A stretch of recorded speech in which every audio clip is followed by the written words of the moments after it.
When the Son of Man cometh, shall he find faith on the earth? Lord, I believe, help thou mine unbelief. May our testimonies be as deep and as strong as that of Jacob, who, when confronted by one who sought to destroy his faith, declared, I could not be shaken.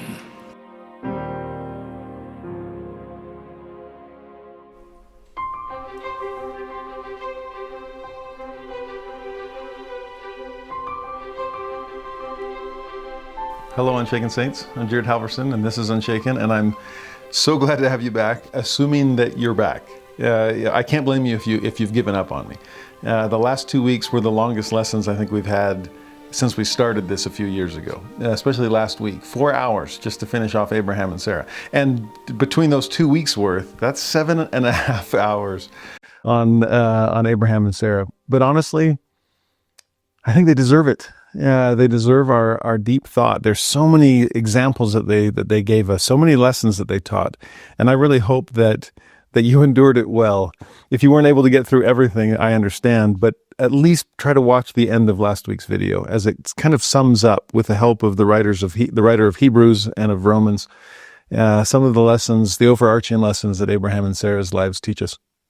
This week we'll spend it with Isaac and Rebekah, and next week we'll spend our time with Jacob and Rachel. And so as we go through the stories of these patriarchs and matriarchs, I hope we feel a little like Abraham and just seek the blessings of the fathers and the mothers and all the happiness and peace and rest that they give us. I am grateful for the things we were able to talk about. It's funny because today is my birthday as I'm filming, and honestly, I can't think of a better way to spend it than with one of my favorite gifts of all time, namely the scriptures, and with some of the absolute best people on the planet, namely each of you. Honestly, my hat's off to you. There are so many other things you could be doing with your time, and to spend this much time in scripture, honestly, the more chances I get to meet you at firesides or at grocery stores or wherever we bump into each other, I'm consistently amazed that there are people like you out there that love the Word of God to the point of, well, putting their time where their heart is. And I hope you speed up the clock at least a little bit. I can talk faster online, but I am grateful for the chance that we have to spend such time together.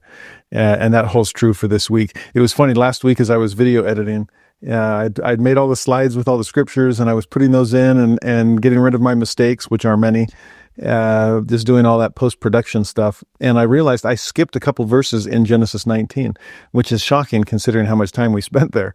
But it was one that I just want to say really briefly because it's worth holding on to. And it's when Lot is on his way out, the angels have, grabbed him by the hand and said, you got to get out of here. But he goes and talks to his sons-in-law to be, his daughter's fiancés. And he tells them, you got to come with us. Sodom and Gomorrah are about to be destroyed for its wickedness. And the verse says that the sons-in-law looked at him as if he was mocking. Like, you're kidding, right? Yeah, our whole city is going to be destroyed by fire and brimstone from heaven. Yeah, like that's a possibility. And they honestly thought he was kidding. Now, our humor can get in our way sometimes. First time I proposed to my wife, she thought I was joking. She didn't take it seriously. And I'm sitting there going, how can I convince you that I am in earnest, not in jest? Well, I kept proposing for the next 7 months to prove it to her. And we'll talk more about that today as we talk about Rebekah and Isaac.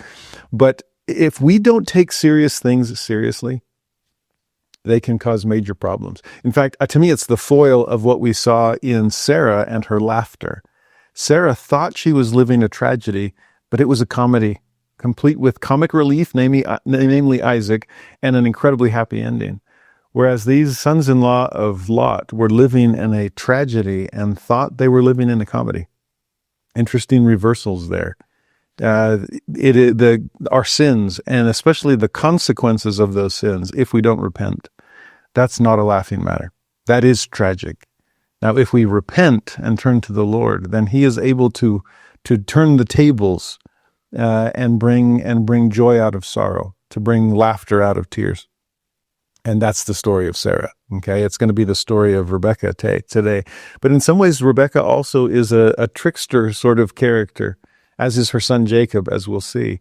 And many ancient cultures have a trickster character in a lot of their stories.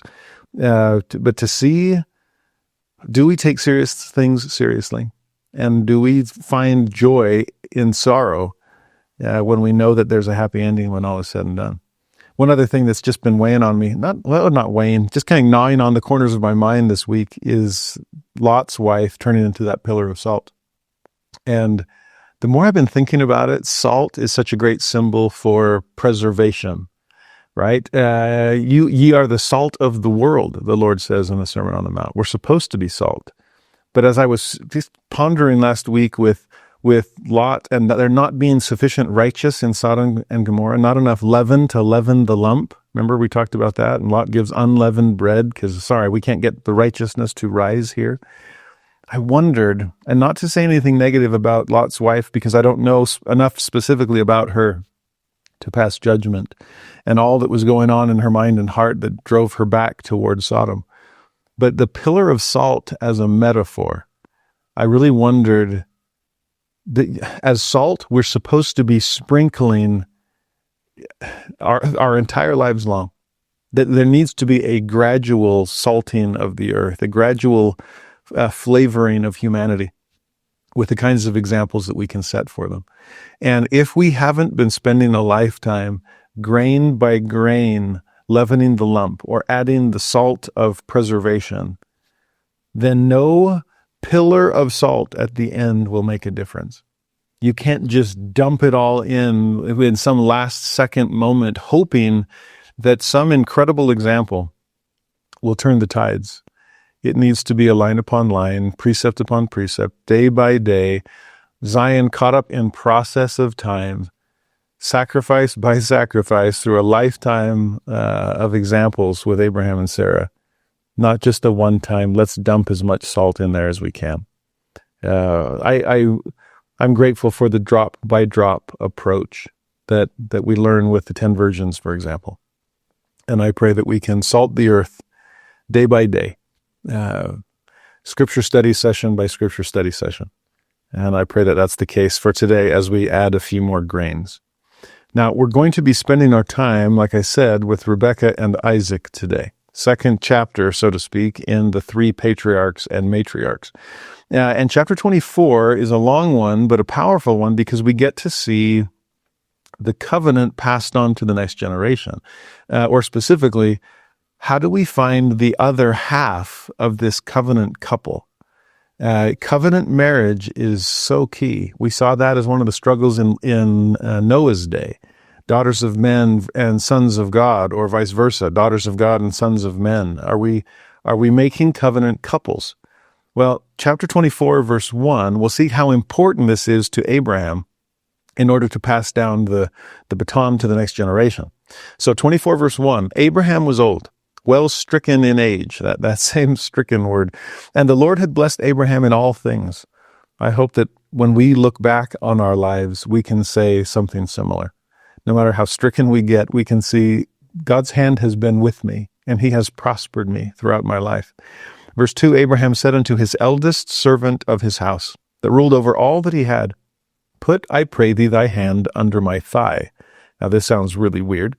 Joseph Smith translation corrects that to hand. So put your hand under my hand, and I will make thee swear by the Lord, the God of heaven and the God of the earth, that thou shalt not take a wife unto my son of the daughters of the Canaanites among whom I dwell, but thou shalt go unto my country and to my kindred, and take a wife unto my son Isaac.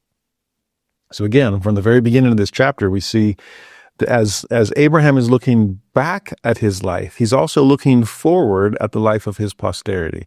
Remember, seed is the foundational promise of the Abrahamic covenant. And as long as that seed is faithful, then promised land and priesthood power will be passed down through the generations.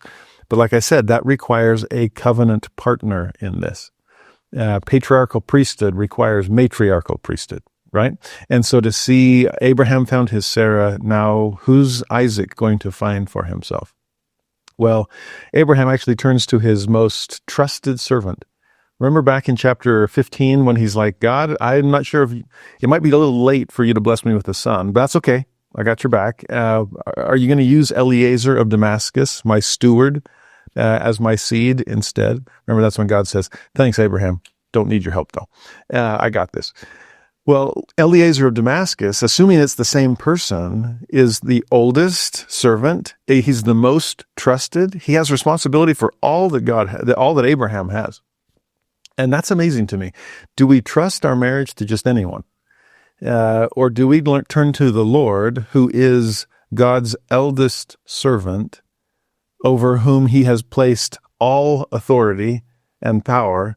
I love thinking of this steward in terms of a savior figure who is trying to help me keep my covenants, trying to help me find the connections that I need, the people that I need to meet, and especially the partner that I need to find to be able to perpetuate this covenant.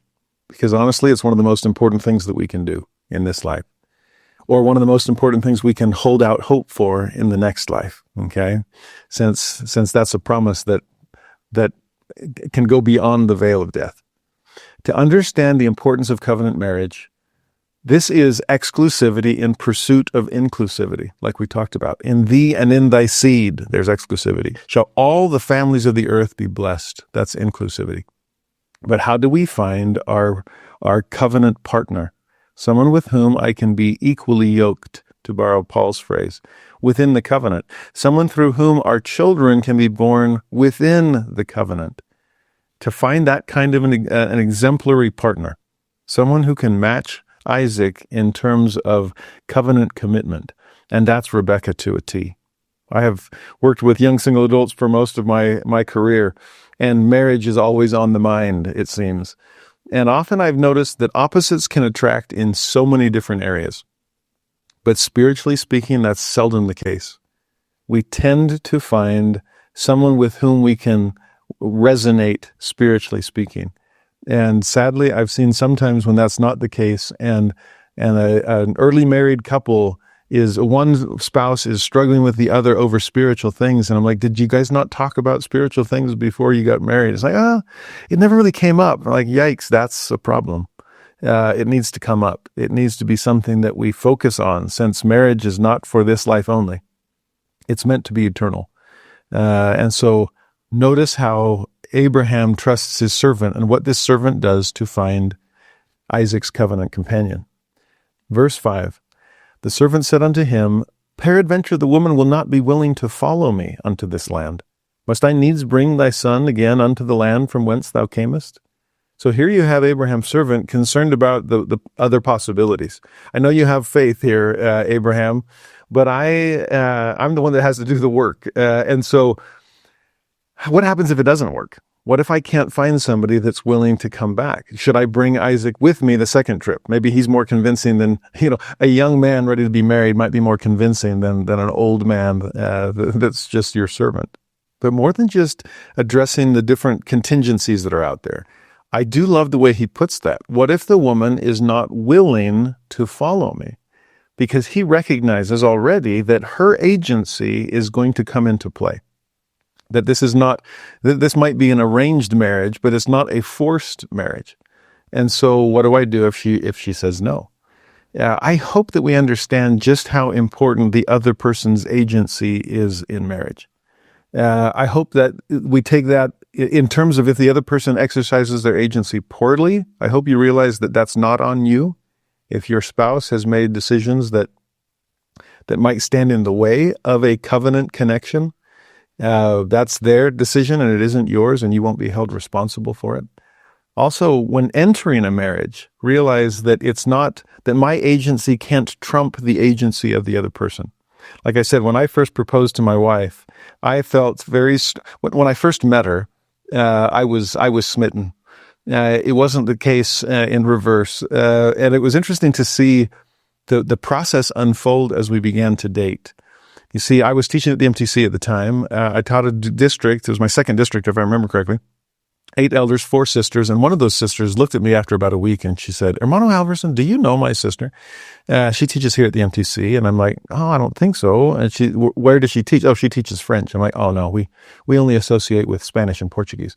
But I said, why do you ask? And she said, because I think you're going to have to marry her, which blew me away, thinking, wow, okay, that's my first impression of this girl I've never met. I'm supposed to marry her?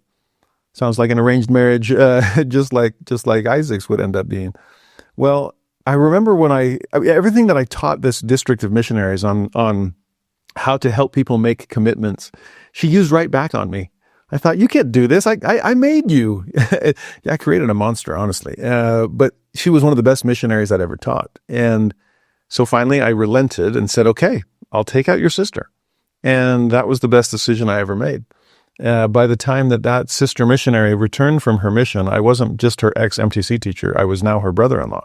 And it was interesting to see just how intent on marriage I became once I met Emily, my wife. Like I said, she didn't feel the same, but I made sure to honor that feeling. Because as I had been praying and seeking divine direction on all of this, I really felt the Spirit confirm, this is the perfect type of person for you. Would you be happy if you married Emily? Oh, you better believe you would. But that doesn't mean 2 revelations for the price of 1. And I understood that, and I made sure that Emily understood that as well. I remember the first time I brought it up, we've been dating for a while now. And I was at her apartment after the end of a date, and I was leaving that night. And I said to her, what do you think about praying about our relationship and seeing where that goes? And ironically, she said, oh, I don't want to pray about it. And I'm like, what? Why would you not want to pray about us? And she said, well, because God's probably going to say no. And as soon as I know it's wrong, then I have to break up with you. And I like you. I wasn't sure how to take that. I'm like, is that good news? You don't want to break up with me? That's good. But bad news? You don't think God wants us to be married? Yikes. Well, I was getting up to leave, and as I would, grab the doorknob and was on my way out, I said, well, you're right. He might say no. But wouldn't it be better to know now than later when it would only be harder to break up? And then with like 1 foot out the door, I turned back and said, and you never know. God might tell you what he told me. And then I smiled as the blood drained from her face. She's like, she realized what I just hinted at. She's like, whoa, wait, we need to talk, don't we? I'm like, uh-huh. And so I left and left her stewing on that. But the next day, as we came back together, just to explain to her the experiences that I had been having and to clarify very seriously that my revelation does not count as your revelation, nor does it obligate you to honor my revelation, because I have no stewardship for you. I have no responsibility. My revelation, it cannot be 2 revelations for the price of 1. Maybe you're the perfect person for me, and I'm not the perfect person for you. Maybe I'd be really happy with you, and you wouldn't be really happy with me. And so, if you got a no from God, it would break my heart, but it wouldn't break my faith. It would be devastating, but it wouldn't be a doctrinal dilemma, because I understand that God could tell you no, and he could tell me yes. And like I said, emotionally, I'd be shambled by that, but spiritually speaking, that would be okay. You just need to find out for yourself. And I love the thought on Eliezer's part. What if she's not willing to follow? I understand she is an agent, not an object. And we have to understand that, not just in courtship and proposing, but throughout our marriage. This is not someone that just happens to be, my object.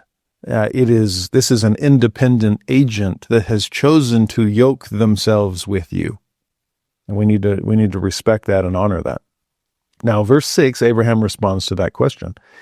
He says to his steward, beware that thou bring not my son thither again. In other words, no. If you come home empty-handed, that's one thing, but do not bring my son back there. This is our promised land, and we need to stay. And I know what it's like to be raised among idols and idolatry, and I don't want my son to have to make those difficult decisions. So keep him here. There is something to be said. Like I said, opposites can attract in a lot of different ways. And if you end up marrying someone that is dissimilar to you, spiritually speaking, the question becomes, who will change, you or your partner?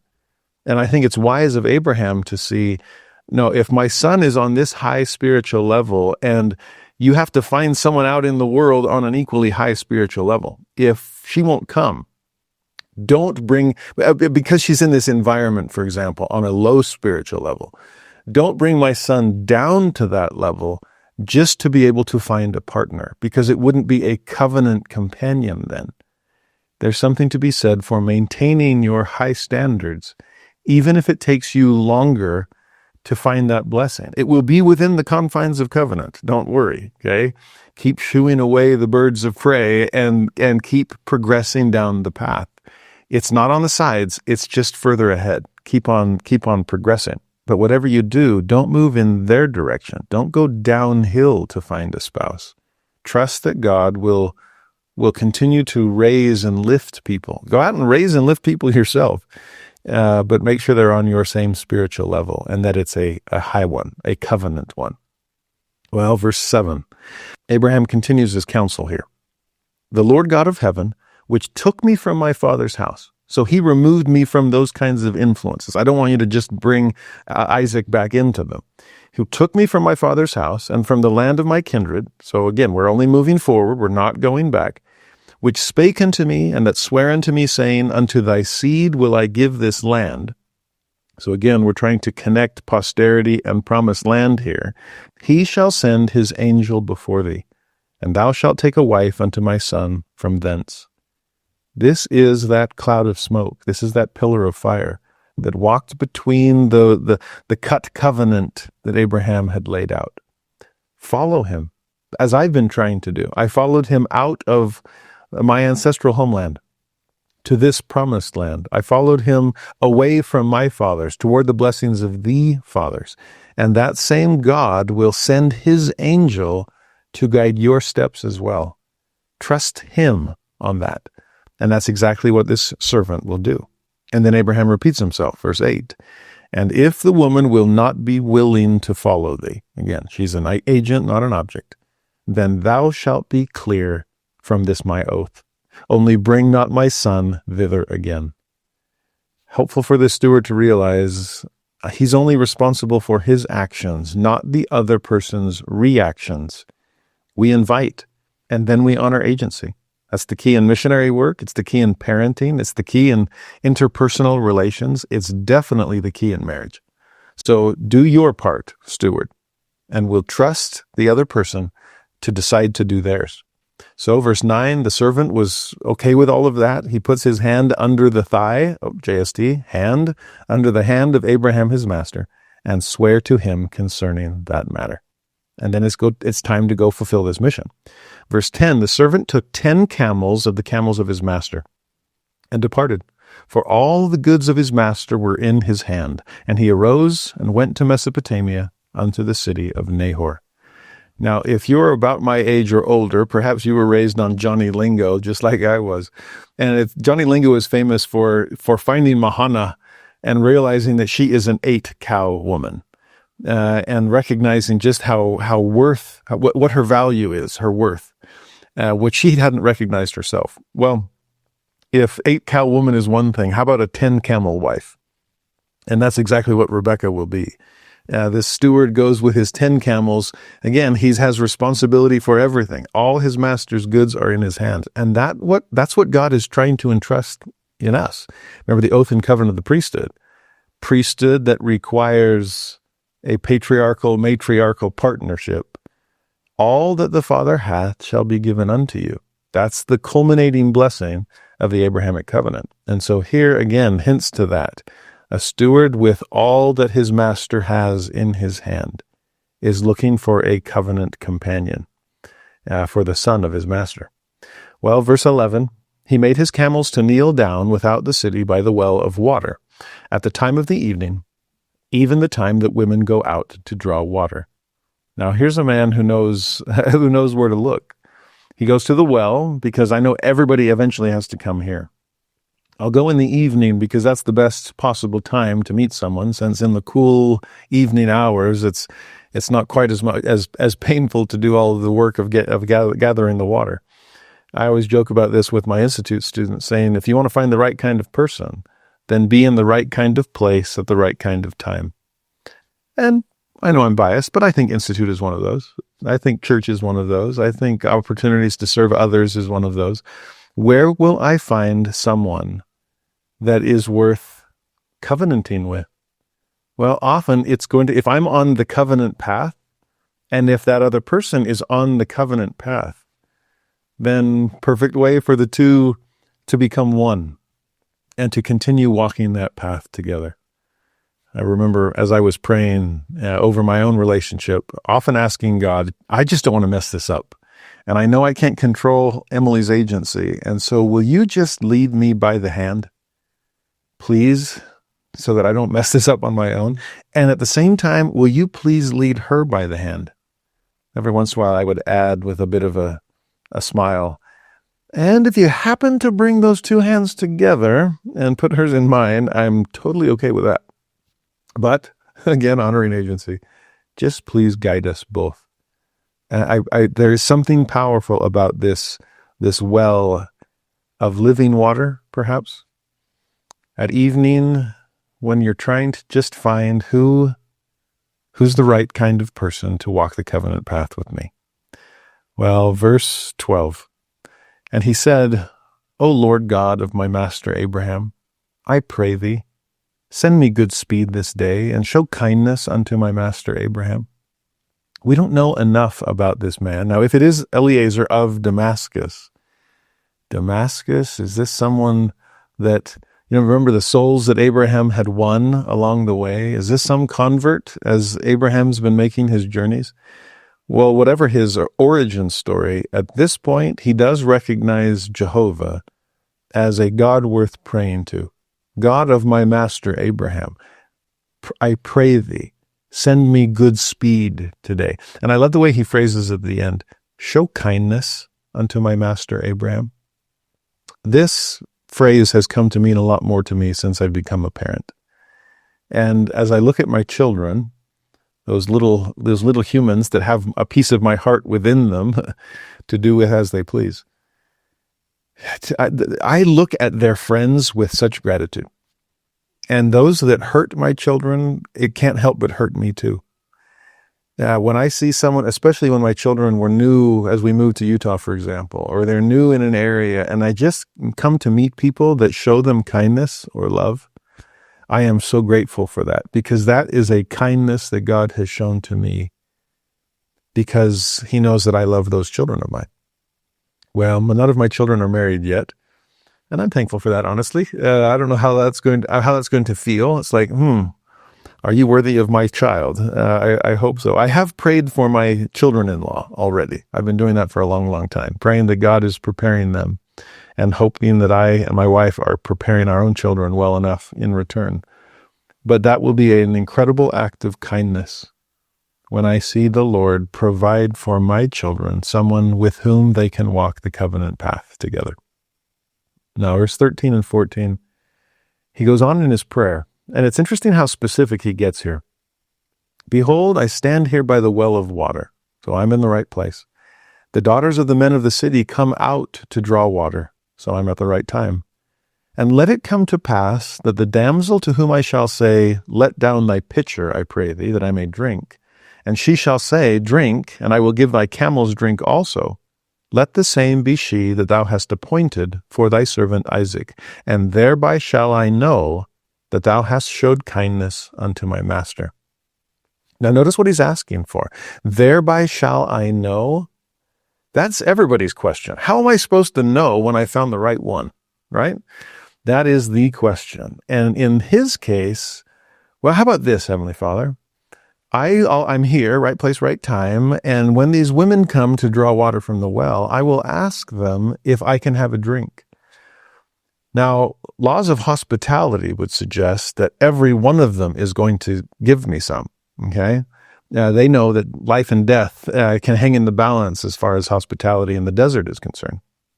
But above and beyond that, if she offers not only to give me drink, but to give my camels drink, please let that be the way by which I'll know that this is the right one, the one you've chosen for Isaac.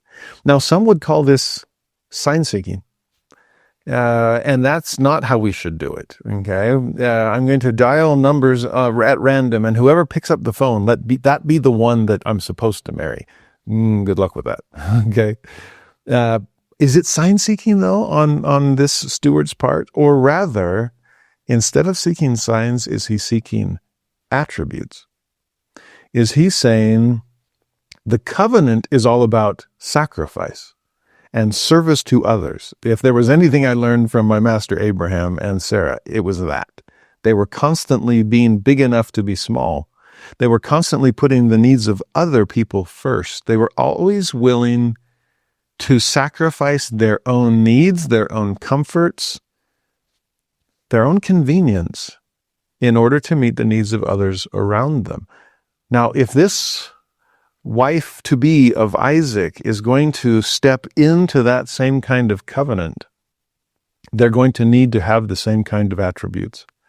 This will have to be a self-sacrificial saint who's willing to continue to do that. Marriage isn't going to change people dramatically, necessarily. And so I need to find someone who's already willing to live that way without the added expectation of, well, you married into the family business. You have to be living into it yourself. No. Let her be part of the family business even before she's part of the family. And if I can see someone like that, wow, those kinds of attributes are exactly what Isaac will need. So with that prayer in mind, he moves forward with his plan. And in verse 15, it came to pass, before he had done speaking. How's that for immediately honoring his prayer of faith? That behold, Rebekah came out, who was born to Bethuel, son of Milcah, the wife of Nahor, Abraham's brother, with her pitcher upon her shoulder. Now, of course, Abraham's servant doesn't know any of that genealogy, but we do. And what do we know? Whoa, talk about a match made in heaven. This is the same family tree. This really is the family business. She might not know fully about it yet, but she's a part. Because if Isaac is Abraham's son, Rebekah is Nahor's granddaughter. And Abraham and Nahor are brothers. Okay, so this is close. This is amazing. And the blessing comes right after Abraham's servant prays for it. Now, the word Rebekah, we know her name now. The Abraham's servant still doesn't. Rebekah comes from a Hebrew verb meaning to tie up. Some have considered her name meaning something like a knotted cord. Well, that's an interesting thing to name your child. But it can denote something captivating, something that ties you up, right? And she will be a truly captivating character in this story. As soon as Eliezer, Abraham's servant, sees what she does here, he's captivated. Like, this is perfect. Another possible connotation of her name is this idea of a snare. And we'll see as she deals with her sons, Jacob and Esau, later on in today's lesson, some ensnaring going on as well. But also this idea of captivating, of tying up. It can be a matter of binding something. And to be bound within the covenant is exactly what she will be and want to be. Now, verse 16, as we begin to come to know Rebekah, the damsel was very fair to look upon, a virgin, neither had any man known her. And she went down to the well and filled her pitcher and came up. Now, there again is a Joseph Smith translation correction there. Instead of it being just neither had any man known her, which would simply be a repetition of the statement that she was a virgin, so she's chaste, virtuous. Joseph changes it to, neither had any man known the like unto her. And that, to me, is so much more powerful. It's not just that she is pure, but she's like no one I've ever met before. This is someone that there's no one quite like Rebekah, and we'll come to see that. In fact, in my own experience, when I came to know Emily, my wife, I could say the same. I had never known the like unto her. In fact, when we were dating, and it took a long time, I proposed for 7 months before she finally relented. Okay, so persistence, my friends, it pays off. But I guess I'm an acquired taste. Maybe that's why these lessons are so long. I know it takes that long for people to come to like, okay, maybe he says it's okay after all. Well, 7 months, my wife finally agreed. In fact, she finally proposed to me. After a while, I said, I can only take rejection so often. If you ever come to know that it's true, that it's right, that God is giving you the green light, then propose to me. I'll say yes. And that's exactly how it happened. It was beautiful. Well, I remember getting a letter, though. Actually, Emily got a letter from my mother during that courtship stage where we weren't sure where this was going to go. And my mom said to Emily, "Thank you for being a part of my son's life. Thank you for a lot of things." She said, "I don't know where this relationship will go. Someday you'll either be my daughter-in-law or you'll be one of my son's ex-girlfriends. But whichever way it goes," and this is the part that my mom knew me well and was coming to know Emily well. She said, "But whatever comes of this, thank you for proving to my son that the ideals of womanhood really do exist." That, I still treasure that phrase. And that is how I see my wife. That to me is Rebekah. People had never known the like unto her. And we'll see that as the story progresses. Verse 17, "And the servant ran to meet her and said, 'Let me, I pray thee, drink a little water of thy pitcher.'" So he's acting on his plan. He's proactive. He's acting rather than just being waiting to be acted upon. And if we're going to pursue covenant relationships, then we better run to it as well. We better be proactive here. And verse 18, sure enough, she said, "Drink, my lord." And she hasted and let down her pitcher upon her hand and gave him drink. Now, little did she know that if the story ended there, then the story would end there. She was merely being hospitable, which was a cultural norm. I did what was asked of me. What more is there? Well, there's always more that could be done beyond the bare minimum. And that's exactly what she does. Verse 19, "When she had done giving him drink, she said," and this whole time I wonder if Eliezer's sitting there going, "Okay, wait for it. She said, 'I will draw water for thy camels also.'" Whoa, he knows now. But notice this last phrase, "until they have done drinking." So it's not just I'm not going to do the minimum, but I will do the absolute maximum. I'm not just going to go a little above and beyond and bring a few token pitcherfuls to be able to help your camels. No, I will offer them water until they're done. I think sometimes we have a predetermined finish line on certain service. I can do it to this point and then no further. And there's something amazing about Rebekah here, where there is no limit. I'll go as long as they need me to go. That sounds like parenting. That sounds like missionary work. It sounds like temple work. It sounds like keeping the covenant. And I don't know how long this will take. I don't know how much effort will be expected of me to help other people come into the covenant as well. But I'm here for the duration, as long as it takes. So in verse 20, she hasted. You notice how many verbs there are about speed here? She hasted and emptied her pitcher into the trough and ran again unto the well to draw water and drew for all his camels. Now we're seeing a lot of detail here. We saw the idea of her going down to the well and then coming up. We see here there's a difference between the well and the trough. So there seems to be some distance here. I mean, in some ways it makes sense that the trough would be at least at some distance so that animals wouldn't be right next to the well to muddy the waters, for example, or to foul the water, or to just get in the way of people that are trying to work. So I don't know the distances here, but there seems to be a lot of exercise implied as she goes down and gets the pitcher full, and then comes up and then runs over and runs, right? Hastens the whole time. Runs to the trough and then runs back to the well. It goes down and then fills it and back up and then runs and back down and up. And how long? 10 camels until they're done? Now, I had some fun online trying to figure out how much a camel could drink. And I'm still confused because the estimates ranged widely from somewhere like 20 gallons to 30 gallons. Some said like, 50. And I'm like, I don't know. I'm a little skeptical of that. But even if we go conservative and on the low end of the scale, 20 gallons worth after these camels have walked all the way from Hebron, where Abraham lives, all the way to Haran, in North Mesopotamia. Wow. I bet they're thirsty. And so even if it's just 20 gallons each, that's 200 gallons. How big is Rebekah's pitcher? I have no idea. But all the running and descending and ascending and running back and dumping and refilling, wow.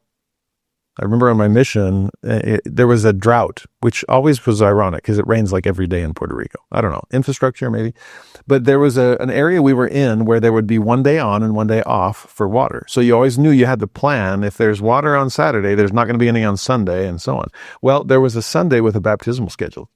And so this baptism, the missionaries, we were in the same ward or branch at the time. My companion and I, and then this other companionship. And it was an investigator that they had been teaching that was just golden. I got to meet him and do the baptismal interview, and he had overcome all kinds of opposition in his decision to join the church. And he was so excited about his baptismal date, which was that coming Sunday. Now, that was one of those weeks where it was Saturday on and Sunday off for water. And so the missionaries wisely went to the chapel on Saturday and filled the font. And it'll stay there, just sit there overnight, and we'll have a full font for the morning. Well, they showed up to church on Sunday morning, we all did, and went to go double check, and there had been a leak in the plug. And so that overnight, all of the water had drained out of the baptismal font. And we were devastated. The investigator was devastated.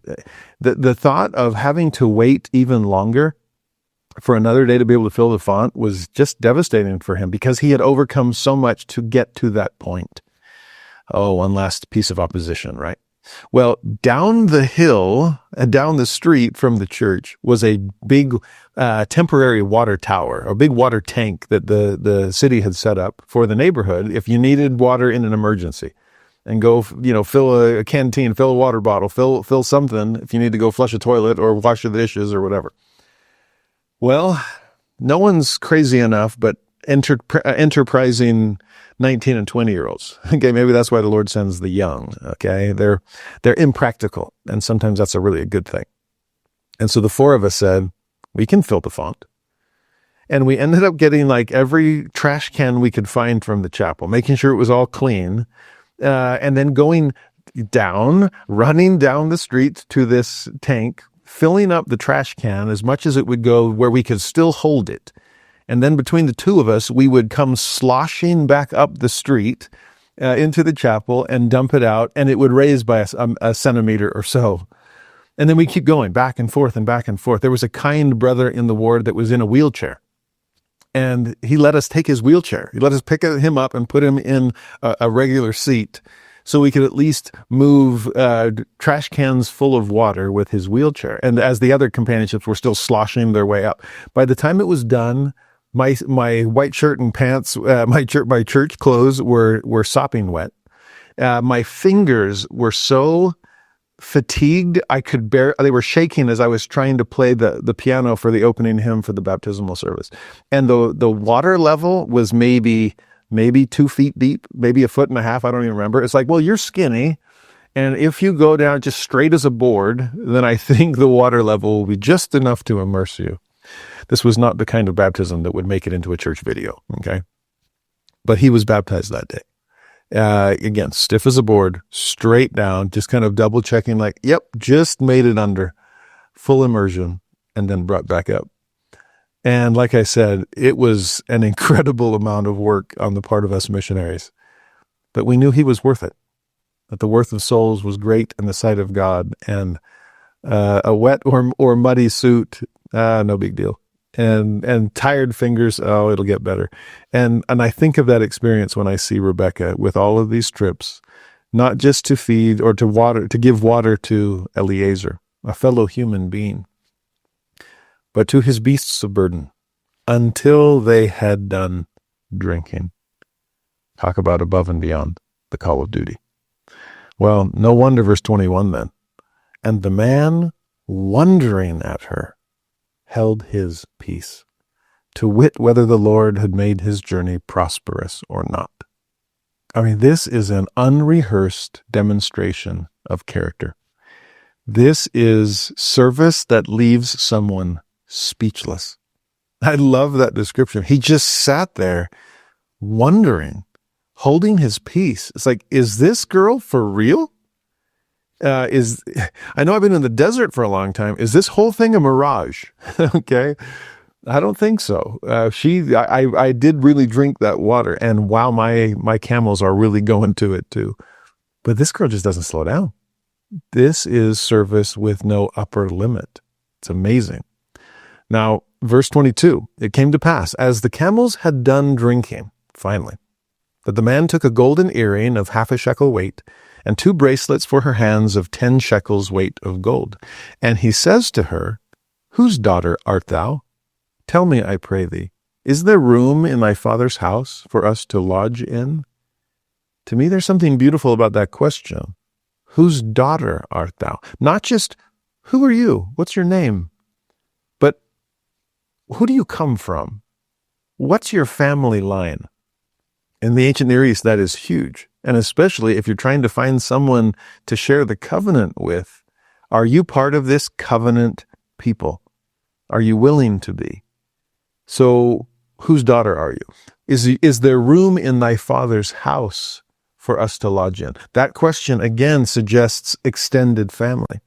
When I was 17 years old, I received my patriarchal blessing. And among other things, when it talked about marriage, it's very clearly told me, you have to ask permission of your wife's family before you marry her. Because this is not just 2 people becoming one, this is 2 families becoming one. And that has definitely been the case with my family and my wife's family. There's some beautiful unity there. And what's amazing to me is, well, I'll put it this way. As a 17-year-old kid, I thought, okay, I got to get permission. I got to ask my father-in-law. And I pictured in my mind this, mahogany-lined office, and sitting there with this serious father-in-law to be, I hoped, and him having just this kind of heart-to-heart, man-to-man, how do you intend to provide for your family, and will you take good care of my daughter, and all these kinds of things. Well, when I first came to meet Emily and realized this is the girl I want to spend eternity with, well, what's your family like? And like I said, I'd already met her younger sister in the MTC. Amazing first impression to an incredible family. I met another younger sister that was a roommate at the time. And again, I thought, wow, this family's incredible. 3 for 3. I met her older brother, 4 for 4. And the more I started meeting, she's one of 10 children. And as I met them all, it's like, this is an incredible family.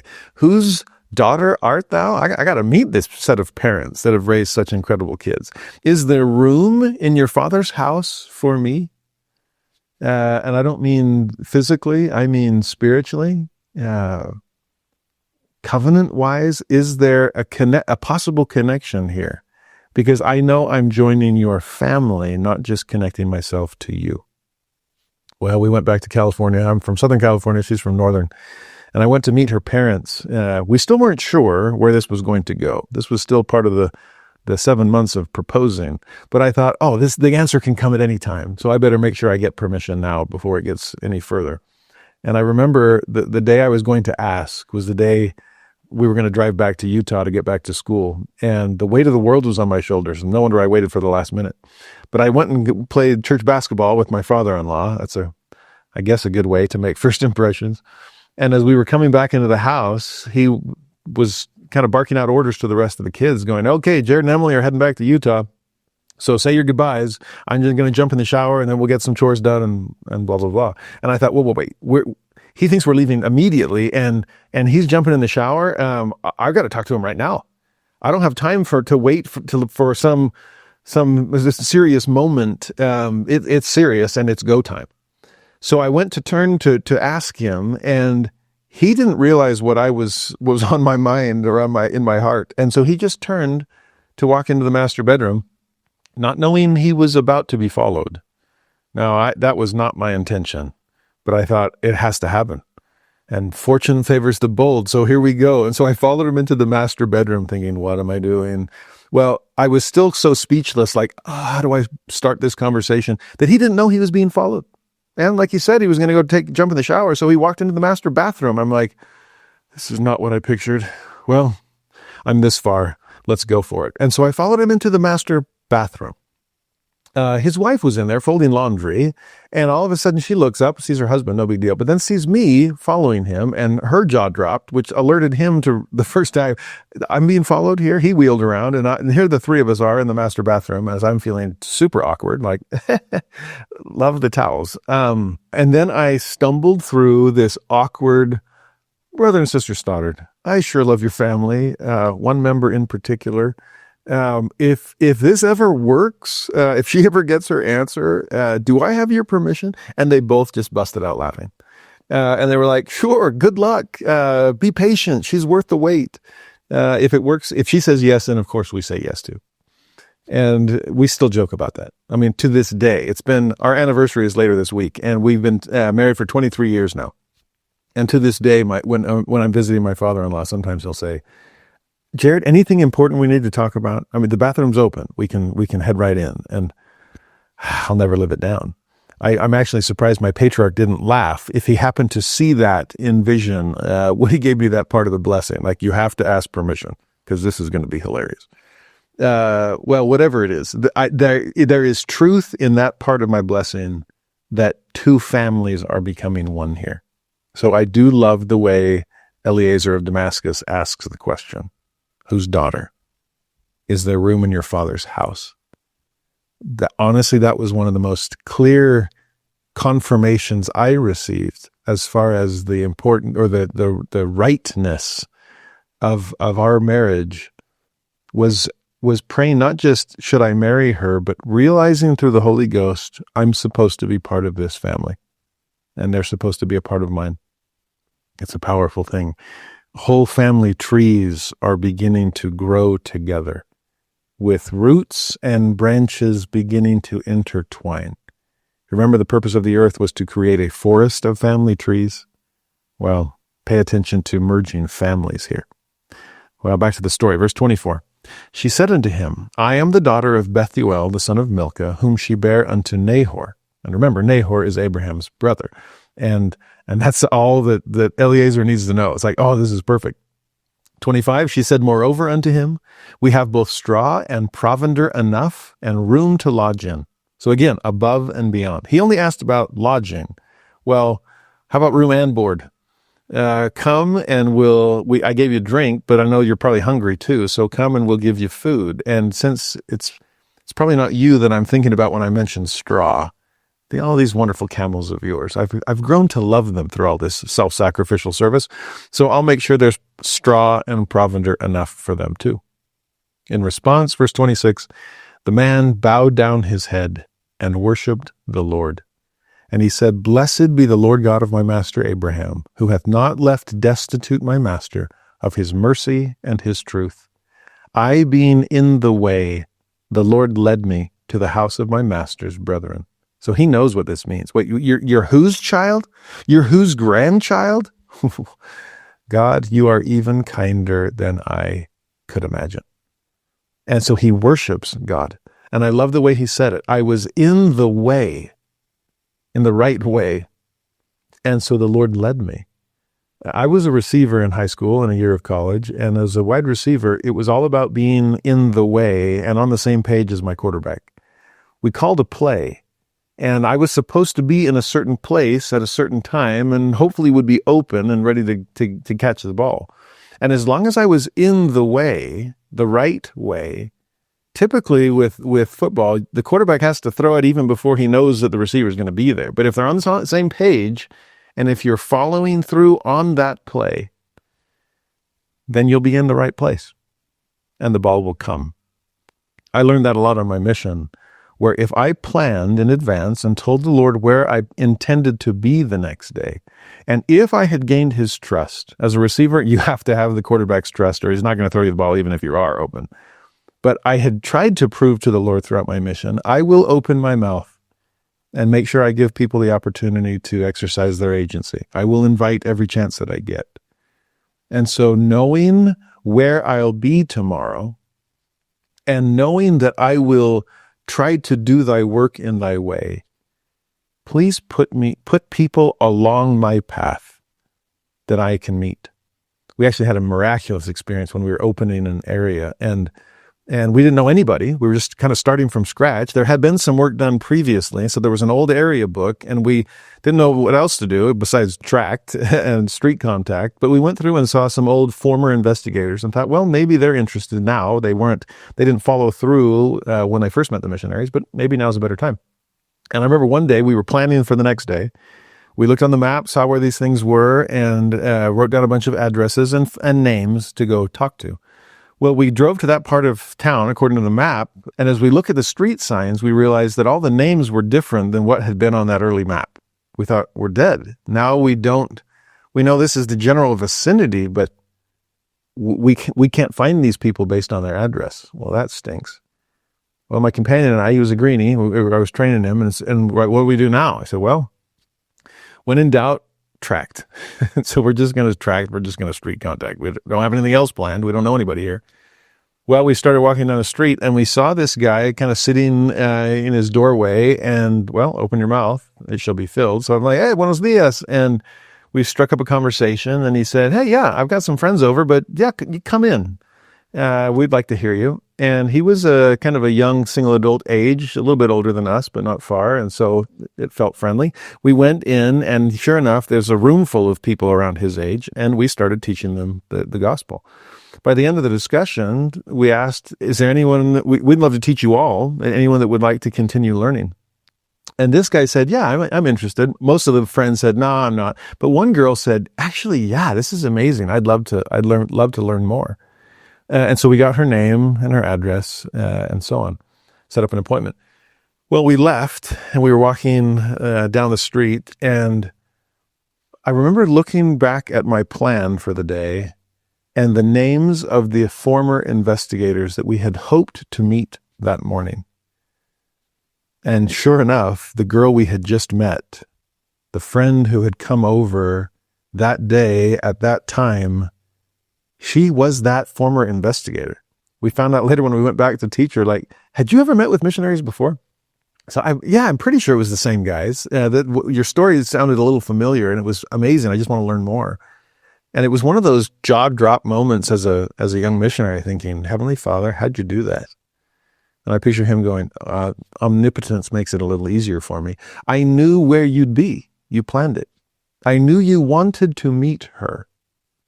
And because you were in the way and I trusted you, I just made sure she happened to be along your path. There in the home of someone that was just visible enough to test you. Will you speak to them? Thank you for passing that test. Thank you for looking for ways to make a difference. And then I made the ultimate difference by making sure you found exactly the person you were looking for that day. I still look back at that as just a sweet miracle, evidence of the hand of God, because we were in the way and the Lord led us, just like Abraham's servant. Now, verse 28, the damsel ran, told them of her mother's house these things. So Rebekah runs back, tells her brother Laban about this. We're going to need to remember him because he factors big time next week when it comes to Jacob and Rachel and Leah. And then Laban runs out to meet this man. Kind of cool that he's just been waiting there by the well. Well, you go home, and again, I'm trying to honor agency here, and you said there's straw and provender enough, but let's make sure we're not imposing upon your family. I'll just stay here at the well, go back and make sure that that's the case. They come back, and sure enough, Laban meets him and says, oh, come. This story I've heard from my sister is amazing. So 31, Laban says to him, come in, thou blessed of the Lord. Wherefore standest thou without? Come on, I was going to say southern hospitality. Mideastern hospitality.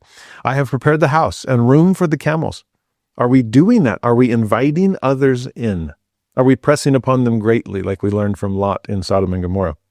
Have we prepared the house of God, the church, our ward, to receive them?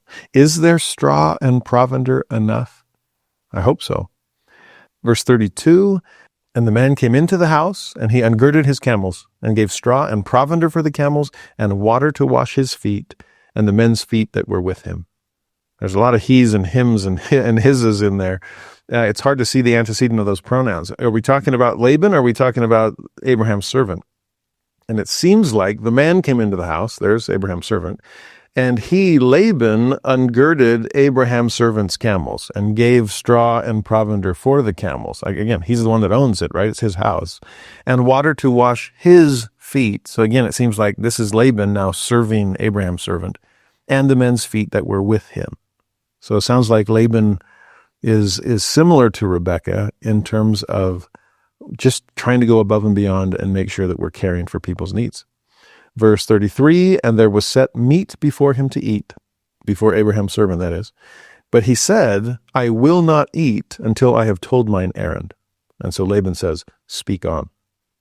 In a way, this reminds me of Jacob's well, where Jesus is there with a Samaritan woman and he's thirsty. And so let down your pitcher and give me to drink. His apostles have already gone into the town to try to find food. And when they come back with the food, remember when Jesus says, I have meats to eat that ye know not of.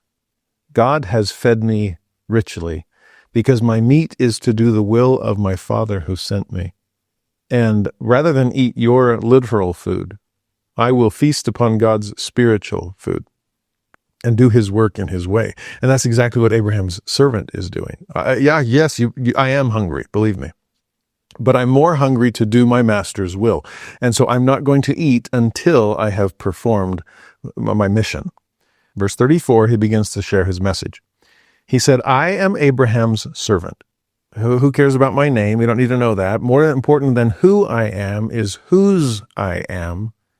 And so I am a representative of Jesus Christ, a missionary would say. Elder Halverson, take it or leave it. But I represent the Lord. Eliezer, who cares? I'm Abraham's servant. Verse 35, the Lord hath blessed my master greatly. He is become great. Are we bearing witness of our master? Or are we spending too much time talking about ourselves?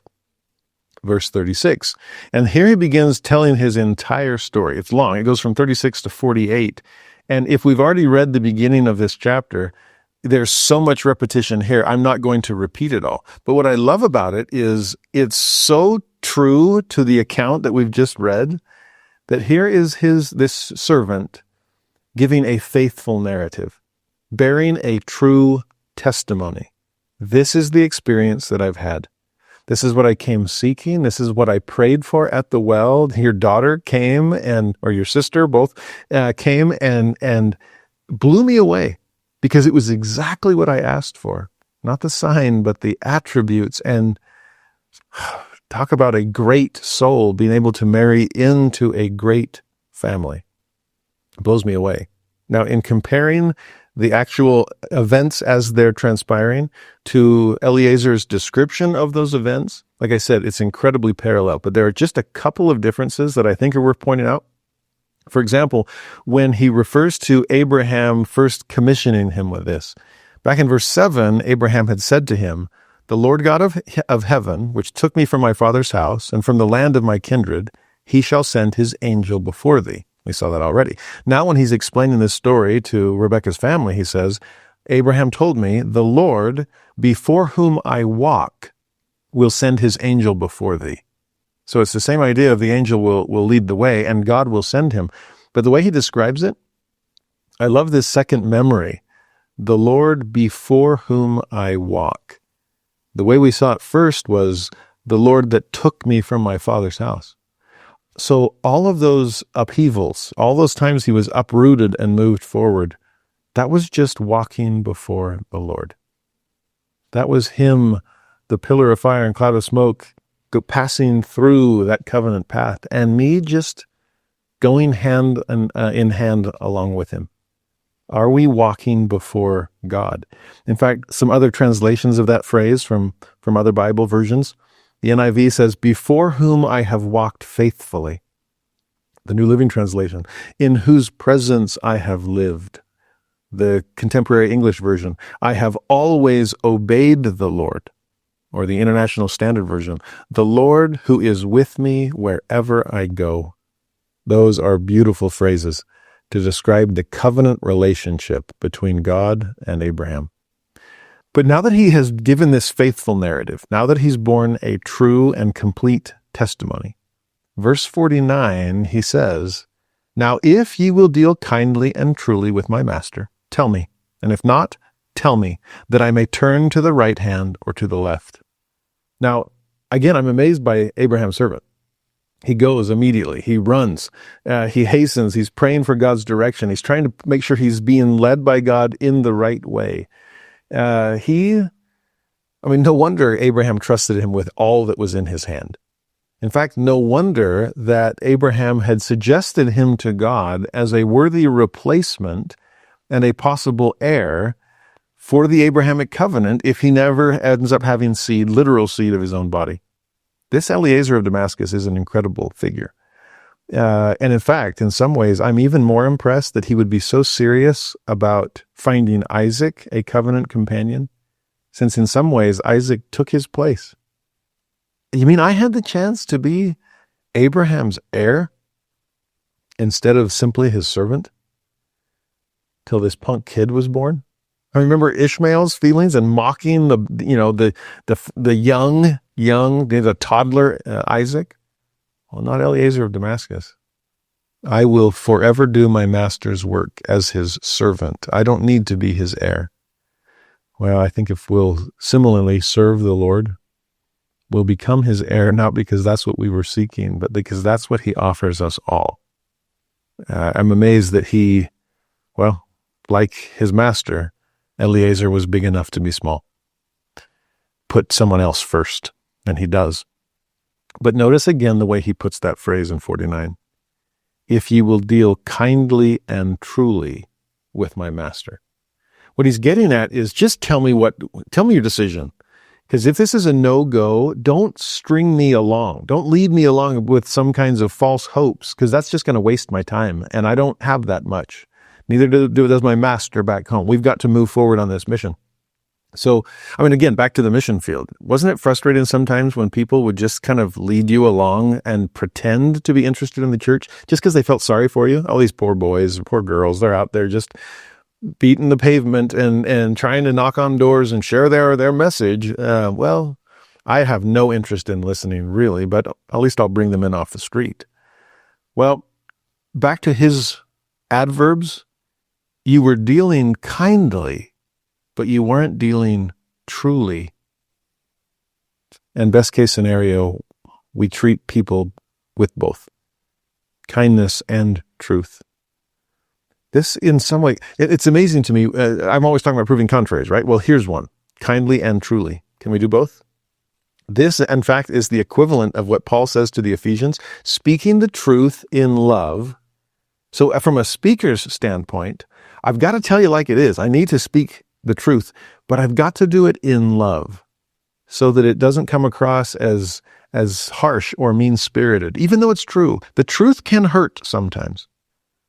And so let me do this as lovingly as possible. Well, if that's from the giver, well, what about the receiver? And what's amazing about Eliezer here is he's the receiver and he's asking for the same kind of treatment. Please be true with me. And please be kind. I think it's interesting that sometimes as we err in one side or the other, we end up, someone's either kind to us, but it's untruthful. Or they're true to us, but it's unkind. And I think we need to do a better job in both giving and receiving, that we speak the truth in love, and that we hope the other person will as well. Like I said, with those missionary examples, I bet we've all had experiences where, I'll put it this way. Thank you for the truth. You didn't have to be so mean about it. You could have said that a little more kindly than you did. But also, thank you for your kindness, but I wish you had been telling me the truth. I know you were worried about my feelings, but the short-term kindness led to a long-term hurt because it wasn't true. We need to balance both. Be kind and be truthful, and hope others are as well. Well, verse 50, then Laban, Rebekah's brother, and Bethuel, Rebekah's father, answered and said, the thing proceedeth from the Lord. We cannot speak unto thee bad or good. In other words, it's obviously God's will. The exact blessing you were asking for happened. The fact that we're all extended family, this is a match made in heaven, obviously. And so it's not up to us to say yes or no. It's like we'd basically don't even have any choice in the matter. At least that's a way that some translators have approached that verse. I also wonder, though, if there's something else we can gather from that. It's this thing, this specific coming together, it proceeds from the Lord. Now, whether ultimately this proves right or wrong, good or bad, I can't say. Now, in their case, it was more of the, well, obviously this is right, so we're going to go forward, because that's what they say in the next verse, in 51. Behold, Rebekah is before thee, take her and go, let her be thy master's son's wife, as the Lord hath spoken. So obviously this is the right thing. But in our own experience, I wonder about that other possibility. I know God is in this thing, this moment, but how will it turn out? I don't know. Will it ultimately prove right, or will it ultimately prove wrong? I'm not sure. And like I said, that's how I approached Emily when I first started proposing. I know God is in this relationship, in our friendship, in what we're learning about each other and about ourselves. I don't know if this is going to lead to marriage or not. Like I said, you're the perfect kind of person for me. Maybe I'm not the perfect kind of person for you. I can't say yes or no, or good or bad here. But I know right now it's good, and that I'm doing what the Lord would have me do. And if he leads me in a different direction later, or if he leads you in a different direction later, then I'll keep trusting him. I'll still try to be in the way. I'll still go hand in hand. But right now I know I'm where I'm supposed to be. As I talk with young people, and not just young, I think sometimes we have a spiritual experience and we are so grateful for it, but we might misinterpret its ultimate outcome. We can rest assured that God is with us right here, that this thing proceedeth from the Lord. But what will the ultimate result of it be? I don't know. Let me give you one example that might make this a little more concrete. I've said this before. When my wife and I were first married, we wanted to have children immediately. Because like I said, it took me so long to convince her I was worth marrying that we didn't want to wait on children. But God had a different plan. And month after month, still no children. And like I've said before, my wife was Relief Society president in a married student ward where everybody was having kids left and right except us. And that was hard for her. Until this one day where she was praying about it, as she always did. She was worrying about it, as she often did. She was just hoping, and against hope believed in hope, and was praying for that miracle to come. And she said she felt this overwhelming, the Lord just embraced her. The Spirit filled her and just reassured her that all would be well. It was such a powerful experience for her that she just knew, this is our month. We're going to be pregnant. I know it. I just felt such a peace, such a reassurance. I'm expecting. Well, within a few days, it became painfully obvious that she wasn't. And chalk it up to another month of failed hope. And at first, she really wrestled with the experience that she had just had a few days earlier. But I thought you said we were going to have a baby. And I pictured the Lord saying, well, you will eventually. But that's not what I was saying. In fact, what was I saying? I was letting you know that I am here, that I'm aware of you. I'm aware of your circumstances. I'm aware of your hopes. I'm aware of your fears. Believe me, I have come down to see, like we talked about last week.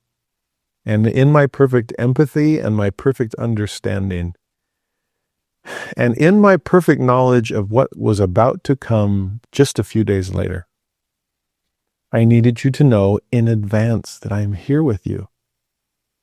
I needed to fill you with reassurance, not because your prayer was about to become reality, but because your prayer was about to be answered, not in the way you had hoped.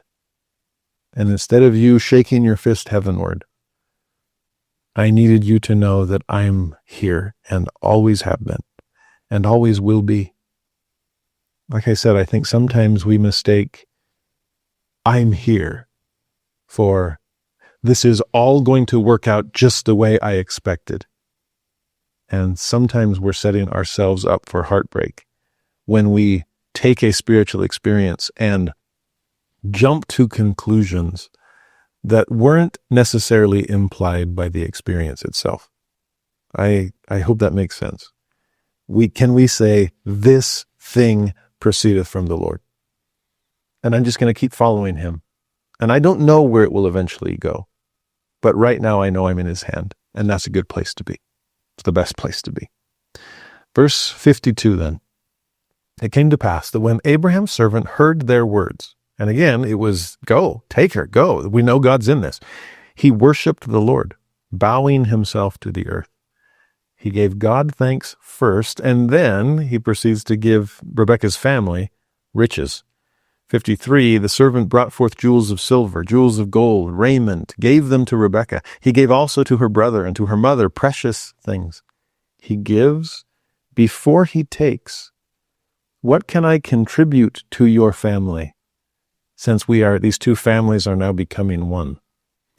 Verse 54 then, and they did eat and drink, he and the men that were with him, and tarried all night. And they rose up in the morning, and he said, send me away unto my master. Notice in that verse, he finally has a chance to eat. I've performed my mission, and it's been a successful one. So yeah, bring out the food. I'm starving. Okay. It reminds me actually of the Savior's apostles. It said in the New Testament accounts that Christ was so busy, always surrounded by people needing to be taught and blessed and healed, that the apostles were so busy they couldn't even find time to eat. Well, it's in that context that the story of the feeding of the 5,000 takes place. That's the loaves and the fishes. And what amazes me about that story is you want to eat? Fine. Then feed others. And there'll be enough leftovers for you. Believe me. I think there's something to that. And so Abraham's servant finally eats only after performing his master's work. And then as soon as the next morning comes, it's send me to my master. I ran here. I got to run home. I know there's more of my master's work yet to be done. Verse 55, her brother and her mother said, let the damsel abide with us a few days, at least 10. After that she shall go. But the servant, again, urgency, responds, hinder me not. Seeing the Lord has prospered my way, send me away that I may go to my master. I love this about him. No, the work is on to my next mission.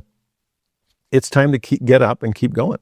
I need to return and report and then find out what my next set of marching orders is. So don't hold us back. He's a guy that it's all about, let's get down to business, let's take care of business, and then let's get back to business.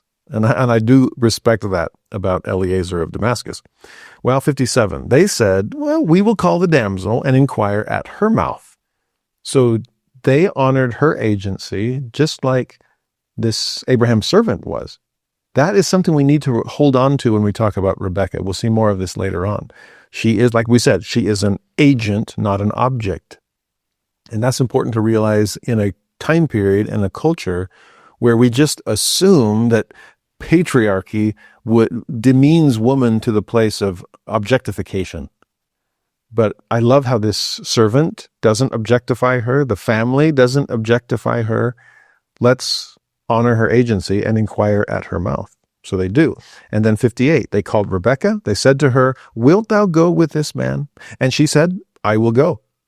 Now, here's a female equivalent to Nephi's, I will go and do the things that the Lord hath commanded.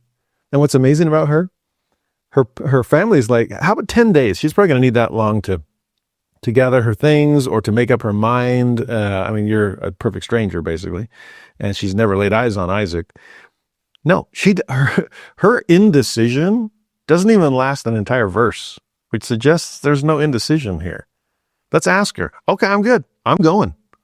And there's, to me, this same sense of decisiveness, of courage to step forward into the unknown, which is what had defined Abraham and Sarah with all of their, I will go, I will leave, I will follow the Lord's commands. Talk about a perfect match for this family. Rebekah is able to make momentous decisions, pursue her destiny without having to think and rethink every potential contingency. I'm going to move forward with faith.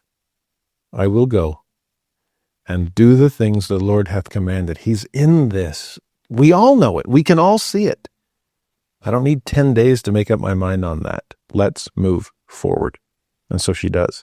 That exercise of agency will be a defining characteristic of Rebekah. So hold on to it. So 59 and 60, they sent away Rebekah their sister, and her nurse, and Abraham's servant, and his men, and they blessed Rebekah. And notice the blessing. Thou art our sister. That's current identity. But how about your future identity? Be thou the mother of thousands of millions, and let thy seed possess the gate of those which hate them. What a blessing, and what a perfect match for the Abrahamic covenant. Seed as the stars of heaven and the sands of the seashore. Well, thousands of millions is a pretty good start. Okay, and Rebekah, you will be the next Sarah, just like Isaac is the next Abraham. I'd also love the thought of, don't let your family go without blessing them first. Especially, I felt that from my own parents as we drove down to San Diego to be sealed in the San Diego temple.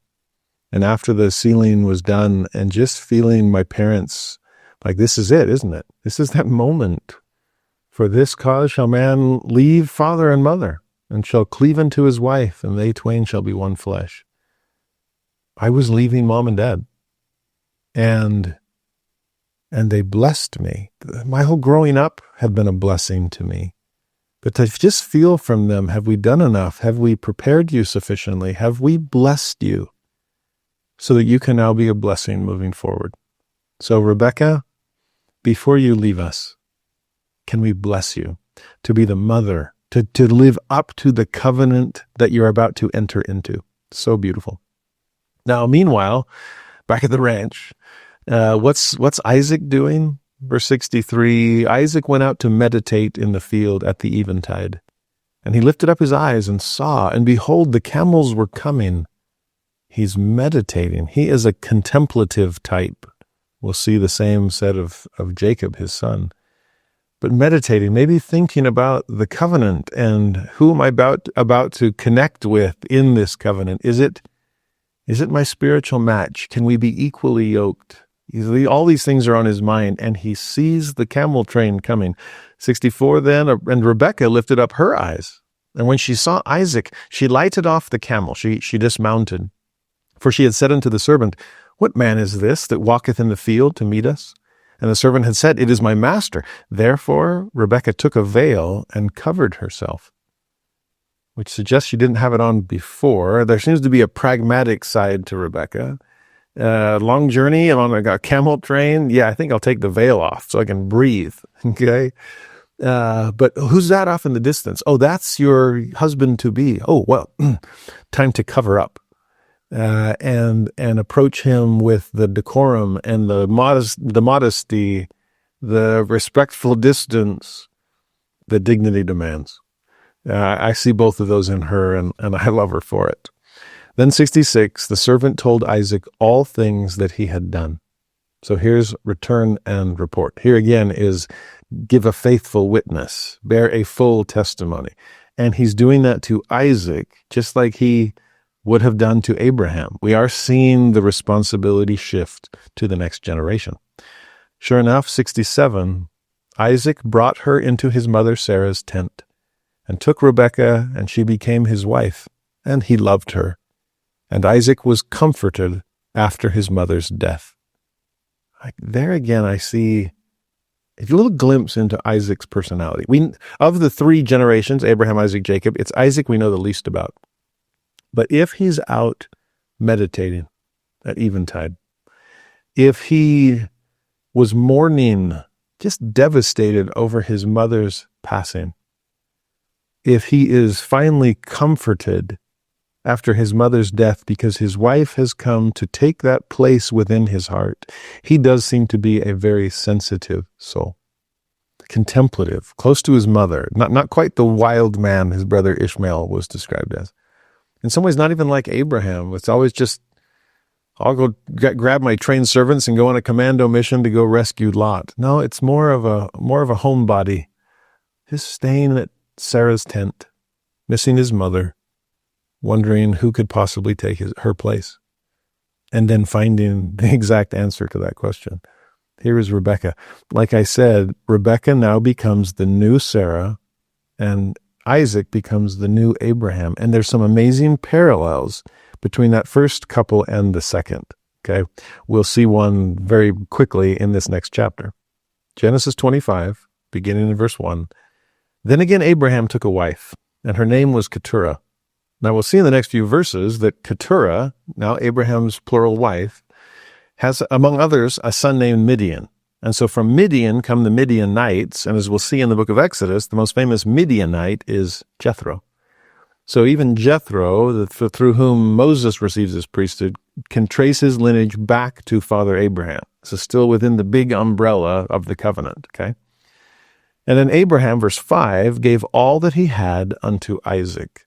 So despite having children through Hagar, namely Ishmael, despite having children through Keturah, Midian, and others, the covenant, the birthright, still passes down to Isaac. Now, verse 6, he does give gifts to all those other sons, okay? Their posterity also, and deserve some of these promises, some of these possessions and prosperity.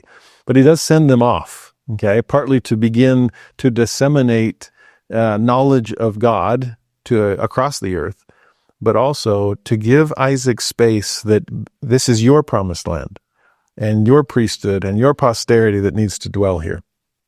Now, in verse 7, Abraham then dies at age 175. It's described in verse 8. Abraham gave up the ghost and died in a good old age, an old man, full of years, and was gathered to his people. I do love that description of death, to be gathered unto your people. Those of us that remain behind on this side of the veil usually think of death as a departure.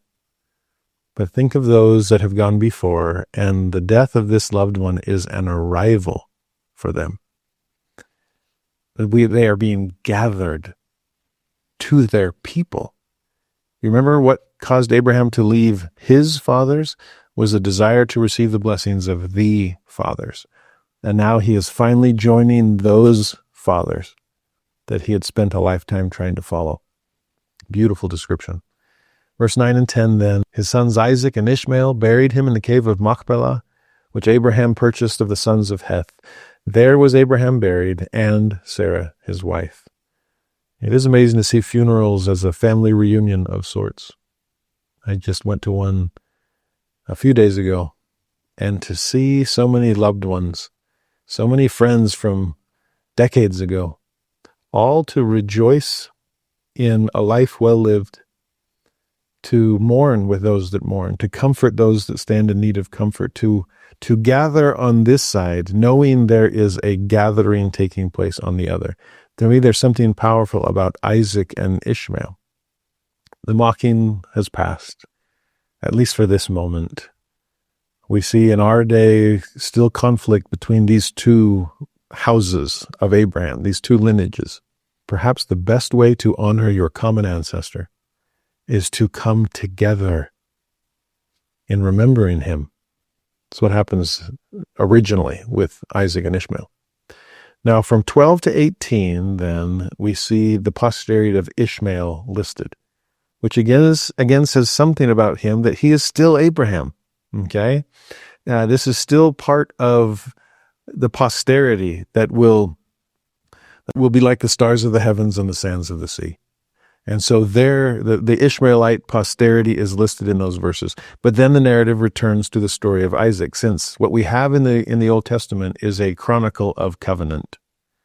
So, verse 20, Isaac was 40 years old when he took Rebekah to wife, the daughter of Bethuel, the Syrian of Padan Aram, the sister to Laban the Syrian.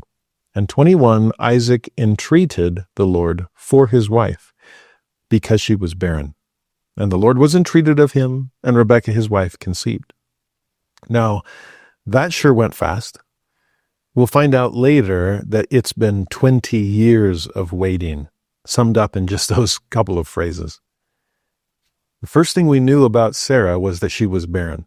And then we got to know her for the incredible person that she was, not to be defined solely by something she lacked. In Rebekah's case, we get the reverse. We get to know her first, and we see just what an agent instead of an object she is. We see her courage. We see her decisiveness. We see her self-sacrificial nature. It's like this person is, hashtag life goals, right? This woman is, no one's known the like of her. This is jaw drop beyond my imagination. The ideals of womanhood really do exist. Well, man, she's got everything going for her. But only later do we find out, actually, her life is harder than we thought. And I hope we realize that when we see other people who seem to have it all together and seem to have an unending stream of blessings from God. That great line from the hymn, "In the quiet heart is hidden sorrows that the eye can't see." For some people, the first thing we know are their trials.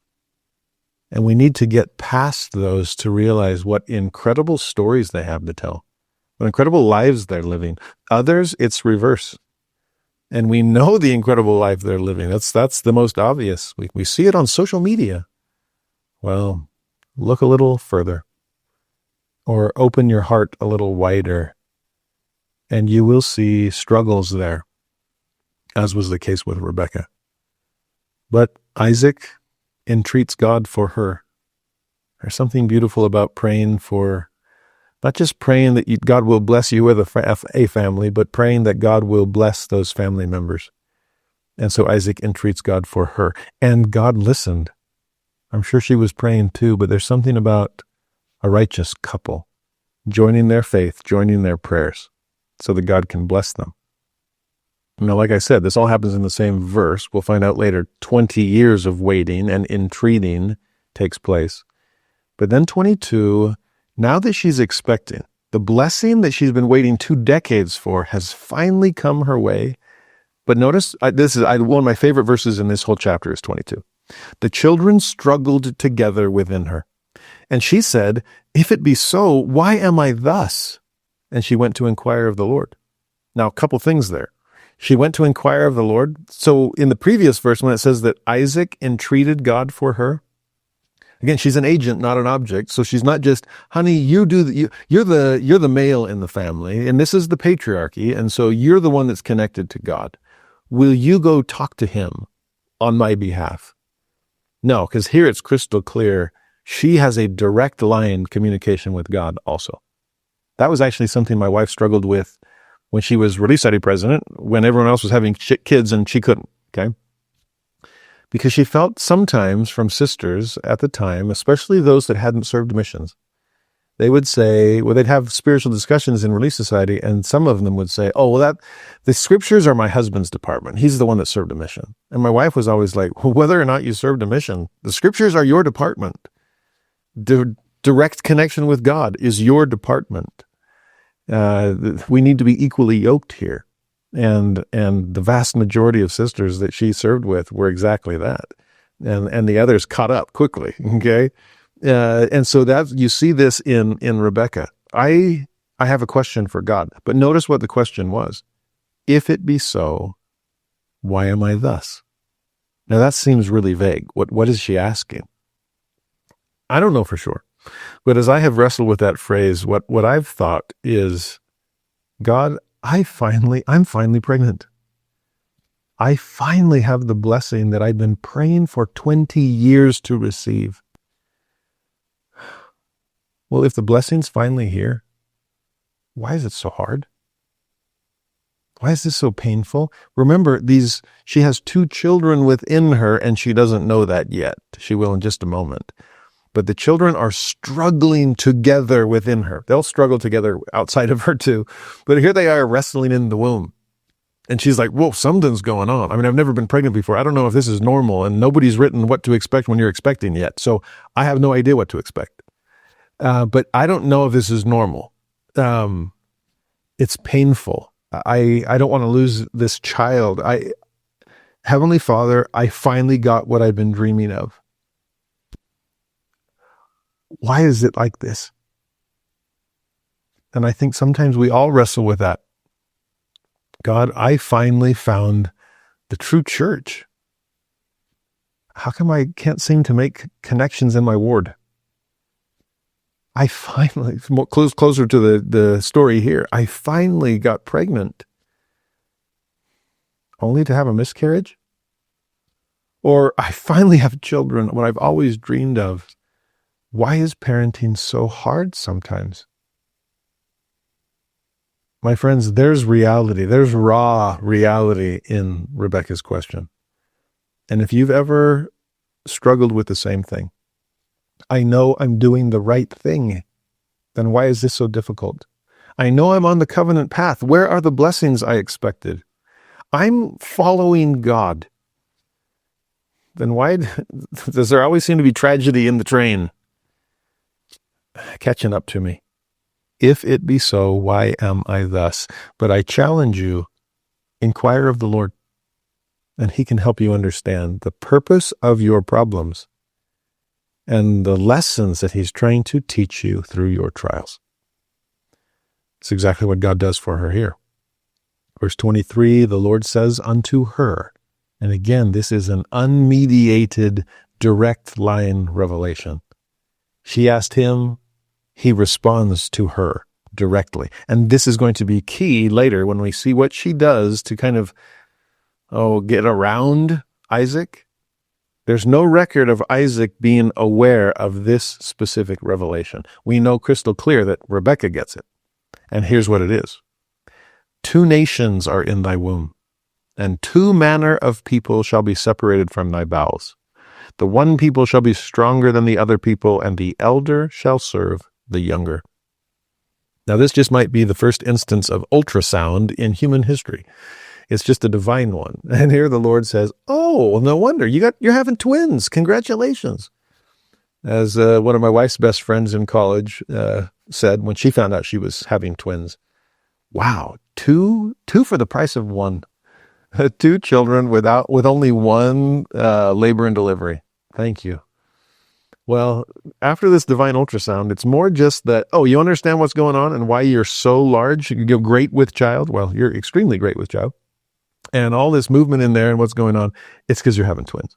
But more importantly, for the rest of the story, the elder shall serve the younger.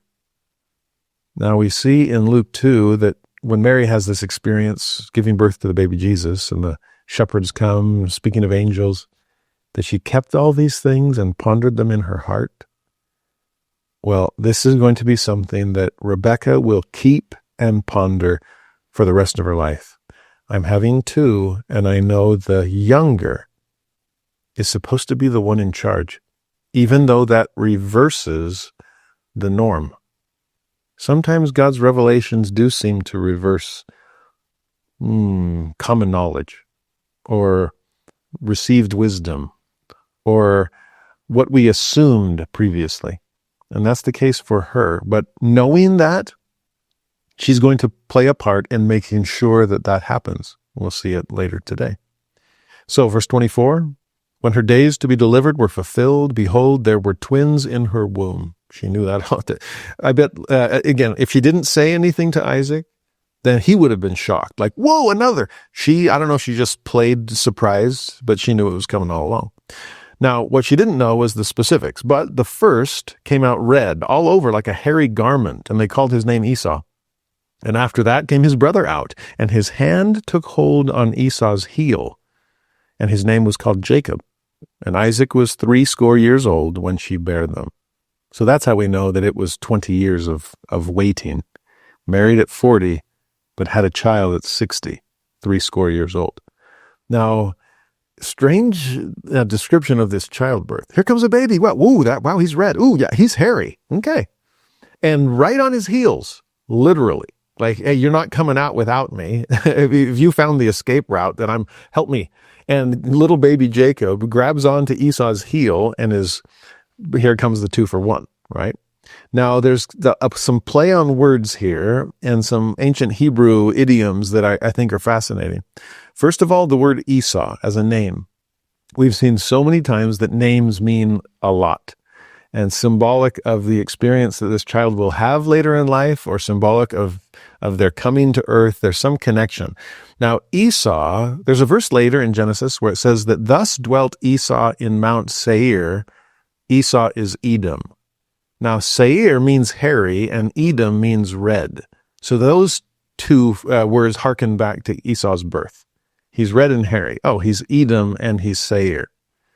So then what does Esau mean? Because some just think, oh yeah, Esau means red, or Esau means hairy. Well, by connection. But Esau comes from a Hebrew word asa, which means to do or to make. And so most would suggest that Esau simply means this is a doer. This is someone who gets the job done. Okay? And we'll see that he's one that kind of tries to grab the world by the horns and goes out and hunts and finds food and makes something of himself. Okay? And so his name is very appropriate. Jacob, meanwhile, is a twist on the word for heel. He grabbed Esau's heel and was pulled out by it. And so let's call him Yaakov after this word for heel. Now there's more, because when you get the full name Jacob, Yaakov, it means to supplant, which is interesting. Literally, it means to follow the heel. Which, again, happened literally at birth, but also if there's a Hebrew idiom that is this idea of supplanting someone, you're grabbing them by the heel and pulling them down so you can move forward.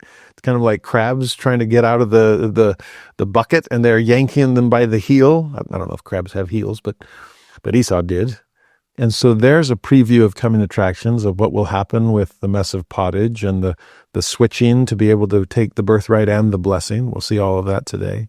I mean, it's interesting that in English, there's not a direct connection between the Hebrew and the English on this, but in English, we sometimes talk about, are you pulling my leg? Like, are you tricking me? Ooh, there's this trickster character again. Are you pulling my leg? Are you trying to deceive me? Now, that's one element of taking the heel. Another one is to follow so closely behind someone. It's like, man, you're on my heels, okay? And that's something true of Jacob in a positive way, that he will so closely try to follow God, that he's the one that God chooses for all of that posterity to follow. This Jacob, who next week we'll meet more directly, there's interesting. We'll see both the good and the bad today. We'll see the ambiguity and the positives and potential negatives here that all seem to be symbolized in this moment of birth. Now, they grow up in 27. The boys grew, and Esau was a cunning hunter, a man of the field. He's out, a doer, right? And Jacob was a plain man, dwelling in tents. Now, that seems a little confusing. Look up cunning, and it can mean things like skillful or expert. It actually comes from that verb yada that we hopefully are starting to know by now as to know, right? To know in intimate, powerful, relational ways. And here's a guy that he knows. No wonder he's a doer. He figures things out. He's cunning, skillful, expert in these kinds of things. Meanwhile, Jacob is plain. Now, that's not much of a compliment. But the Hebrew would suggest it means simple, or quiet, or mild, or peaceful, or even-tempered. Another translation even says civilized. If Esau is the one out, it's kind of like Ishmael was the wild one, and Isaac was the homebody there in Sarah's tent.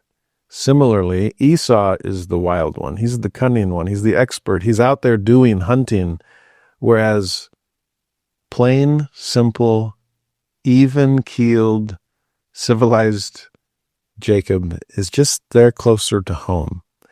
The Hebrew also suggests words like complete and perfect and blameless. I mean, if that's plain, then bring on the plainness. Are we ornamenting our lives with things that shouldn't be there? Let's stick with plain purity.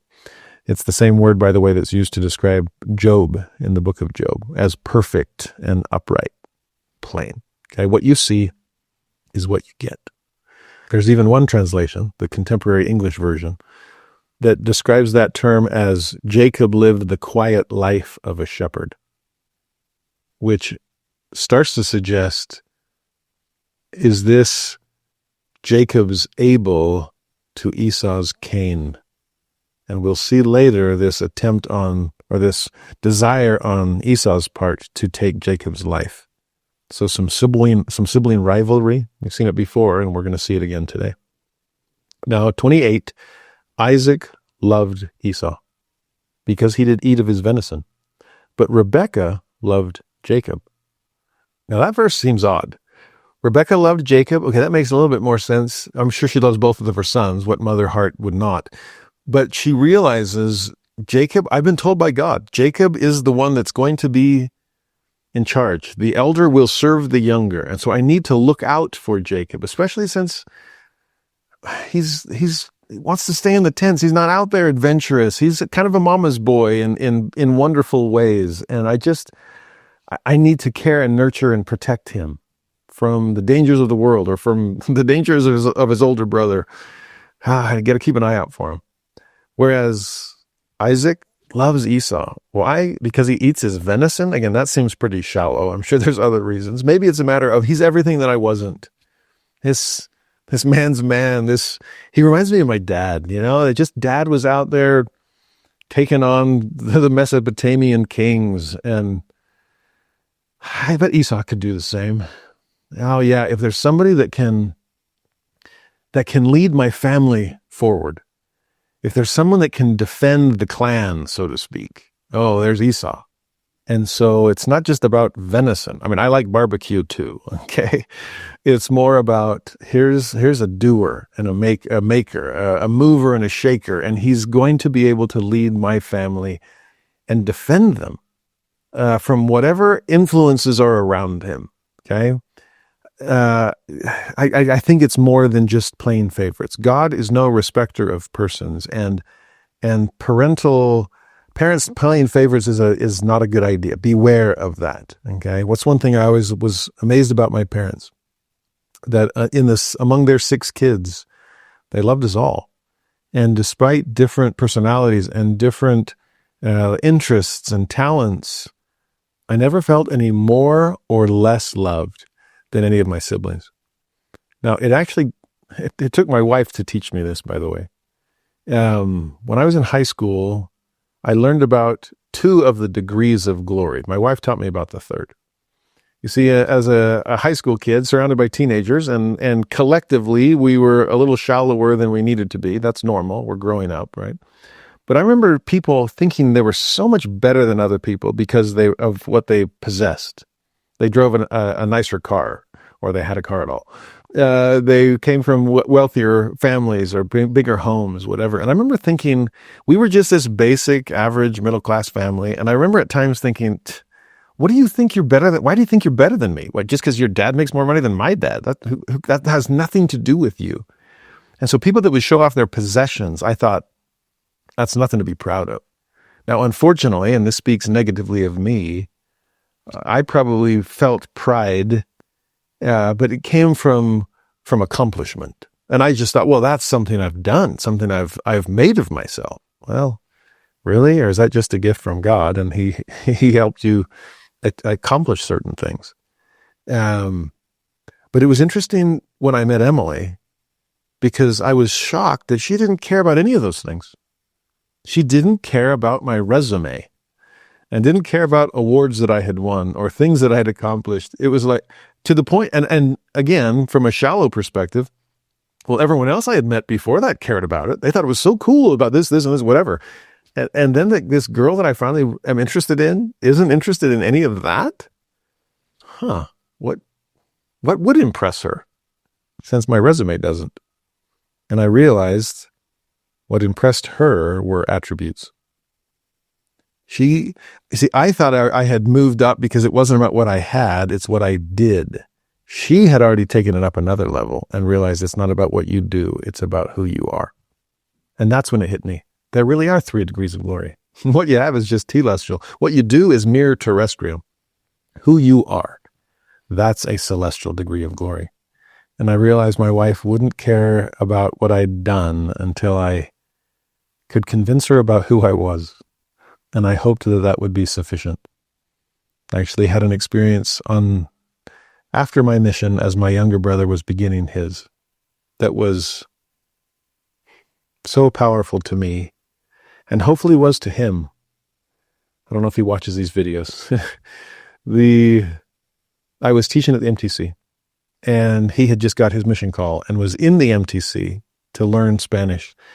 Now, this brother is amazing, but life came a little harder to him than to some other members of our family. He was just as smart. He had to work, but he had to work harder at it. And sports came easy to me and another brother, and it came much harder to him. He was so gifted with other things he could do, but it wasn't the kinds of things that primarily teenagers stand in awe of. Well, he came the day before he left the MTC to head out to the mission field.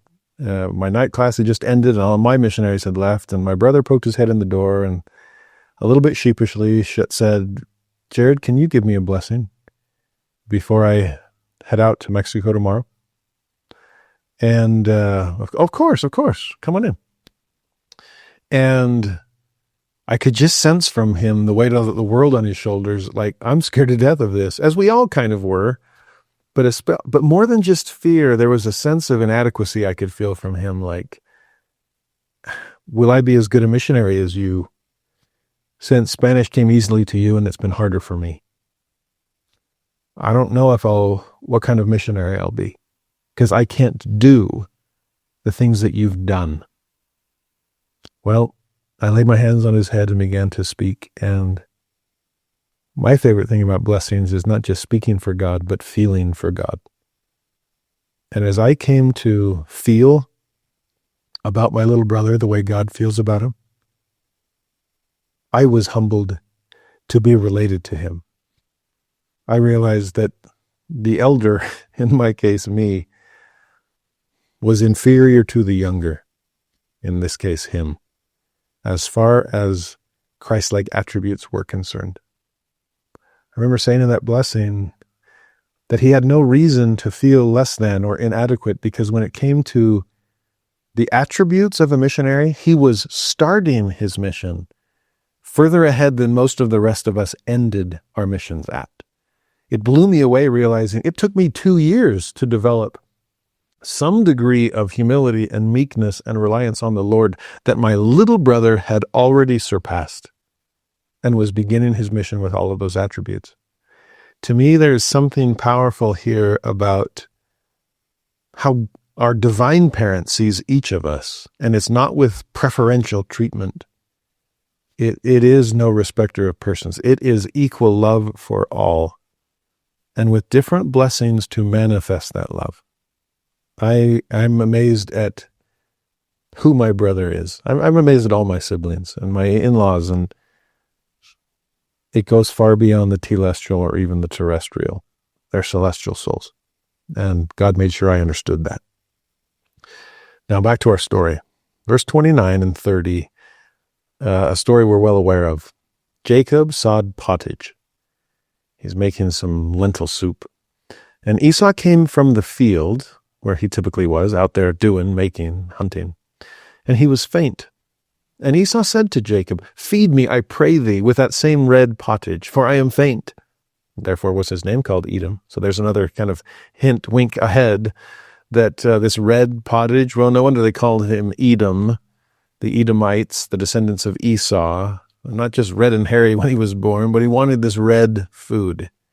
Well, 31, Jacob responds, "Okay, sell me this day thy birthright." Now, wow, that seems kind of out of the blue.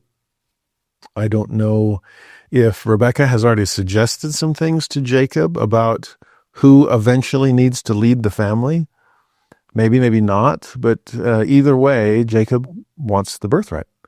Verse 32, Esau evidently doesn't, because he says, without even having to think about it, "Behold, I'm at the point to die. What profit shall this birthright do to me?"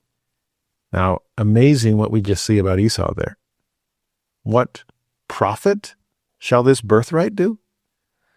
So do you not realize the value of the covenant? Is this something that you're not recognizing as far as the weight of God's blessings, this eternal weight of glory that we saw in the Doctrine and Covenants?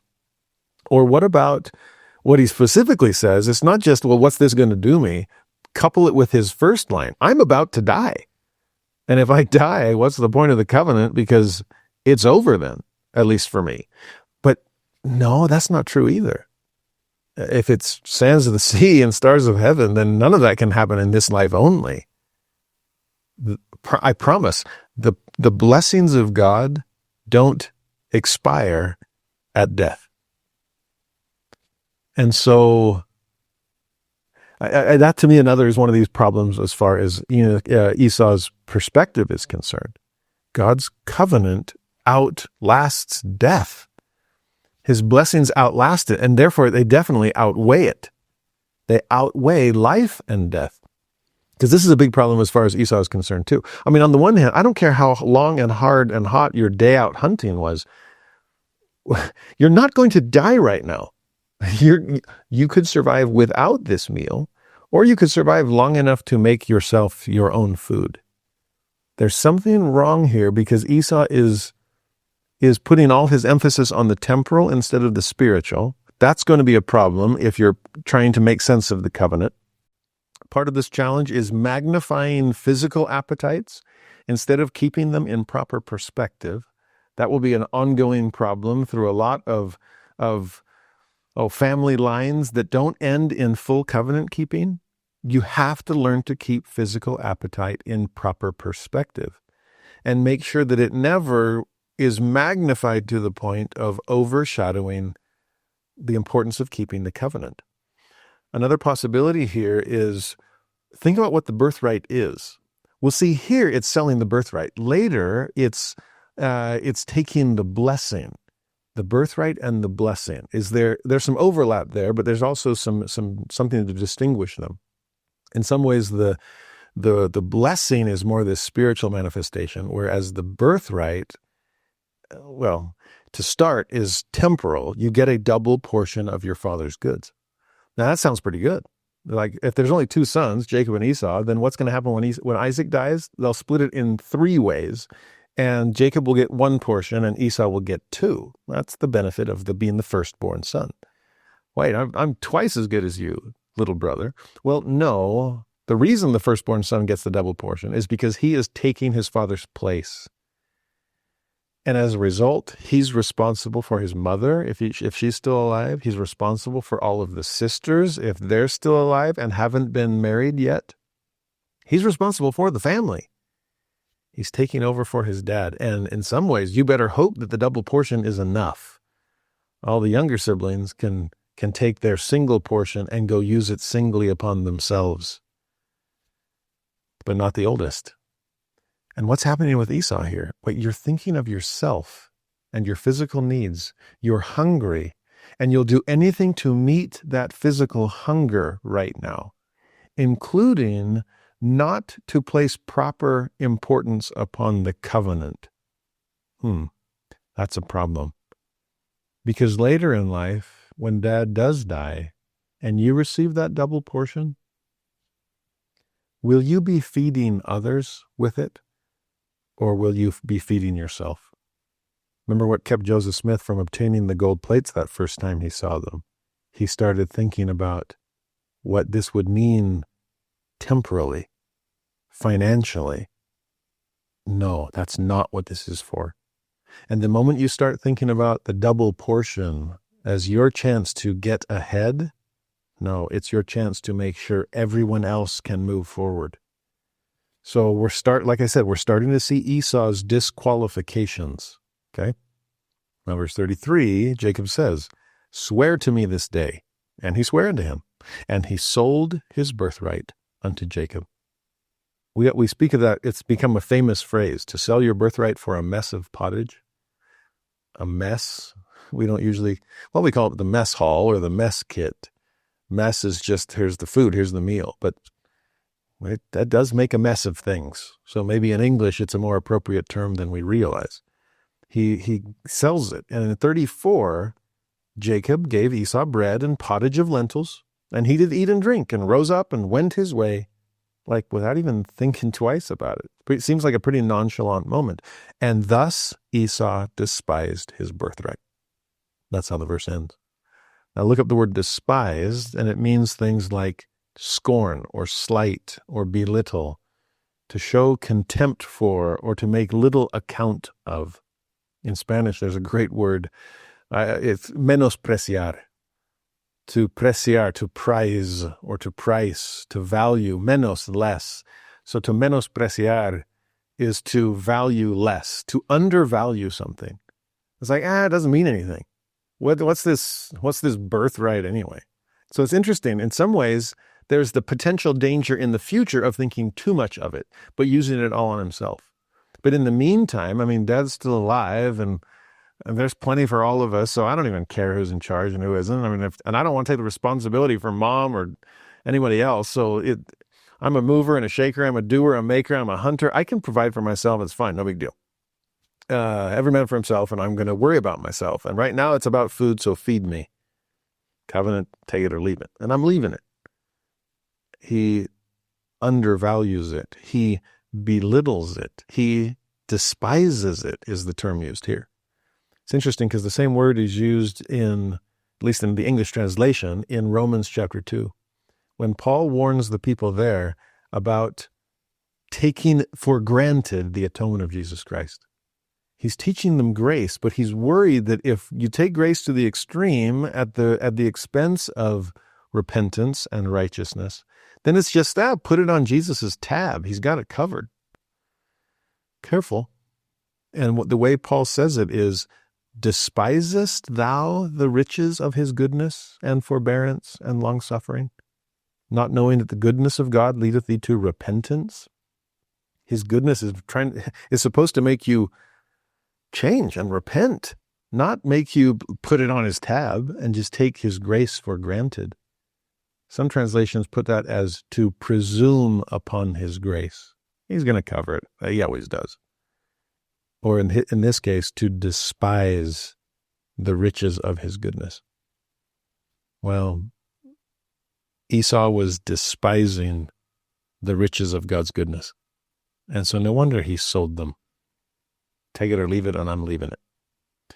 Now, the chapter ends there, only to turn the page to chapter 26. And what do we see? First sentence, a famine. Let's take Esau's hunger and then enlarge it to encompass everyone. What are you going to do when you're hungry? Do you forget the covenant like Esau just did? Are you trusting in the arm of flesh and whatever I can find to meet my own needs? Who cares about the way that I go about obtaining it? Chapter 26, verse 1, there was a famine in the land beside the first famine that was in the days of Abraham. And Isaac went unto Abimelech, king of the Philistines, unto Gerar. Now, like I said, Isaac is becoming Abraham 2.0, and we're starting to see some of these parallels. We saw that he marries a woman who is barren, despite being part of a covenant that's defined by posterity. We see a famine taking place we see two sons that are at odds with one another. Isaac and Ishmael in Abraham's case, Jacob and Esau in Isaac's case. We see a famine in the land that kept happening to Father Abraham as well. And in fact, he meets the same character, Abimelech.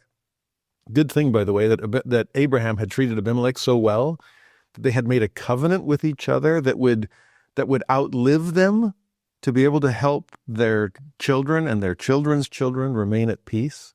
Well, Isaac, Abraham 2.0, is now grown up, taking his father's place, stepping into that. And instead of going to Egypt, like Abraham did the first time, he's going to stay right here. He's going to stay within the confines of covenant, despite his physical hunger. Esau, learn from this. And so he goes to Abimelech. In fact, verse 2, the Lord appears unto him, Isaac, and said, Go not down into Egypt. Okay? Dwell in the land which I shall tell thee of. Sojourn in this land, and I will be with thee, and will bless thee. For unto thee and unto thy seed I will give all these countries. Remember, here's the covenant.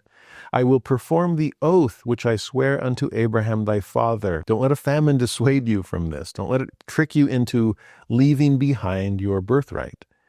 I will make thy seed to multiply as the stars of heaven, and will give unto thy seed all these countries, and in thy seed shall all the nations of the earth be blessed.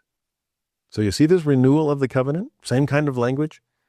Abraham, I'm going to bless you and your posterity, and through them I'll bless the whole world. Oh, speaking of posterity, next generation. Isaac, great to meet you.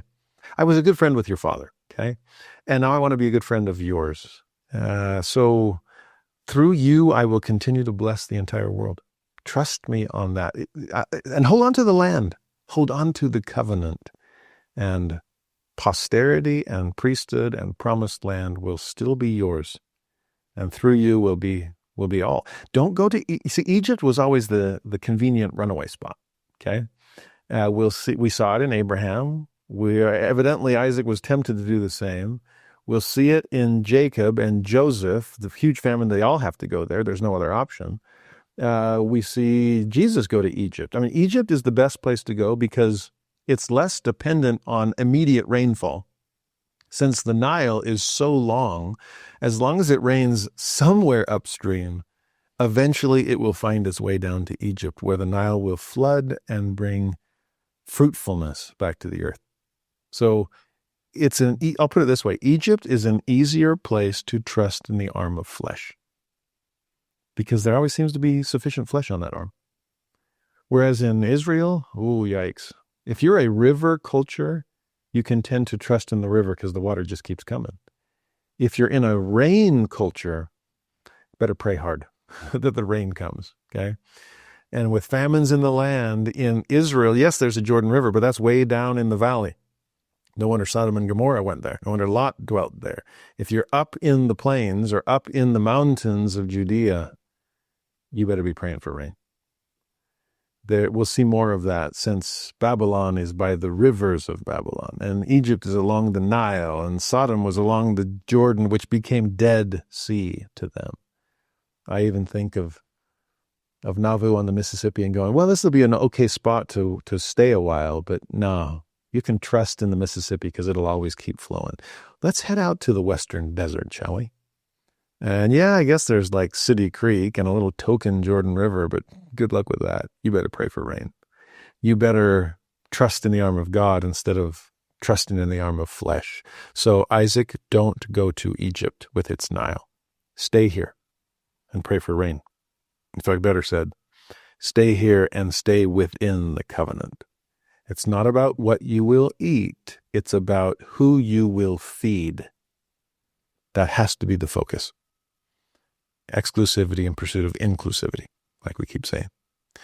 Now, verse 5. Because that Abraham obeyed my voice and kept my charge, my commandments, my statutes, my laws. Can I come up with any other synonyms here? Abraham was obedient. He did anything and everything I asked, down to the point of being willing to sacrifice you, an experience I know you remember well. Will you do likewise? Will you stay within the confines of covenant? Here's your first test. Well, he's had tests before, believe me. But here's another one. Then 6 through 9, Isaac and Rebekah choose to stay in Abimelech's land. Now, here's where it gets interesting, because Isaac tells all the people, this is my sister. Where did he learn that? Again, I told you it was 2.0, right? And so just as Abraham had said, Sarah is my sister, not my wife, so you don't have to kill me. Now, next generation, it's happening. Deja vu all over again, right? It's happening. And now Isaac is saying to people that Rebekah is my sister. Well, Abimelech notices at one point that there's no way they're brother and sister. This is husband and wife. This family, they did it again, right? So he confronts Isaac about it and says, come here, what are you doing? Your dad did the exact same thing to me. And Isaac could probably say, well, yeah, because he was in the exact same danger. I was worried about this. And like we talked last week, Abimelech is such a wonderful person. Philistine king notwithstanding, amazing person with innocency and integrity as defining features. Well, he hasn't changed as time has gone on. And so when he confronts Isaac about this, he says in verse 10, what is this thou hast done unto us? One of the people might lightly have lain with thy wife, and thou shouldst have brought guiltiness upon us. I love that. Last time it was innocency of my hands and integrity of my heart. Here again, we're innocent. You could have brought guilt. And people would have lightly committed a sin that is heavy upon us. There's nothing light about adultery, about immorality. We learned that in Sodom and Gomorrah. We learned it in Abimelech's concern over what was taking place with Abraham. We can't let it happen here. To me, it's interesting the way he puts it. And to me, it speaks of our needing to be extremely careful about the way we bend rules, because it might lead other people to completely break them. Again, like with Abraham, well, the first time we saw it, it came from as a command from God. Here, I don't know if that's still the case. If Isaac just grew up on fun stories about mom and dad and how they tricked, trickster, right? How they tricked the Egyptians and the Philistines, I don't know. And so this is family tradition. This is how it works. We're going to do the same. I don't know. Or if it's a matter of, it wasn't completely dishonest on mom and dad's part because they were related, and sister is an encompassing term. And since my dad and my wife's grandpa were brothers, then I don't know how the cousins and how many removed that is, but we're brother and sister too in the general term. So we're not lying. We're bending the truth to preserve ourselves. But again, from Abimelech's perspective, you bending would have led to our people breaking. And such things ought not to be. There might be times where you are doing something iffy, and you know you're justified. The ox is in the mire, for example. But I do worry sometimes about people that are watching and seeing you bend a rule, and in their mind, it's no different than them breaking it. I was going to go to a party when I was in high school, senior year, and I didn't go to many parties because this was LA, and I mostly non-member friends, and I knew what kinds of things were happening at the parties. In fact, sometimes my non-member friends would tell me, Halverson, awesome party this weekend that you're not going to want to come to, just FYI. And I'd always laugh and thank you for looking out for me. If I'm not supposed to be there, you probably shouldn't go either, but to each his own. Now, in this case, this party I wanted to go, senior year, and the last time I'll get to see these friends, and I remember my dad just expressing his concern about me going to this party. And I remember defending myself and my honor and saying, Dad, I don't, anything in the word of wisdom smells bad to me. So it's not even a temptation. Okay. I'm not going to do anything bad at this party. And my dad's response, I'll never forget. He said, it's not you I'm worried about. I was like, huh? See, at the time, my dad was in the stake presidency, and he said, people know you in the stake, the youth do. And I just worry that some might go to the party since you're going. I can picture them saying to their parents, come on, Mom and Dad, Jared's going. Why can't I go? Oh, okay. Well, President Halverson's son's going to be there. It must be okay. And the concern was, what if the word of wisdom is a temptation to them? What if immorality is something they need to be on the watch out for? I know you're not going to break the rules, son. I just don't want other people to be led down a path. And they might have taken it lightly. They might take the dangers lightly. And you might bring guiltiness upon them, even as you remain guiltless yourself. It's something to ponder. At least it had me pondering as a high school senior, and no, I didn't go to the party and didn't miss anything. Now, verse 11, Abimelech, now fully in the know, charged all his people, saying, he that toucheth this man or his wife shall surely be put to death. That's how serious this is. Don't take it lightly. I'm taking it heavily, okay? And you should too. Morality is a life and death kind of thing. Then verse 12 and 13, Isaac sowed in the land and received in the same year 100-fold, and the Lord blessed him. And the man waxed great and went forward and grew until he became very great. Oh, you didn't have to go to Egypt, see? Yes, in Egypt you would have survived. You could have used whatever money you had to purchase grain from the Egyptians. But here, in spite of famine, trusting that God would allow the rain to fall, it's your own property. It's your own crops. And instead of just purchasing food from others, you are now producing 100-fold, which is more than you could eat. You see, covenant, you're in a place where you can now feed other people. That's what it's all for. Now 14, he had possession of flocks and possession of herds, great store of servants, and the Philistines envied him. And how did they work out that covetousness? For all the wells which his father's servants had digged in the days of Abraham his father, the Philistines had stopped them and filled them with earth. Talk about grabbing the heel and pulling somebody back, right? Talk about trying to tear others down. But that doesn't lift you up. God will still provide. So fill somebody else's wells with earth, stop them up, stop the channel. Oh, God can't bless you now. Oh, you want to bet? And God continues to pour down blessings that he would have been willing to share with you too if you hadn't been so covetousness of what you didn't have. Now, verse 16, Abimelech says to Isaac, "Go from us, for thou art much mightier than we." And Isaac departs. Now, this is interesting because, wait, I thought we had a covenant. Well, yeah, but, well, speaking of Abraham 2.0, this sounds like Abraham and Lot, and we need to divide since there's not room enough for both of us to prosper. And the Philistines are now worried. They're envious of Isaac, as they were envious of Abraham. And now it's, we try to get in the way of Abraham, or can't get in the way of Isaac. Well, we'll try. Separate. Okay? And so he does. I'm big enough to be small. I would rather just lose something physical rather than lose some kind of relationship that is worth holding on to. So then in 18, Isaac digged again the wells of water, which they had digged in the days of Abraham his father.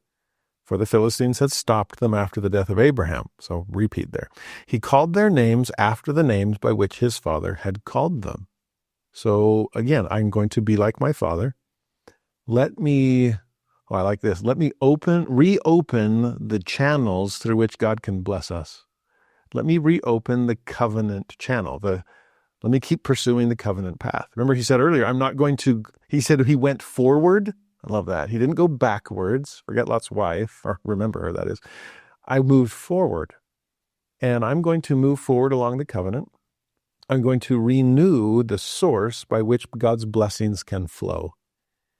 We can't allow the blessings God gave to our fathers to be damned. Okay, we're not going to plug the hole. We're not going to fill the well with earth. Are we making sense of these symbols? We want to make sure the blessings continue to flow forward.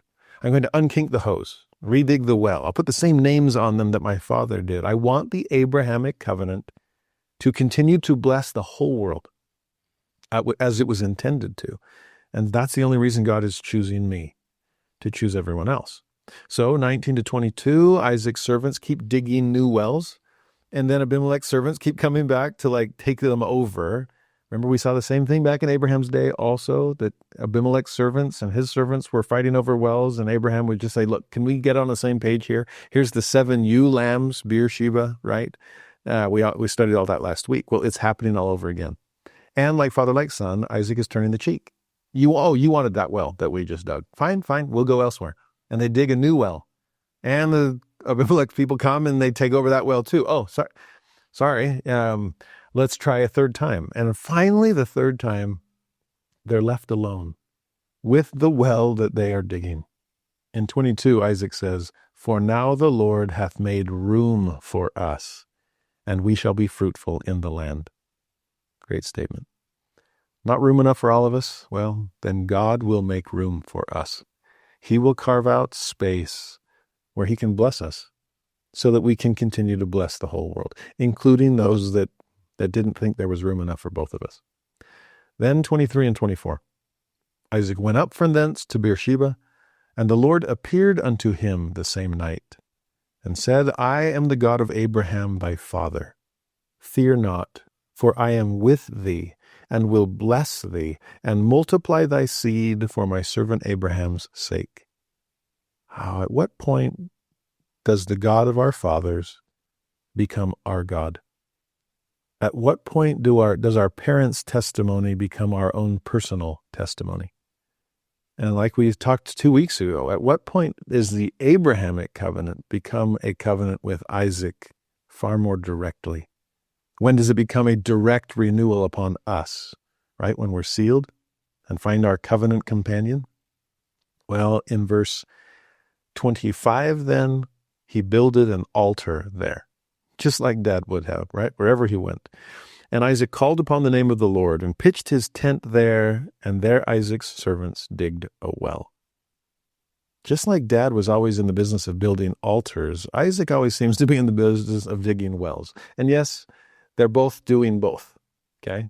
And to me, again, there's some beautiful symbolism there that if an altar is a mini mountain of the Lord, this outcropping of stones that you've set up, and a well then is heading in the opposite direction. Climb high or dig deep, but either way, find access to the blessings of God.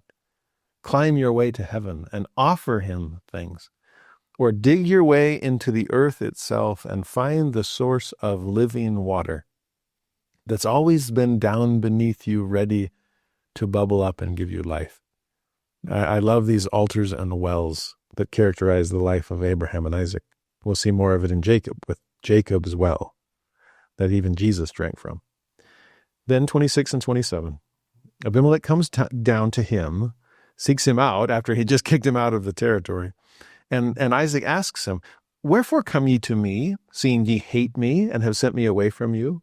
It's like, whoa, hate, that's a strong word. Well, there just wasn't big enough for everyone. My people were envying yours. And maybe it was even out of respect. If you get far enough, maybe my people will leave you alone, as they seem to be beginning to. I'm sorry about this. I know we've made a covenant and my people haven't been keeping it. Thank you for keeping it on your side. Thank you for keeping the peace, even though it hasn't always been easy. It takes two to tango. Thanks for being the one that refused to be two. Okay?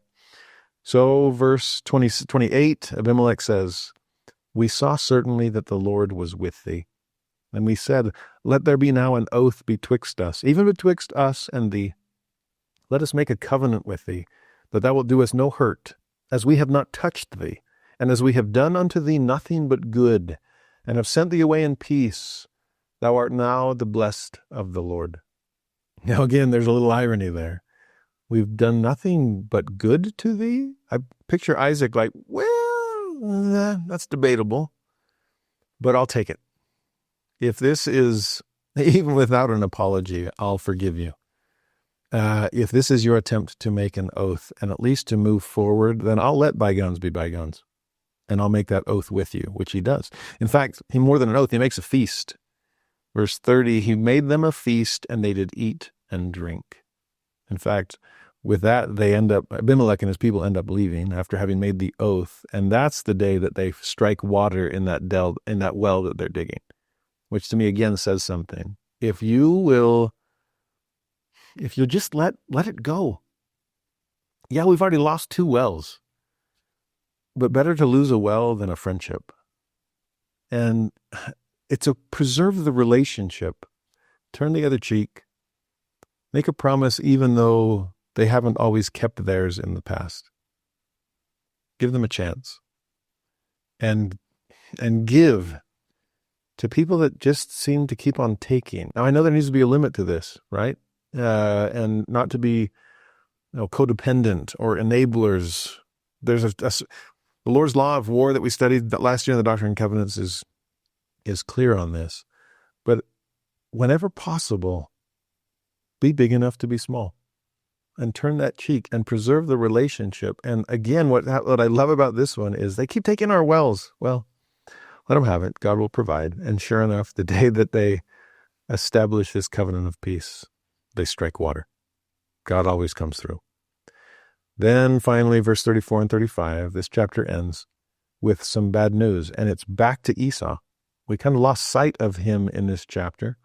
The previous one ended with him selling his birthright, showing that he despised it. He didn't care. He menospreciared it. Okay. And here we see it again. 34 and 35. Esau was 40 years old. Good time to get married if you ask his dad. Well, 40 years old when he took to wife Judith, the daughter of Beeri the Hittite, and Bashemath, the daughter of Elon the Hittite. Well, wouldn't this be cause for rejoicing? No.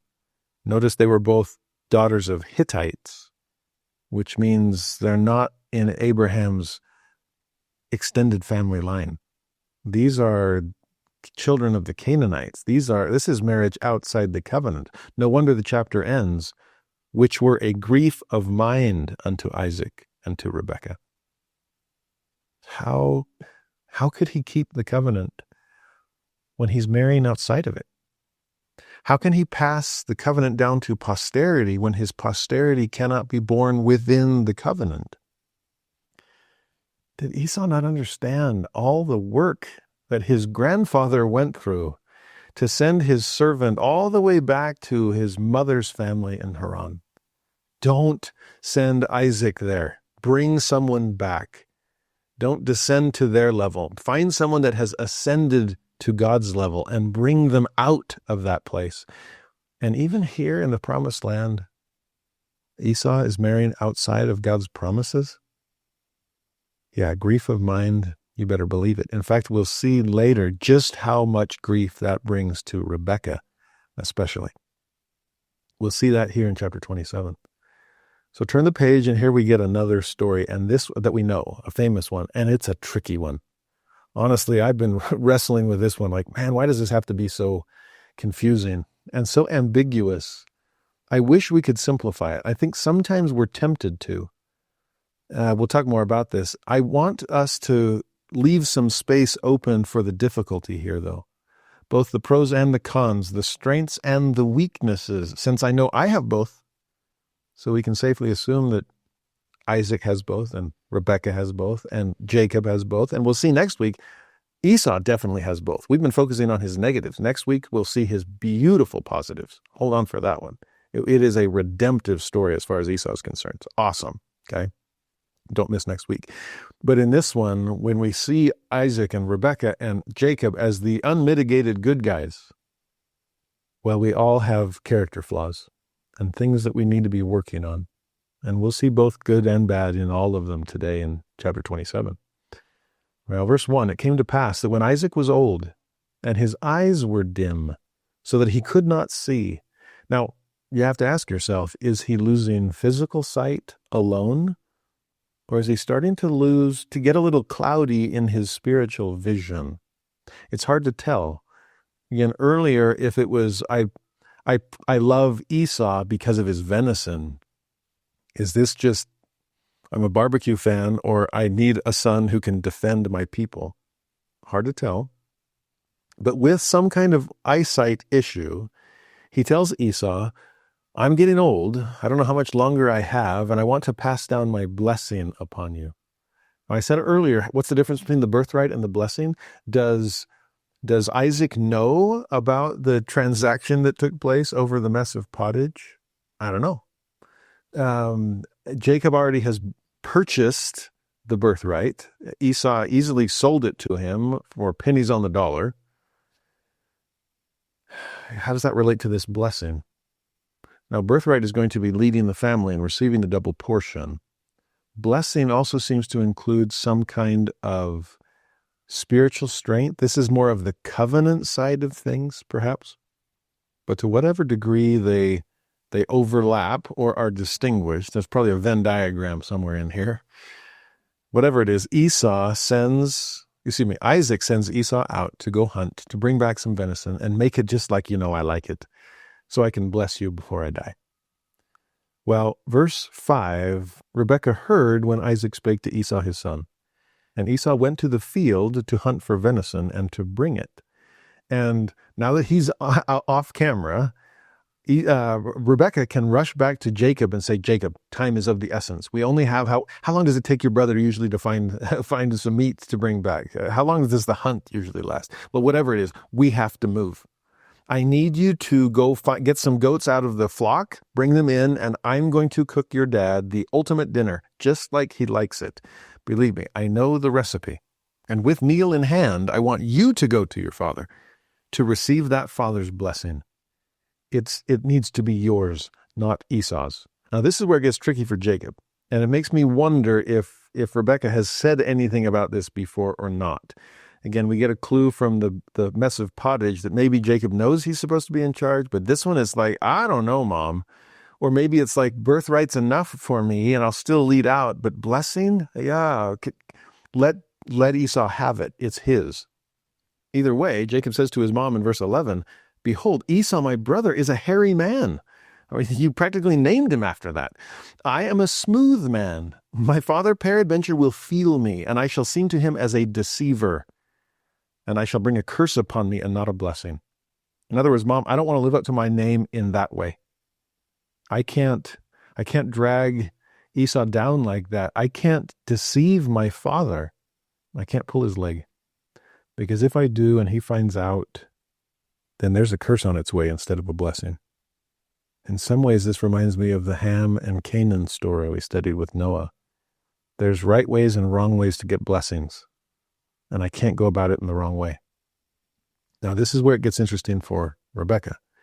Verse 13, right on the heels, no pun intended, of Jacob saying, I'm going to get cursed for this, Mom. Then, unapologetically and unafraid, mother says to son, upon me be thy curse, my son.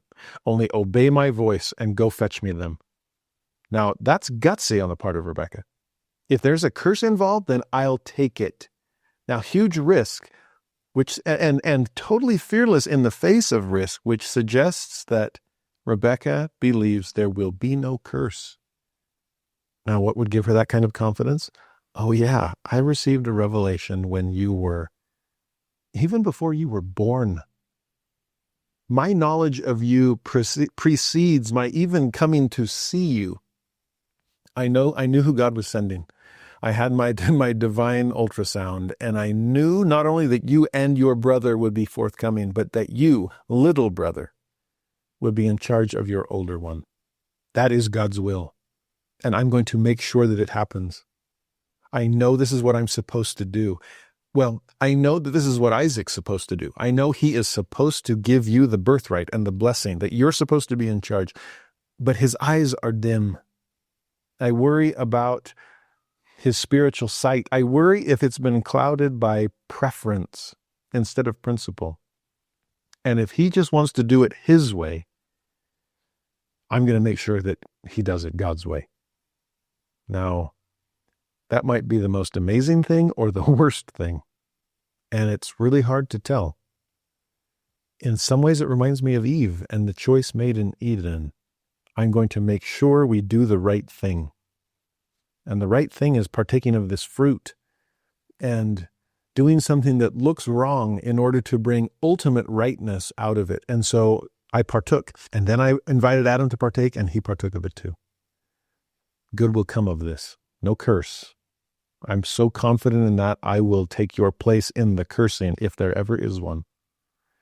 Now, as we suggested back then with Eve and Adam, if there, to whatever degree it was beguiling, and to whatever degree there was transgression or mistake there, I would say, as I did then, that it was making a unilateral decision with bilateral consequences. It was choosing on her own when her decision affected Adam as much as it affected her. I wonder if there's a similar lesson here where, Rebekah, trust your husband. Yeah, he might really like barbecue, but he's an honorable man that prioritizes the promises of God. Don't you see what? I'm sure he wanted to keep all those wells with Abimelech too, but he gave up on his personal preference in order to keep the covenants of God. He'll do the same thing here. Talk to him. Did you ever tell him about your spiritual impression? I vouchsafed that revelation to you. Now of all times, you need to share it. Trust that he who entreated God for you will also trust in what God gave directly to you. Talk to him. We have no evidence that she did. Well, in this case, she proceeds with her plan. 14 through 17, she makes the food, puts Esau's clothing upon Jacob, even gets some goat skin to put on Jacob's hands and neck, so that just in case Dad feels you, you'll be as hairy as your big brother. Now, there's different varieties of goat, and so don't think too much of a hairy beast here, but rather, okay, more than just the smooth Jacob, all right? Well, verse 18, Jacob came unto his father and says to him, My father? Isaac responds, Here am I. Who art thou, my son? Now, he was just, somebody, I can't see, but somebody just referred to me as father, so it must be one of my sons, but which one is it? It's hard to tell, okay? I can't see. Are my ears playing tricks on me? Verse 19, Jacob said unto his father, I am Esau, thy firstborn.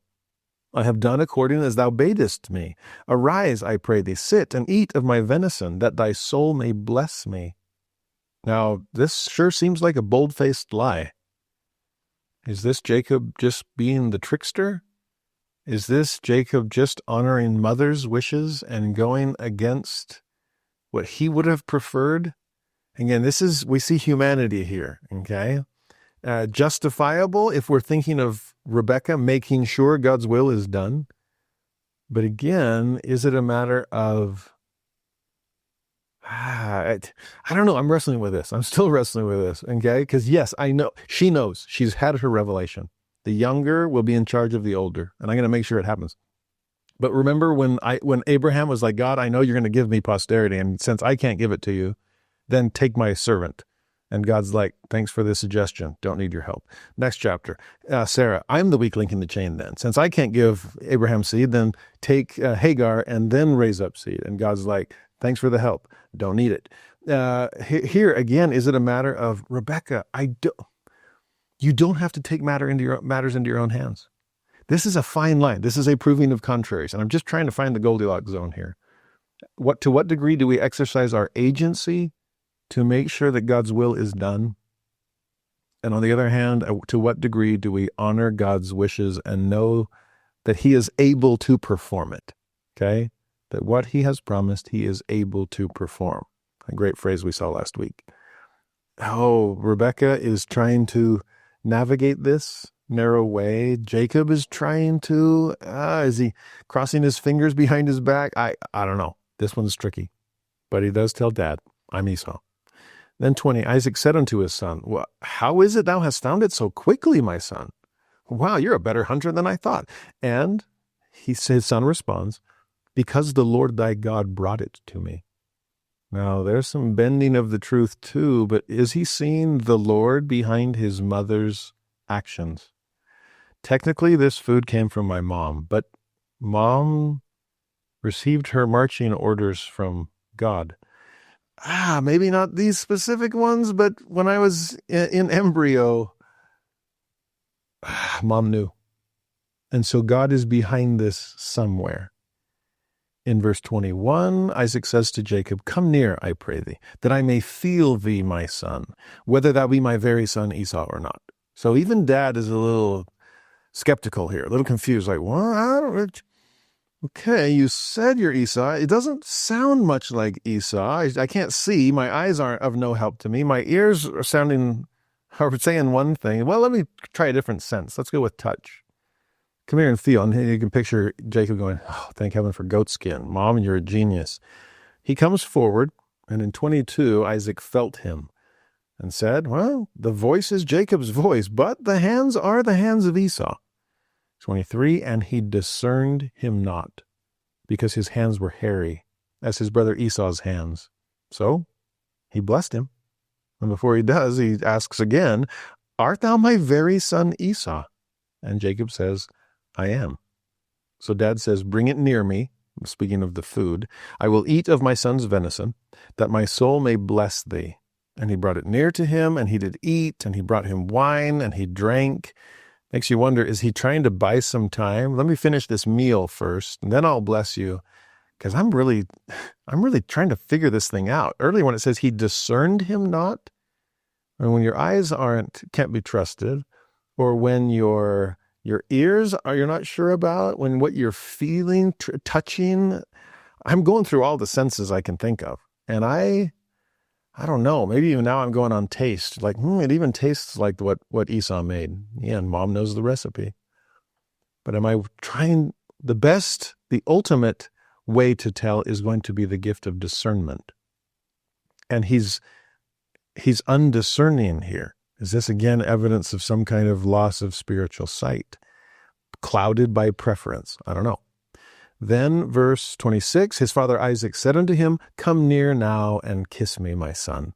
But even that's another test, because now it's going to be the smell test. Yeah, going through every one of my 5 senses.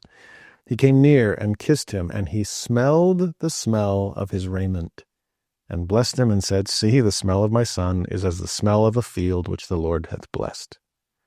Okay. Eyes, no help. Ears sure sounds like Jacob, but touch feels like Esau. Tastes like Esau's food. Smell smells like Esau's clothing. Okay, must be Esau. 28 and 29 then. Here comes the blessing. Therefore God give thee of the dew of heaven, and the fatness of the earth, and plenty of corn and wine. Let people serve thee, and nations bow down to thee. Be Lord over thy brethren. Now that's where Rebekah would have said, okay, there's the blessing. And let thy mother's sons bow down to thee. Cursed be every one that curseth thee. Blessed be he that blesseth thee.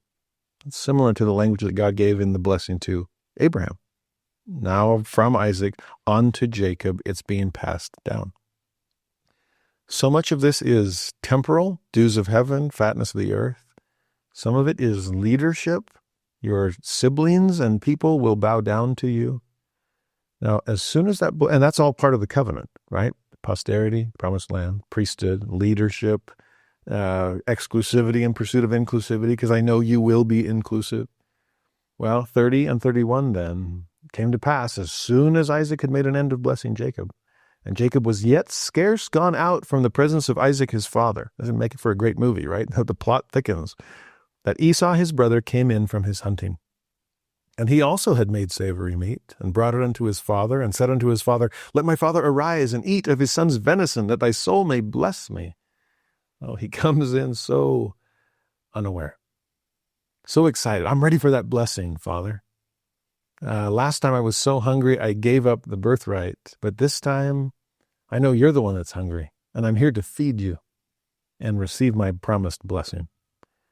Verse 32, Isaac his father said unto him, Who art thou? And Esau said, I'm thy son, thy firstborn Esau. There's confusion meeting equal confusion here. In fact, 33, Isaac trembles very exceedingly and said, Who? Where is he that hath taken venison and brought it me? And I have eaten of all before thou camest, and have blessed him. Yea, and he shall be blessed. Now, it's dawning. Isaac's eyes are opening now. He's realizing he's been had. Somebody pulled his leg, yanked his heel. And it wasn't just Jacob, it was Rebekah too. What have I done? Now, all this trembling. By the way, one commentator pointed out, it's really interesting that we see very little of the emotion in Abraham and Isaac during the time of the sacrifice of Isaac. Remember last week when we studied it, we see a very slow and painstaking description to give us kind of time to try to plumb the depths of their emotion. But the text itself doesn't describe their emotion at all. Here you see a lot more descriptive language as far as how Isaac and Esau are feeling about this lost blessing. Isaac is trembling exceedingly. We'll see all kind of weeping on the part of Esau in just a moment. But notice the last phrase that Isaac used. I blessed him. I didn't just eat his food. I blessed him. And then that last line, yea, and he shall be blessed. He will be. I know that blessing came from God, not me. I may not have seen clearly, but I know God sees clearly, and that blessing will come through because it was given to its rightful recipient. Now is he starting to feel maybe what Rebekah had felt decades before? Is there this sense of, that was right?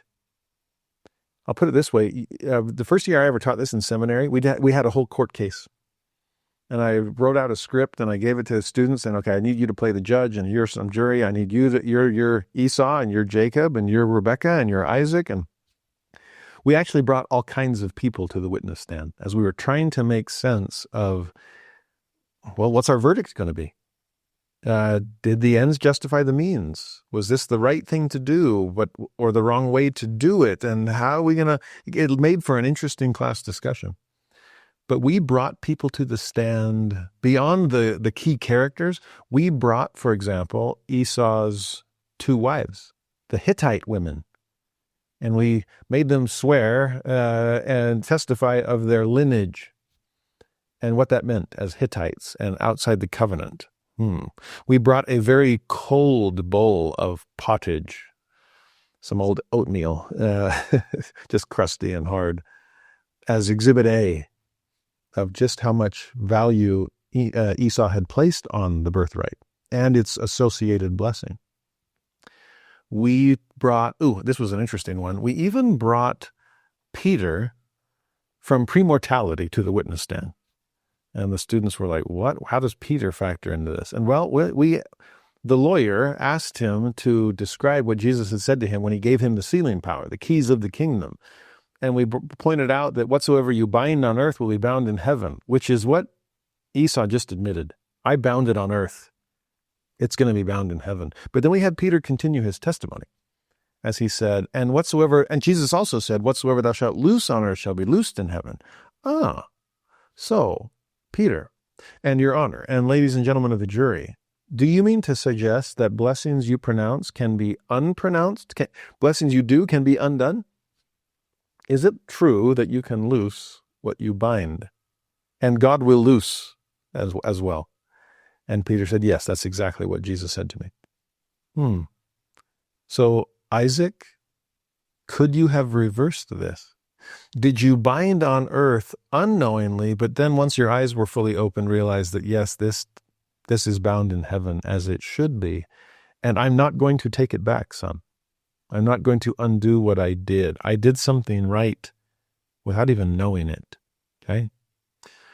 Well, the court case proceeds, or at least the drama does here that we're describing. Verse 34, when Esau heard the words of his father, he cried with a great and exceeding bitter cry, and said unto his father, bless me, even me also, O my father.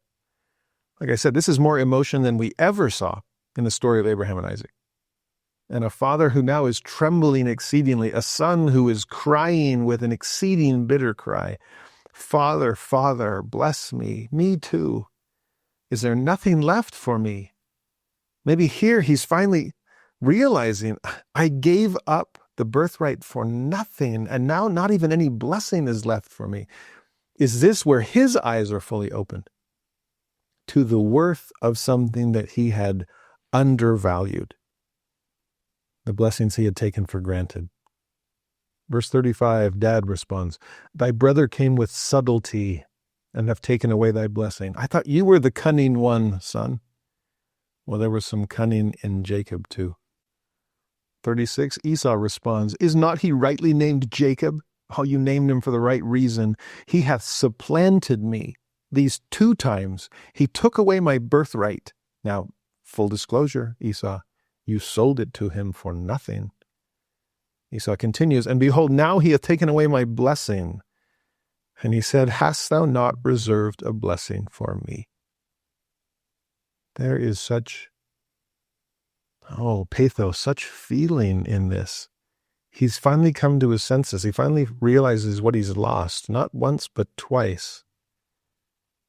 Is that all there is? Do you not have a blessing for me?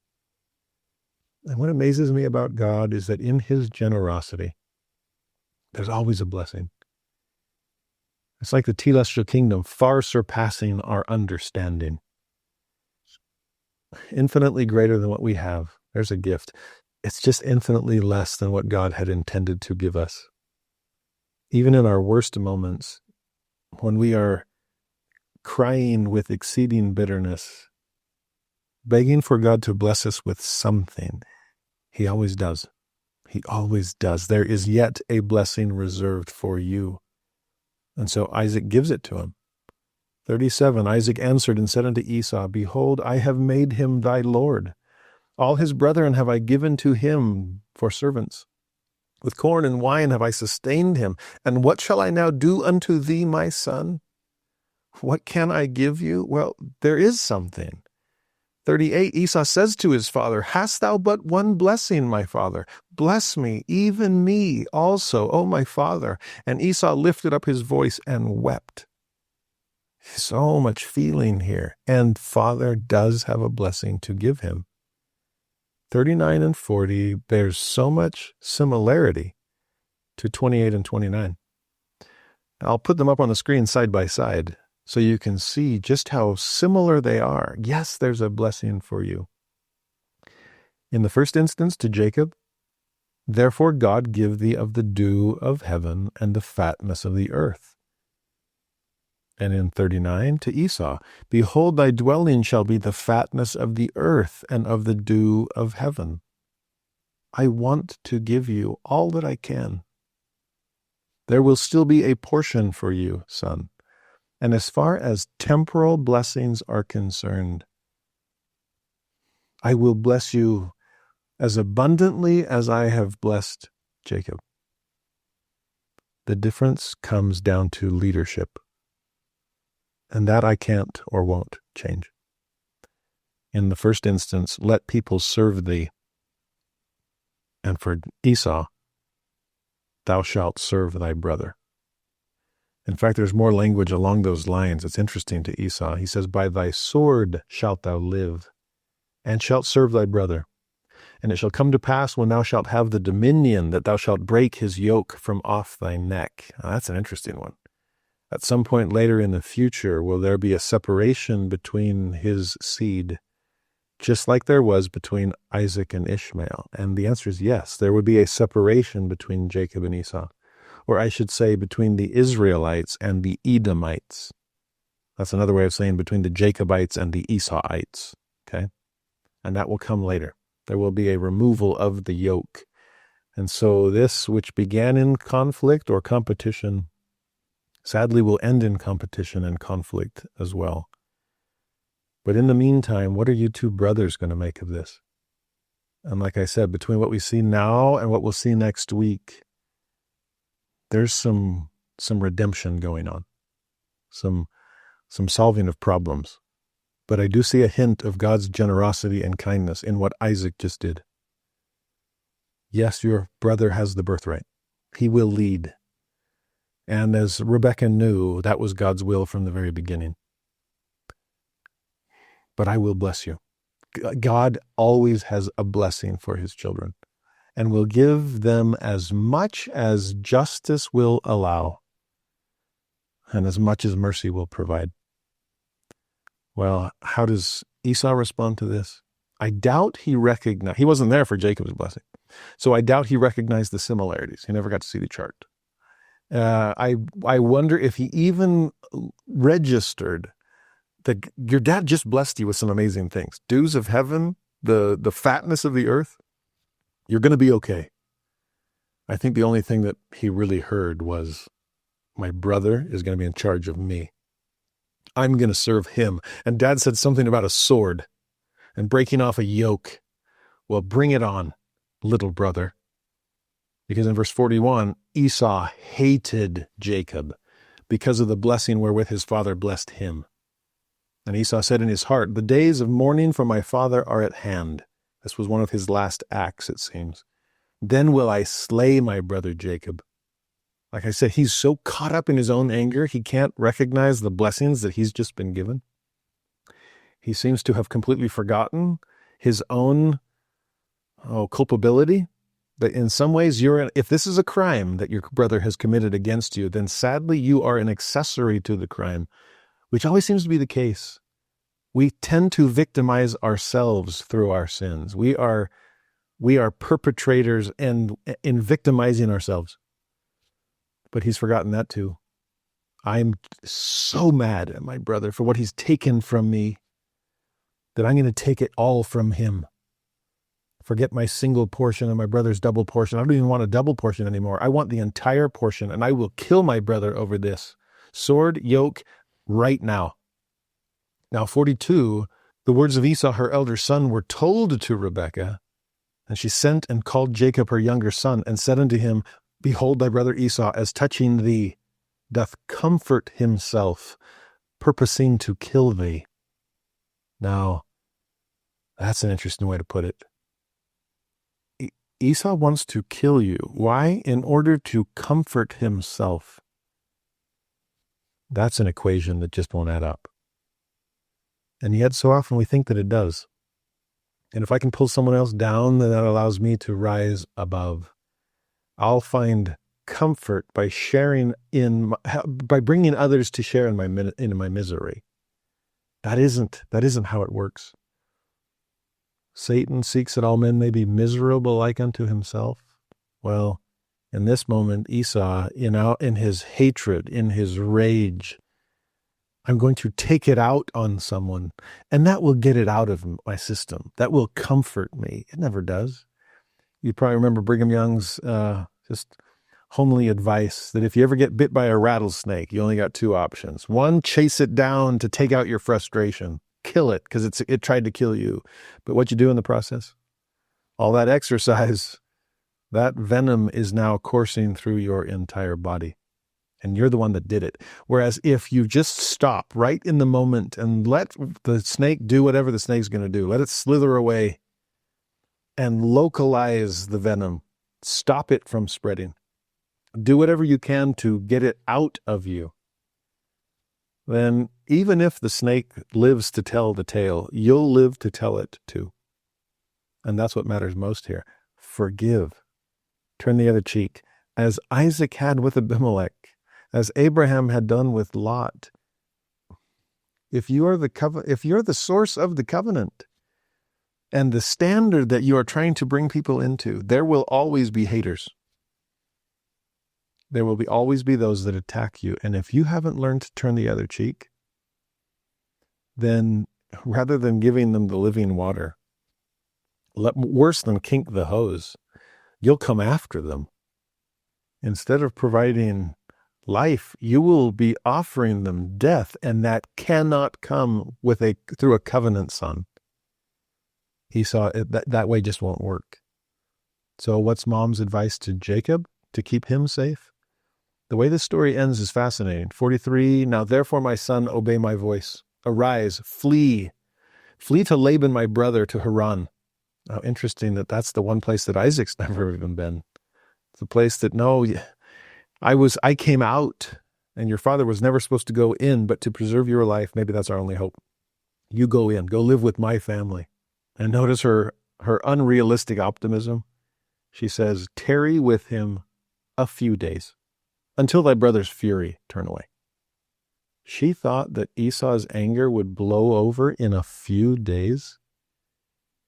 Esau and Jacob do not reconcile until more than 2 decades later. It's like half their lifetime. What a tragedy. Yes, Jacob received the birthright and the blessing. Yes, he's the leader, but for the next 20 years, he's not even going to be in a position to lead his family because he's cut off from them. Could things have been different if Rebekah and Isaac had talked about this? Could things have been different if they'd sat down as a family council and explained things? And yes, Esau would have had to swallow hard with this maternal revelation. But would he have accepted it, perhaps with less anger? At least less anger directed to his brother Jacob? Or at least less justifiable anger aimed in his direction? 20 years before Jacob finally returns. Verse 45 then, until thy brother's anger turn away from thee, and he forget that which thou hast done to him, then I will send and fetch thee from thence. And then notice how she puts it. Why should I be deprived also of you both in one day? And that again brings us back to the story of Cain and Abel, where Eve loses both sons at the same time. One physically, one spiritually. I can't allow that to happen. So 46, Rebekah says to Isaac, probably trying to explain to him why he's about to lose his son Jacob. She says, I am weary of my life because of the daughters of Heth. That's where the Hittites are coming from. If Jacob take a wife of the daughters of Heth, like Esau did, such as these which are of the daughters of the land, what good shall my life do me? You understand, once again, this is the culminating moment in this story, because then next week we'll get on to Jacob and Rachel and Leah. What good is my life if I can't pass down the covenant? And if Jacob dies, or even if Jacob stays but ends up marrying outside the covenant the way Esau has, those are our two sons, our only two sons. And if those two kink the hose, then it doesn't matter that we didn't. It doesn't matter if we kept the covenant if they don't keep their covenant. And what's happening to our family? What kind of decisions has Esau already made that disqualified him from this? That's why you know now why I did what I did. You know that Jacob was the one that the covenant was supposed to go through him. He's a plain man. It wasn't his idea. He's complete. He's trying to be as perfect as he can be. Yes, he has things to learn, and he'll learn some next week and forward. But Isaac, you know why I thought I had to do this. And if for whatever mistakes I've made, maybe I'm already being cursed with some curse. I've lost Esau spiritually. I cannot lose Jacob physically or spiritually. So I sent him away. I'm sorry. But I know God will bring some joy out of this. Isaac, you divine laughter, you joy from God, we'll still find ourselves rejoicing someday, somehow. I don't know when. This is a hard story. I'm sorry that it's going to be a week before we get to continue it. Because like I said, the reconciliation between Jacob and Esau is one of the most beautiful moments in Genesis, and one that I don't think we spend enough time with. There will come beauty from these ashes. Now, do the ends justify the means? Only Rebekah can answer that. Only Isaac can answer that. Only Jacob and Esau can answer that. Then again, maybe you and I can answer that, though not for them. Only in our own situations. Like I said, when we did that court case in seminary, I think everyone sensed that the goal was to exonerate Rebekah and Jacob. Because they're the good guys, right? I mean, we can throw Esau under the bus. We'll see how that goes next week. But as long as Jacob and Rebekah come out unscathed, we're good to go. Well, is that oversimplifying things? Is that forcing people to be perfect in ways that they weren't and that we aren't? Like I said at the beginning, I think it's worth holding on to some of the ambiguity here in this story, because there's plenty of ambiguity for us to wrestle with in our own lives too. I am grateful for the Christ-like attributes of every person in this story. And like I said, we'll have to wait for next week to get Esau's. But he has them too. I regret all of the flaws in my character as I regret the flaws in theirs, but I'm sure they regretted their own flaws far more than we could. We've talked about this in prior years, that every attribute is a coin that has a heads and a tails. And the heads of Rebekah's coin was her, I will go and do, and I am an agent, not an object, and I will act in courage and decisiveness, and I'll make sure that God's blessings flow. I will step into that stream, and I will take hold of the covenant, and I will be in the way, and I'll make sure that God's promises are kept. Well, flip that coin, and maybe you see someone trying a little too hard to make sure God's promises are kept. Yes, he wants our help, but doesn't always need as much of it as we think. I got this. Maybe she's so decisive, and maybe she's so independent. She was willing to turn to God directly for an understanding of, if it be so, then why am I thus? That independence is a beautiful thing. That has some potential downfalls if you don't become interdependent with your husband in decisions that matter most. So hold on to your strengths, my friends. Beware of their inherent weaknesses.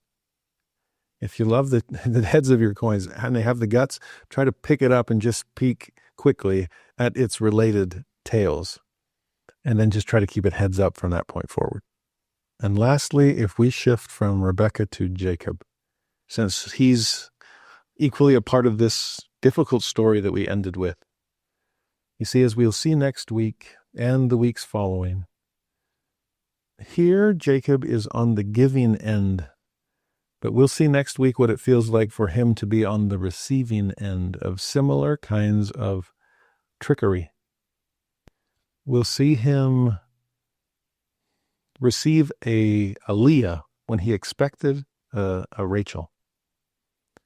We'll see him the next generation when some of his sons have betrayed another one of his sons, and there is conflict and friction and anger and covetousness, and everything that he felt with his own brother Esau is happening with his son Joseph and his other sons that betrayed him and then deceived their father with the help of some of their brothers' clothing and an animal they'd killed. Can you hear the echoes? Now, what's interesting about all of these stories is that God brings good out of them. He really does. This action will bring the birthright and the blessing to Jacob, which was God's intention. It will push Jacob off to Haran to marry within the covenant, to do what his dad never did, right? But for the same purpose, to marry within the covenant. And it's through this that he's propelled forward along the path of destiny to meet Rachel, his covenant wife. It's through the deception of his children that the whole family is saved as they go down to Egypt during their time of famine. God always brings beauty out of ashes, even if we're the ones who lit the fire. But there is some burning along the way. There's a loss along with the gain. And in Jacob's case, yes, you went forward, but you lost years and years you could have had with your mother, with your brother. And in the next story, years and years you could have spent with your covenant son, Joseph. My friends, I keep praying for the Holy Ghost to help me learn the lessons I'm supposed to learn from these stories, and that he'll do the same for you. This one doesn't have the same sense of closure that a lot of other stories do. Next week, I think we'll provide some of it when we see Jacob and Esau reconcile. And it's such a beautiful story. We only saw Esau's tails today. We'll see his heads next week. And there's heads in all of us. I'm grateful for a God that recognizes that and holds out hope for us all. There's tails in all of us too. And maybe that's why this kind of story doesn't sit quite so well with us, because my own flaws and weaknesses don't sit very well with me either. But they're there. And maybe it's not wise to wish away the warts on saintly people in the Old Testament that still were human, because it's not wise to wish away my warts either, or at least not wise to pretend that they're not present. I know where I fall short. Just as I'm starting to see or trying to make sense of places where other people fall short too. We need a more nuanced, more sophisticated view of Scripture, evidently. Instead of just the blacks and whites that we grow up and just assume that people are perfect or perfectly flawed. We're all somewhere in the middle. We're humans. And thankfully, God is aware of that. Thankfully, he sent his son to come down to see and recognize what we've done, but also what we're up against. To recognize what we've done, but also recognize what we're trying to do. as we try to make sense of ends and means and how best to accomplish them, and where's God in all of this. He's trying to guide us. I pray we'll turn to him. I pray we'll be more discerning. I pray that we'll look to covenant and seek others rather than satisfying self. There are so many stories scattered throughout these pages, and I pray that we'll have eyes to see them whenever the Holy Ghost chooses to open those eyes and teach us the truths that only can come through him.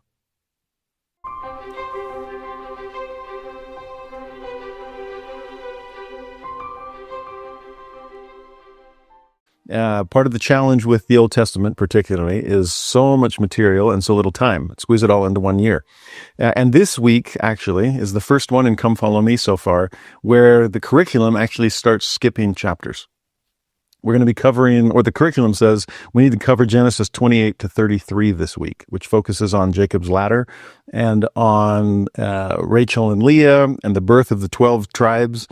At least the beginnings of that, and then the reconciliation of Jacob and Esau, some beautiful stories today. But next week, when we start with chapter 37, that means we've skipped 34, 35, 36. Now, I think it's okay to skip 36, no offense to the descendants of Jacob, but that's a genealogy chapter. But there's some amazing stuff in 34 and 35 that we really need to squeeze in. So prepared to stay for detention, and we're going to go above and beyond this week, beyond just the chapters that we're suggested to study. And we will have to be more selective as time goes on. I'm grateful the church is giving Genesis its due. We'll spend a disproportionate amount of time on this first book of Scripture, but it deserves that attention. We'll have to be more selective as time goes on. But as I've said before, even the skip over chapters typically include some incredible things. So let's not skip over too many if it can be helped. Now, we need to pick up speed for today's lesson by going back to the end of last week's lesson, which was a hard place to end. It was tricky. It was a messy chapter because you have Jacob and Rebekah tricking Isaac into giving Esau's blessing to Jacob instead. And we had our little court case, so to speak, and hopefully we understood that there was some right in that, but I don't think it can excuse all the wrong in it. And that's important, too, to recognize the humanity of the people that we see in Scripture, which should hopefully give us some hope for the humanity within each of us. But it did leave me wondering, the same question I wondered about when we talked about the fall. Could it have gone differently if Eve had spoken to Adam about her choice, her impending decision? Would he have understood? Would he have agreed? Would they have been able to make that joint decision jointly, since it affected both of their outcomes? And I would like to think, I'd like to believe, that Adam would have seen Eve's wisdom and courage and followed her example. I mean, he did follow her example. So I would imagine that he would have agreed once they had a chance to talk about it. And I asked myself the same thing for last week when it comes to Rebekah and Isaac. Would Isaac have understood? Would he have agreed? Would he have recognized that his diminishing eyesight was clouding some of his vision and his preference was beginning to get in the way of principle? Would he have understood and believed Rebekah's report of this prenatal revelation that she received? And I guess what I'm thinking about is each of us in our relationships. Do we trust our loved ones with our deepest spiritual experiences, with our most profound insights, with the revelation God has vouchsafed to us that maybe isn't meant for us alone? And I pray that in our relationships, especially within our families, we feel comfortable and courageous enough to let people know this is the way God is speaking to me. It's ironic that we sometimes feel comfortable bearing testimony in sacrament meeting, but not at home in family home evening. I hope that our loved ones know the kinds of experiences we're having with God and that we know theirs as we try to navigate the covenant path together, since it's covenant companionship that God is ultimately after. Well, with that in mind, when you look at the very end of Genesis 27, where we ended last time, verse 46, Rebekah said to Isaac, I am weary of my life because of the daughters of Heth. If Jacob take a wife of the daughters of Heth, such as these, which are the daughters of the land, what good shall my life do me? You sense Rebekah's concern there? It's more than just my son's physical life. We saw that last week, that she's heard reports that Esau wants to slay Jacob because of this lost birthright and lost blessing. But it's more than just preserving his physical life. She's concerned about preserving his spiritual life. Esau married outside the covenant. We can't allow Jacob to make the same mistake. We can't. What purpose was all my efforts as a mother to raise these covenant sons, to be able to prepare them to pass the covenant down to them, if they marry in such a way that they do not have a covenant companion? Then the blessing stops with our generation. And what good is my life to me? Rebekah wonders. Don't forget, Rebekah had given up everything she knew, her previous life, her family, all that she knew back in Haran, to follow this covenant path, to join with Isaac within the covenant, and trying to raise her sons to do likewise, to perpetuate the promises of God. More than my life to me is my sons' covenant lives. And we have to do something to help preserve Jacob's. It's interesting that this would weigh so heavily on Rebekah primarily. There's an old talk that Elder Irene gave, a masterpiece. It's called The Law of Increasing Returns. And in it, he compares the law of diminishing returns, where we get all the bang for our buck right off at the beginning, and then it starts to peter out. Compares that to the law of increasing returns, where it is slow and steady and putting in the effort without seeing much reward, at least not in the short term. But eventually, as we are patient, a hope against hope, as we trust in the promises of God, ultimately those blessings do come, and they keep increasing exponentially. There is sands as the sea and stars of heaven as far as your posterity is concerned. There is this growth of the promised land, this priesthood blessing all the kindreds of the earth. That is a law of increasing returns, not the law of decreasing returns. But it does mean that it starts very slow. One covenant son for Abraham and Sarah, a covenant son, Jacob, for Isaac and Rebekah. And now she's worried, will that one covenant son, all my hopes are in him, will that come to nothing? In that talk, Elder Irene said this, and he was speaking of the incomparable investment that parents pay, especially those that forego the quick rewards of work in the world to be able to raise their children at home. And that primarily throughout history has been mothers. He said it this way: men and women working outside the home deal mostly with early crops and the law of diminishing returns. In the home, they spend far more on late crops and the law of increasing returns. It's important to remember that. It could help a woman understand why arguments for a career and little time spent rearing children are so tempting. And it might help a man understand why a child trampling on the teachings of the home may tear at his wife even more than at him. His paycheck comes often. Hers may come a few times in her life. And now perhaps, because of the choice of a child, one check may not come at all. My heart goes out to Rebekah. And all this behind-the-scenes work that she's doing, call it what you will. Pass judgment however you choose. But to see what is weighing on this mother heart, on this covenant conscience, we have to find a way to make sure this paycheck does come.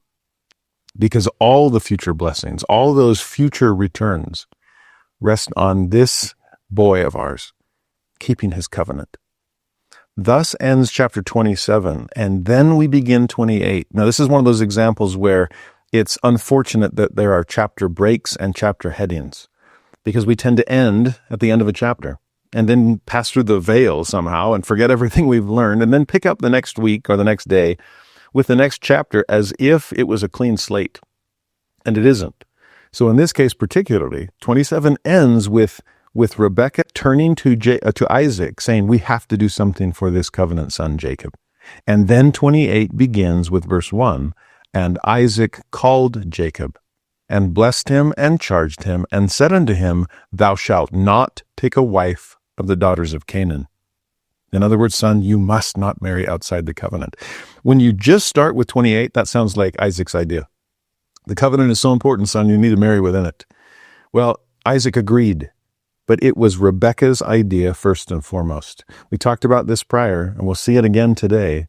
It is the God of Abraham, Isaac, and Jacob, yes, but it is even more uniquely the God of Sarah and Rebekah and Rachel. And to see Rebekah there stepping in, exercising agency, that's one of the traits that defines her, remember? And making sure her husband speaks to her son along these lines. Well, verse 2, Dad continues, Arise, go to Padan Aram, to the house of Bethuel, thy mother's father, and take thee a wife from thence of the daughters of Laban, thy mother's brother. So, just like my father's servant did for me, go to the right place at the right time in order to find the right person. Verse 3 and 4, he continues the blessing. God Almighty bless thee. Make thee fruitful and multiply thee, that thou mayest be a multitude of people. You get a sense that Jacob is meant to be Adam 2.0, or Abraham, 3.0 for Abraham multiplying, Isaac multiplying, Jacob multiplying. May God give thee the blessing of Abraham to thee and to thy seed with thee, that thou mayest inherit the land wherein thou art a stranger, which God gave unto Abraham. Here he is passing down the Abrahamic covenant as the ultimate inheritance. You receive the birthright, you receive the blessing. I want to make this crystal clear. Multiply and replenish, and may the Abrahamic covenant pass through you to the world with all of its promise of priesthood blessings and promised land and posterity, innumerable. By the way, this in some ways is a reiteration of birthright and blessing, and guess what? Old Isaac's eyes are now wide open. As part of our court case, we brought Peter to the stand and suggested that the power to bind also includes the power to loose, and Isaac didn't use it once his eyes were wide open. Well, here again, more than just, I'm not going to take it from you, now that I see I've been had, I am going to reconfirm it upon you. And as clearly as I can, you, son, are the line through which the promises of Abraham will continue to spread to the entire world.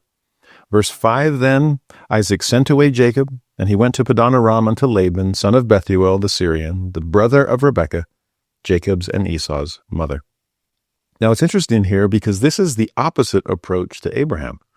Remember when Abraham is talking to Eliezer of Damascus, his steward, and Eliezer is like, okay, I'm supposed to go back to Haran to find a wife for your son. Great. What if she doesn't agree to come? Should I bring your son with me and try a second time? And remember, Abraham is like, under no circumstances. In fact, swear to me right now that you'll never bring my son back there. And yet here's Isaac saying, son, you need to go. Go there yourself. Find yourself a covenant wife. And it's interesting. I think there's some truth here in terms of the way that Isaac was raised was different than the way he planned here, at least, to raise Jacob. My father knew that world, he would say. Abraham, my father, Isaac would say, grew up in Ur of the Chaldees and was about to be sacrificed by his own father. He raised me in a very different way than he had been raised, and thank heaven for it. He understood what we were up against in that world of pagan idolatry. He saved me from it. And I never had to deal with it in the ways that he did.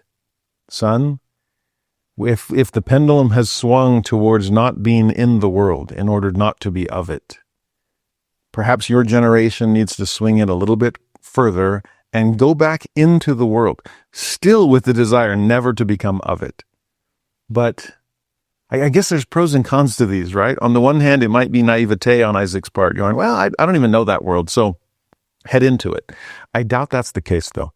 I see it more as positive course corrections, generation by generation. I've talked multiple times about proving contraries. And often over time, those hopefully start to come into balance, where one generation maybe was a little too just and the next one was a little too merciful, almost overcorrecting, but then hopefully course correction, generation after generation, we find some kind of celestial center where justice and mercy are perfectly balanced, where in the world and not of the world are perfectly entwined.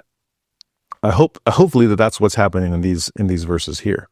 And whatever is going on in Jacob's mind and heart, then there is some reality to the thought that we can't protect our children from those things forever.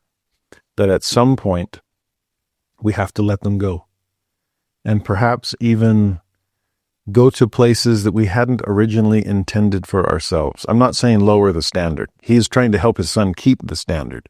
And ironically, leaving might be the best place for him to be able to do that. There's not many covenant connections possible here in Canaan yet. So go back. Now, verse 6 through 8 is an interesting one, because the camera pans from Jacob to Esau now. He's still there, probably fuming, right? Some smoke coming out of the ears. It says, when Esau saw that Isaac had blessed Jacob, all over again, didn't take it back, just reconfirmed it, and then sent him away to Padan Aram to take him a wife from thence, and that as he blessed him, he gave him a charge, saying, thou shalt not take a wife of the daughters of Canaan, and that Jacob obeyed his father and his mother, and was gone to Padan Aram. So picture what Esau is understanding here. And Esau, seeing that the daughters of Canaan pleased not Isaac his father, you get what's happening to Esau? It's like, I see my first mistakes. This really means a lot to my parents. This is what the covenant really is resting upon. And I didn't follow that path, but mom and dad are being crystal clear that my little brother needs to. Well, with that realization in mind, or perhaps with a softened heart, perhaps with a chastened one, he realizes, I did do the wrong. And so what does he do here? Verse 9, then went Esau unto Ishmael, and took unto the wives which he had, Mahalath the daughter of Ishmael, Abraham's son, the sister of Nebajoth, to be his wife. Now, you could view this negatively or positively. On the negative side, you could say, well, too little too late, Esau. Yeah, nice try. Are you just trying to re-ingratiate yourself with your parents? Oh, maybe if Jacob's gone out of the picture and I show my parents that I want to marry in the covenant now, I'll choose a daughter of Abraham's posterity, someone within that covenant line. There's some separation here. It's Ishmael's child, but Ishmael, there's nations that will come from that also. And so it's still Abrahamic that we're talking about. And then maybe dad will reverse things and finally revoke the blessing to Jacob and give it back to me. Now, that might be cynical of us to think that. And based on what we'll see of Esau by the end of today's lesson, I prefer to take the positive approach. That here is a young man who realizes what he has lost because of his own decisions and begins to have a change of heart and make some different choices and finding someone within the covenant to marry. It is interesting that both Esau and Jacob have a lot of growing up to do. And these boys, with all of their friction and all of their contentiousness, grow up by the end of today's lesson to be incredible men of God, both of them. Now, verse 10 and 11. Jacob went out from Beersheba. His journey begins. He went toward Haran, and he lighted upon a certain place and tarried there all night, because the sun was set. And he took of the stones of that place and put them for his pillows, and lay down in that place to sleep. Now, I thought I had some rough nights of sleep on long road trips, for example, when you'd find the cheapest motel you possibly could because you just couldn't keep your eyes open anymore. It wasn't exactly a stone for a pillow, but the bed kind of felt that way. In this case, you wonder what all of this is meant to represent to us as we follow Jacob through this story. He's got the blessing, he's got the birthright, it's all supposed to be good, right? But now he's launching out into the unknown. On his own. In fact, unknown, he doesn't even know the name of this place. It's just a certain place, he calls it. And to be in some certain place emotionally, is this the emotional low point? Is this the dark night of the soul? The sun has begun to set.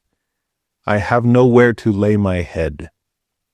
A stony pillow, a painful, maybe sleepless night. Where do I go from here? And if you are venturing out on your own, whether as a new husband or wife, a new father or mother, a new convert to the church, just some change, or maybe even I've made all these covenants and I've been promised all these blessings, but where are they? because right now I have no idea where I am. And this dark night is setting in, and I don't see the hand of God quite so clearly. Well, it's in this moment that we see Jacob's ladder rise to heaven. It's one of the most beautiful passages in Genesis, and we're meant to come back to it repeatedly. Verse 12, he dreamed, and behold, a ladder set up on the earth, and the top of it reached to heaven. And behold, the angels of God ascending and descending on it. Sound like the city of Enoch? When we saw back in Moses chapter 7, the whole city was caught up to heaven, but then the righteous, Noah's converts, were caught up to meet the city of Enoch there. That he saw angels descending and ascending. Well, now Jacob is having a similar vision. And what he's seeing is this stairway to heaven. It's more than a good song, okay? Some translations even say that it's a stairway. But I do like the idea of a ladder for a couple of reasons. Ladders focus on the vertical component, right? And they are straight and they are narrow. Now put all that together, and what are we seeing? Jacob's ladder is the vertical, straight, and narrow path. Back in Genesis 15, when Abraham was having his dark night of the soul, wondering if God could ever keep his promises to him. And remember, he cuts the covenant and lays it out, the confines of covenant, and then God, as this pillar of fire, cloud of smoke, passes between them. Follow me, Abraham, down the covenant path. Well, in this case, it's follow me, Jacob, up the covenant path. Climb the ladder, rung by rung. In fact, Joseph Smith once thought that the principles of the gospel are like a ladder. Wink, wink, nudge, nudge. And that we climb them rung by rung. Faith and repentance and baptism and the gift of the Holy Ghost. And we continue, to borrow the Doctrine and Covenants' language, grace to grace, rung by rung, as we ascend to heaven. And honestly, in a way, I think I prefer the vertical version of this to the horizontal because it ups the stakes. Okay, in this way, on a horizontal one, I think often we veer off, right? We leave the covenant path, but then we come to our senses at some point and we return to it, and that is always our opportunity. Repentance is such a blessing. We'll see some of that today too. But I think sometimes we don't realize what we have lost when we were off the path. It's like, I wandered, whatever, missed a few blessings maybe, but I just keep on trucking forward, right? Keep pressing on, and eventually I'll find my way back. I've admitted before that I hate turning around if I've gone too far on the road, if I've missed my exit or something. It's like, no, we'll figure out a way to get back on it. So it might be actually better to just turn around and shorten your detour. Well, with a vertical covenant path, if you were, mentally picture this. If you're climbing the covenant path, if you are ascending Jacob's ladder and you veer off, okay, you see how the stakes have been raised? Because if I leave the covenant path on the vertical dimension, I fall back to earth.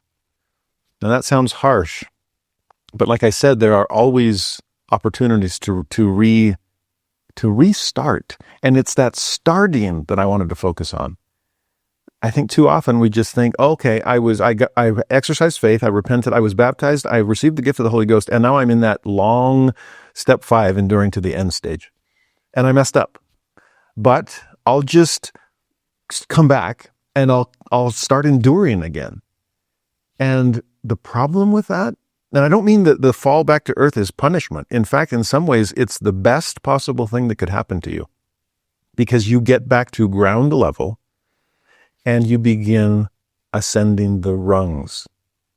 And maybe if we didn't take that first ascent seriously enough, this time, rather than just jumping back into endurance that probably won't endure, let me start again with faith in the Lord Jesus Christ.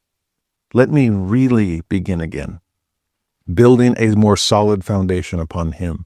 Let me take repentance more seriously this time, since I see what discipleship entails and really what we're up against. May I begin with a real broken heart and contrite spirit and offer it to Him, and then re-immerse myself in the gospel of Jesus Christ to be all in, fully submerged, and recommit to this life. And then truly receive the Holy Ghost. Make more of a conscious effort to hold on to his companionship until it's as close to constant as it can get. I think with some added momentum. I mean, have you ever seen those shows where you have to like climb up something, some huge ramp, and you can't do it from the bottom, from the base of it. You have to step back and get a massive running start. Sometimes it's a kind thing, a good thing that God just has us begin again. Okay, you've stepped off the path and you came crashing down. Well, look to the side. You're at the base of the ladder. It's still there for you. So get a running start and build some spiritual momentum as you reclimb with real faith and repentance and baptism and Holy Ghost. Endure to the end. There's something powerful about this version of the covenant path. Now, verse 13, behold, the Lord stood above it. So yes, we have to look up to see him. We have to reach up and climb. And God said, I am the Lord God of Abraham thy father, and the God of Isaac. The land whereon thou liest, to thee will I give it, and to thy seed. And thy seed shall be as the dust of the earth. And thou shalt spread abroad to the west, to the east, to the north, to the south.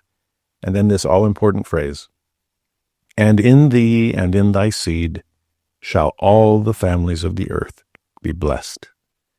Now there we see the full renewal of the Abrahamic covenant, with posterity and promised land and priesthood blessings to all of the kindreds of the earth. In thee and in thy seed, exclusivity. Shall all the families of the earth be blessed, inclusivity. It's the same thing we saw with Abraham, same thing we saw with Isaac. Now we're seeing it with Jacob. And we just saw it a couple of verses ago, but big difference. A couple of verses ago, it came from Isaac. This is the promise God made to me. Well, first it was a promise God made to Abraham, and then Abraham passed it down to me. But then God made it to me directly. And now I'm going to pass it down to you since you're my son. But then God does him one better and renews it directly, just like he had with Isaac, just like he did originally with Abraham. As I mentioned that first lesson on Abrahamic covenant, that's what God does for us the moment we are sealed, when we find our covenant companion. And between the three of us, husband, wife, and God, enter into that new and everlasting covenant of marriage with its patriarchal/matriarchal priesthood.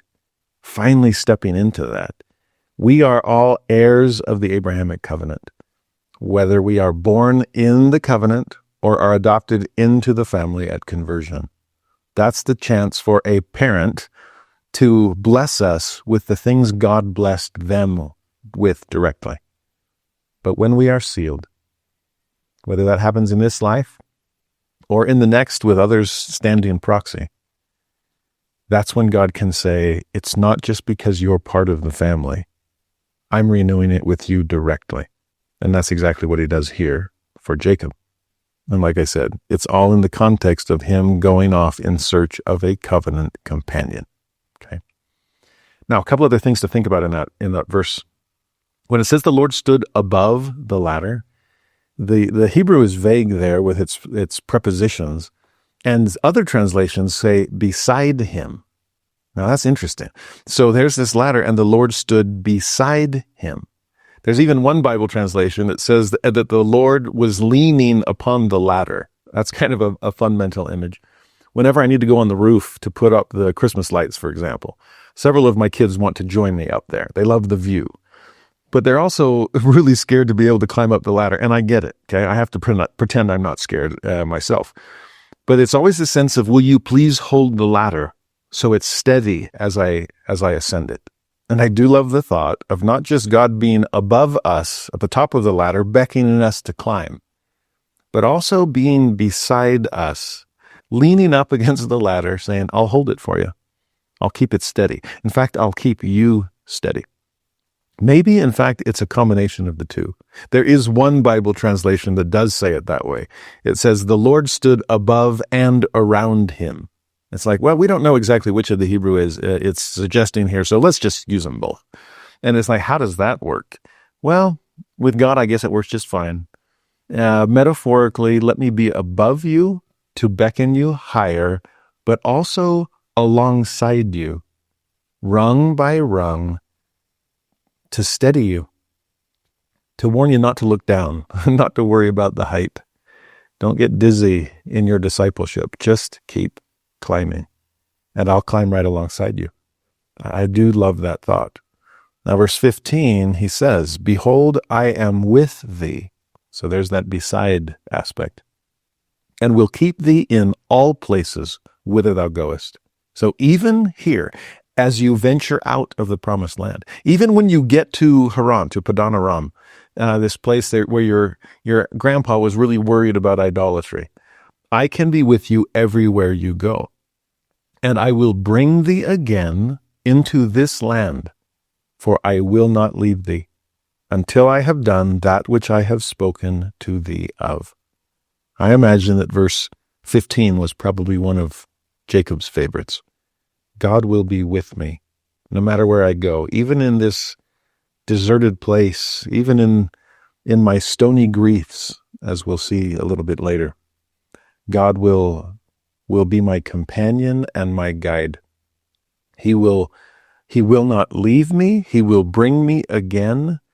I think too often we think, well, it's interesting. This comes from a time period and a culture where every little city-state had its God, where every domain had its own deity. And the amazing thing about the monotheism of ancient Israel was, yeah, we only need one God because he's the God over all the earth. Okay? This is not some provincial pantheon. This is the God of the universe. But I worry sometimes that even in our fuller understanding, do we sometimes revert back to that myopic view that there are only certain places God can be, that I can only find him among the faithful, that I can only find him in holy places because he would never step outside of those things. Well, again, if we get the idea of Jacob going to a place that Grandpa Abraham had been concerned about, but God reassuring him, I'll go with you in order to bring you out. I'm not saying we march into negative influences or just cavalierly leave the covenant path. I'm not saying that at all. But neither am I saying that you've gone too far for God to find you. That is the furthest thing from the truth. It's been beautiful to see my son on his service mission serve among the homeless and in addiction recovery centers, and to find God in some of his most dramatic displays of presence and some of his most sincere examples of love and mercy and kindness. Yes, you'll find God in the temple. And this place becomes a temple of sorts for Jacob. We'll see that in a moment. But you will also find God in places you never expected, because he's searching for you. He's with you to go in and to bring you back out. He's trying to return you to the covenant path, to bring you back to the promised land. And so you will find God in addiction recovery centers. You will find God in homeless shelters. You'll find God in prisons.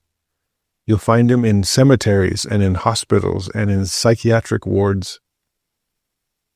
In some ways, that might be the easiest place to find him, because there are so many people desperately searching or seeking for him when they find themselves there.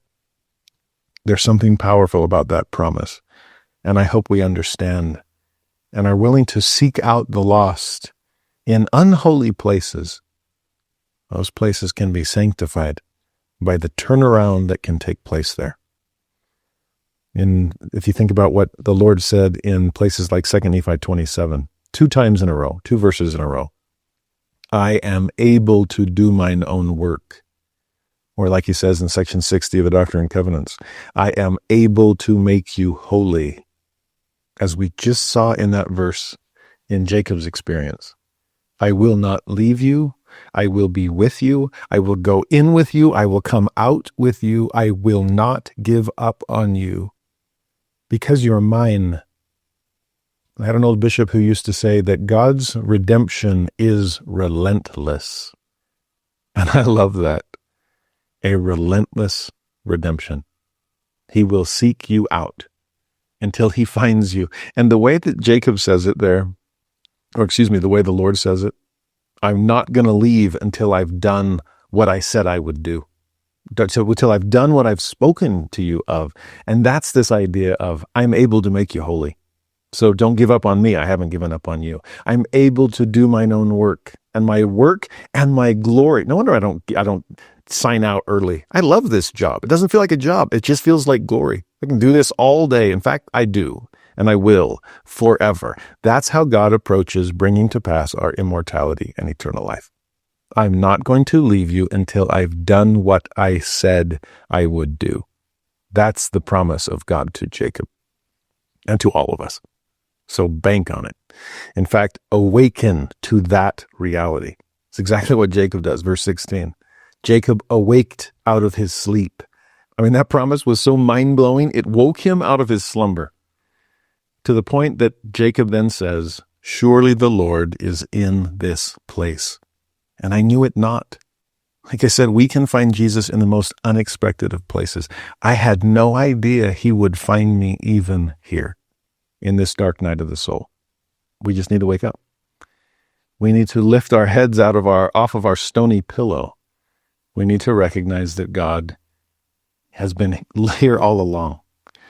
Verse 17, he was afraid, Jacob was, and he said, how dreadful is this place? This is none other but the house of God. This is the gate of heaven.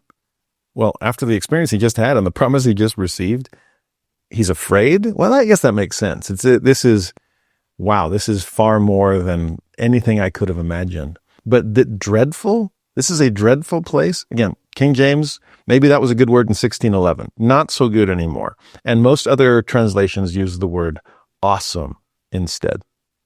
And talk about an awesome place. And not just, whoa, awesome, this is so cool. No, awesome as in awe-inspiring. That's what awesome used to mean, okay? And that helps us understand the fear aspect too. Fear as in reverence. Fear as in awe. Jacob seeing this ladder reach to heaven, waking up and realizing that God is steadying it, ready to climb right alongside him. What an awesome place. And I am filled with that sense of jaw-dropping, I stand all amazed at the love Jesus offers me, confused at the grace that so fully he proffers me. That's the experience that Jacob is having here.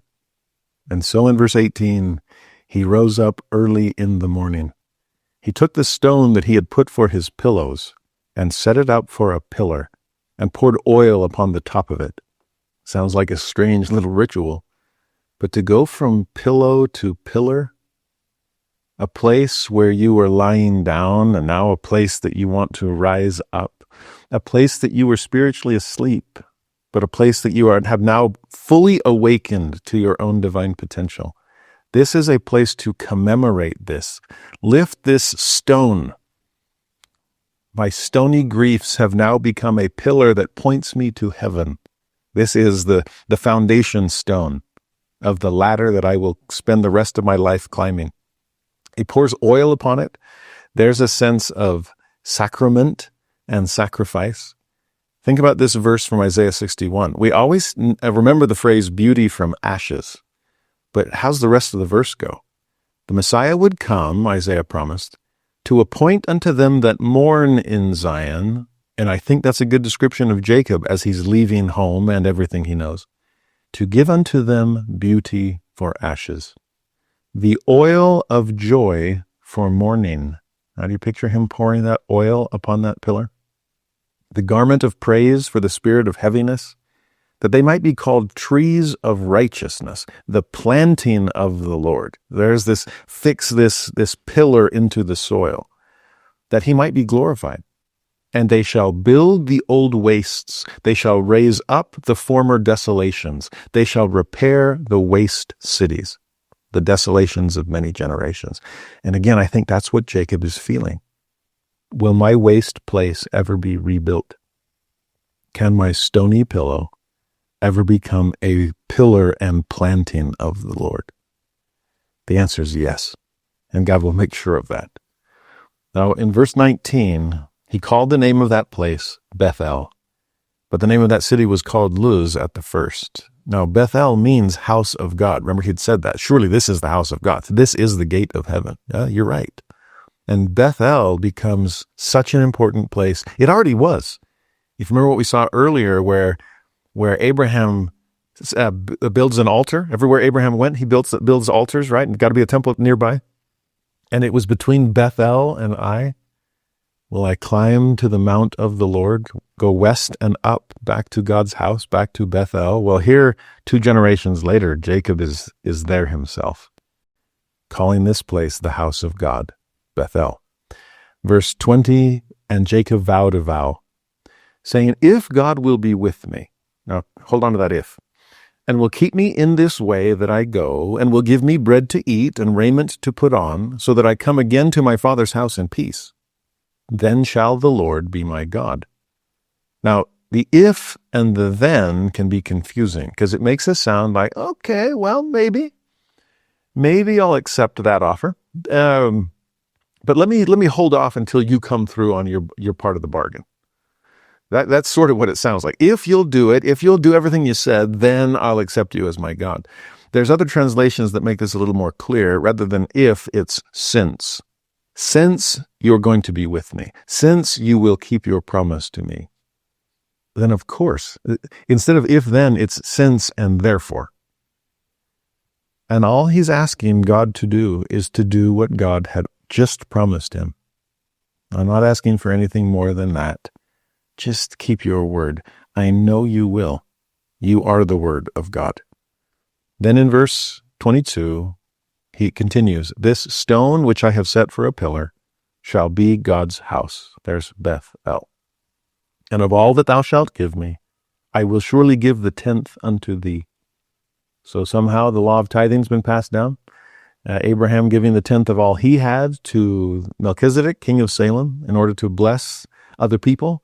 In thee shall the kindreds of the earth be blessed. And now Jacob, without even being asked to, just realizes God has promised all to me. The very least I can do is return to him his portion, a 10th. Well, 28 then turns to chapter 29, and here we see where these blessings really begin to flow into Jacob's life, namely a covenant companion. And just as God promised, I will be with you as you go. I'll be with you as you return. We'll see all of that unfold in the next few chapters. Now, verse 1 of Genesis 29, then Jacob went on his journey and came into the land of the people of the east. And he looked, and behold, a well in the field. And lo, there were 3 flocks of sheep lying by it, for out of that well they watered the flocks. And a great stone was upon the well's mouth. And thither were all the flocks gathered, and they rolled the stone from the well's mouth and watered the sheep, and put the stone again upon the well's mouth in his place. Now, in those verses, we're just setting the stage, okay? Now, a lid on the well, that's new. We didn't catch anything like that in the wells that Abraham or that Isaac dug in Canaan. We didn't see that at the well when Eliezer first met Rebekah. Makes you wonder, what's going on here? Is there continued famine in the land? Is water an even more precious resource that you even cover the well to stop any kind of evaporation from taking place? This water is as precious a commodity as possible. And so we're going to have this stone on top. Maybe that's also to protect it from people who might use it. Remember, there was all kinds of fighting over wells that we saw last week. And so let's protect this one. And then this idea of there's 3 flocks that are just kind of hanging out by it. The idea here is that they're waiting until all the flocks are gathered. We see this clarified later on in the chapter. Once all the flocks have come from all the people nearby, then we'll roll away the stone. It's probably heavy. We'll need some help on this. But also, in a more altruistic view, we're all here with equal access to the blessings of this precious resource. And instead of me kind of sneaking in, getting more than my fair share, and then sneaking off, no, we're going to wait and uncover this fount of living water so that all can have free and equal access to it. Sound like a covenant kind of context? In fact, sound a lot like Jesus Christ here as the well of living water? That if you will roll the stone away, then life-giving water will come and give, and everyone can have access to it. To me, there's just something powerful. As I was pondering that this week, I just thought, roll the stone away. Oh, that rings a bell. And as I was thinking of that, okay, I do see some beautiful symbolism here. He's here to water his flocks. All are gathered to him. Covenant context. Here we are trying to gather Israel to the source of living water. Roll away the stone so that a living Lord can meet their every need. Good place to find your covenant companion. Hey, Jacob? Now, verse 4, Jacob says to the men that are there, my brethren, which was closer to the truth than he realized. Whence be ye? And they said, of Haran are we. So Jacob says to them, well, do you know Laban, the son of Nahor? And they said, we know him. And he said unto them, is he well? Interesting, he's thinking of others, Jacob is. How's Laban doing? And they said, he is well. Oh, in fact, behold, Rachel his daughter cometh with the sheep. Now, verse 7 again sets the stage. Lo, it is yet high day, Jacob says. Neither is it time that the cattle should be gathered together. Water ye the sheep, and go and feed them. And they said, well, we can't, until all the flocks be gathered together, until they roll the stone from the well's mouth. Then we water the sheep. I don't know if Jacob is frustrated there, like, she's coming? Okay, this is my chance. What are you guys doing here? Get out of here. This is the time of day that you should be out grazing your flocks and herds. And they're like, yeah, I get it, but this is also the time that we all have to come together to be able to access this water. Okay, so sorry, we can't leave you alone with her. We're here for this too. Verse 9 then, while he yet spake with them, Rachel came with her father's sheep, for she kept them. Now, this is a hard worker, obviously. This is a woman who's not afraid to be there among male shepherds. You get a sense that there's strong women that grow up there in Laban's family. His sister Rebekah was that way, willing to give water to 10 camels and not give up until the work was done. Well, Rebekah's niece, Rachel, is cut from the same cloth. And to see the kind of covenant companion she can be for a person like Jacob. So verse 10, it came to pass when Jacob saw Rachel, the daughter of Laban, his mother's brother, and the sheep of Laban, his mother's brother, that Jacob went near and rolled the stone from the well's mouth and watered the flock of Laban, his mother's brother. It's like, I'm not going to wait on these other guys. I'll do it myself. I don't care about your customs and your time period. Now's the time to... Now's the need, and so now's the time to serve. And so Jacob himself rolls away the stone, which again is great symbolism that Jacob/Israel is the one that's supposed to be rolling away the stone so that all people can find the living Christ. We're the ones that are supposed to be drawing water from the well to make sure that everyone has what they need to survive spiritually. It's interesting, by the way, to see the role reversal here, because a generation earlier, Eliezer sat back and said, okay, I'm going to know the right kind of person, covenant attributes, when she offers me or offers my camels water more than just meeting the minimal needs of me. And so a generation ago, it was the woman serving the man. And here, it's the man serving the woman. And to me, there's something beautifully fitting about that. That we're taking turns serving one another.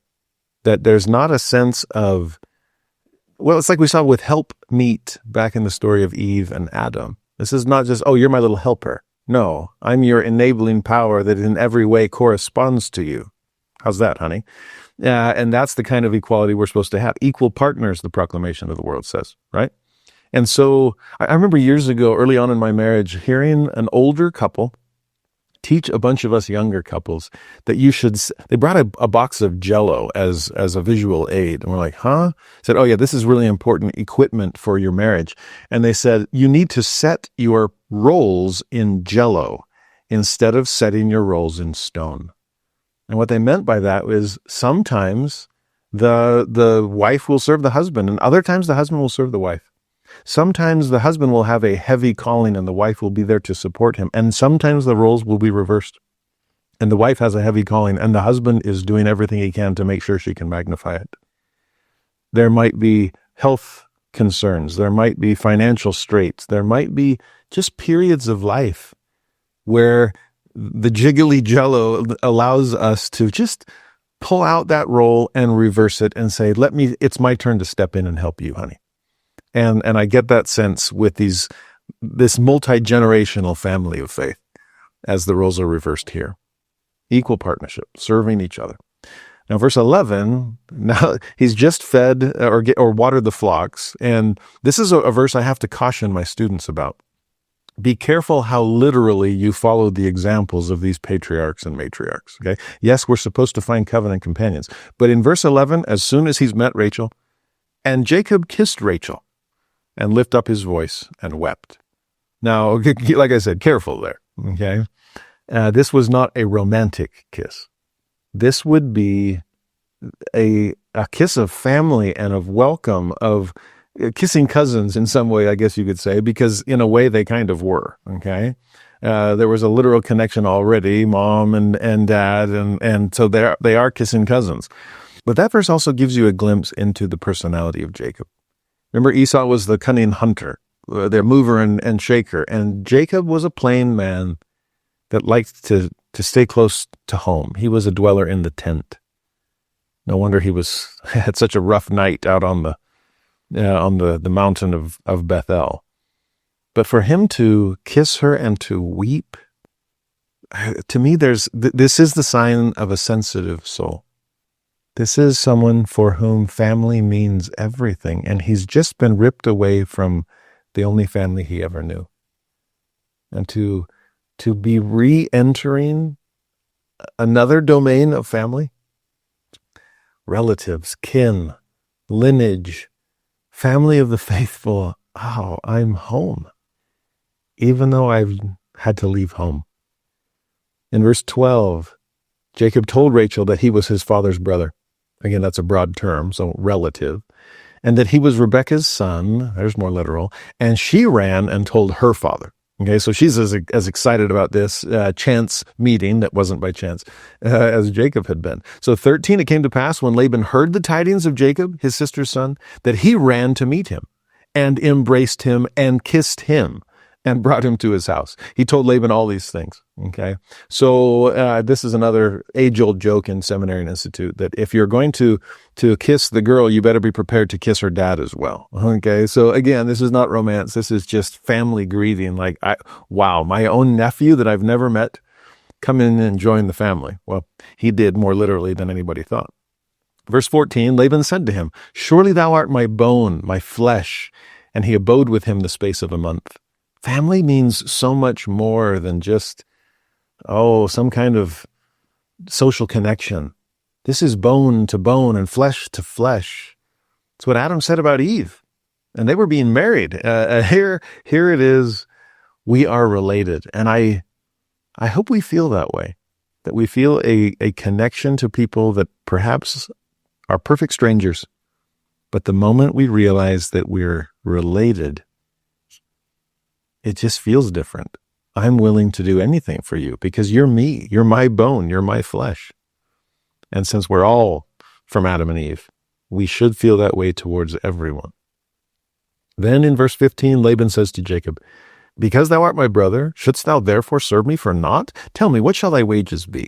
So just because you're my family, I don't want to take you for granted. So if you're going to be staying here for a while, who knows how long, you might as well work and get paid for it. You don't have to take advantage of me. You can work, and I'm not going to take advantage of you. I will pay. What sounds good as far as a wage is concerned? And I picture Jacob with a little wry smile going, well, how's this for an option? I sure took a fancy to that daughter of yours I just met by the well. Could I work to provide some kind of dowry so that I can marry her? I came for a covenant companion after all. Didn't think I'd meet her on the first day, but wow, this is great. Again, young single adults, don't get your hopes up. It doesn't always happen that fast. Okay. But notice how it's described here. Verse 16.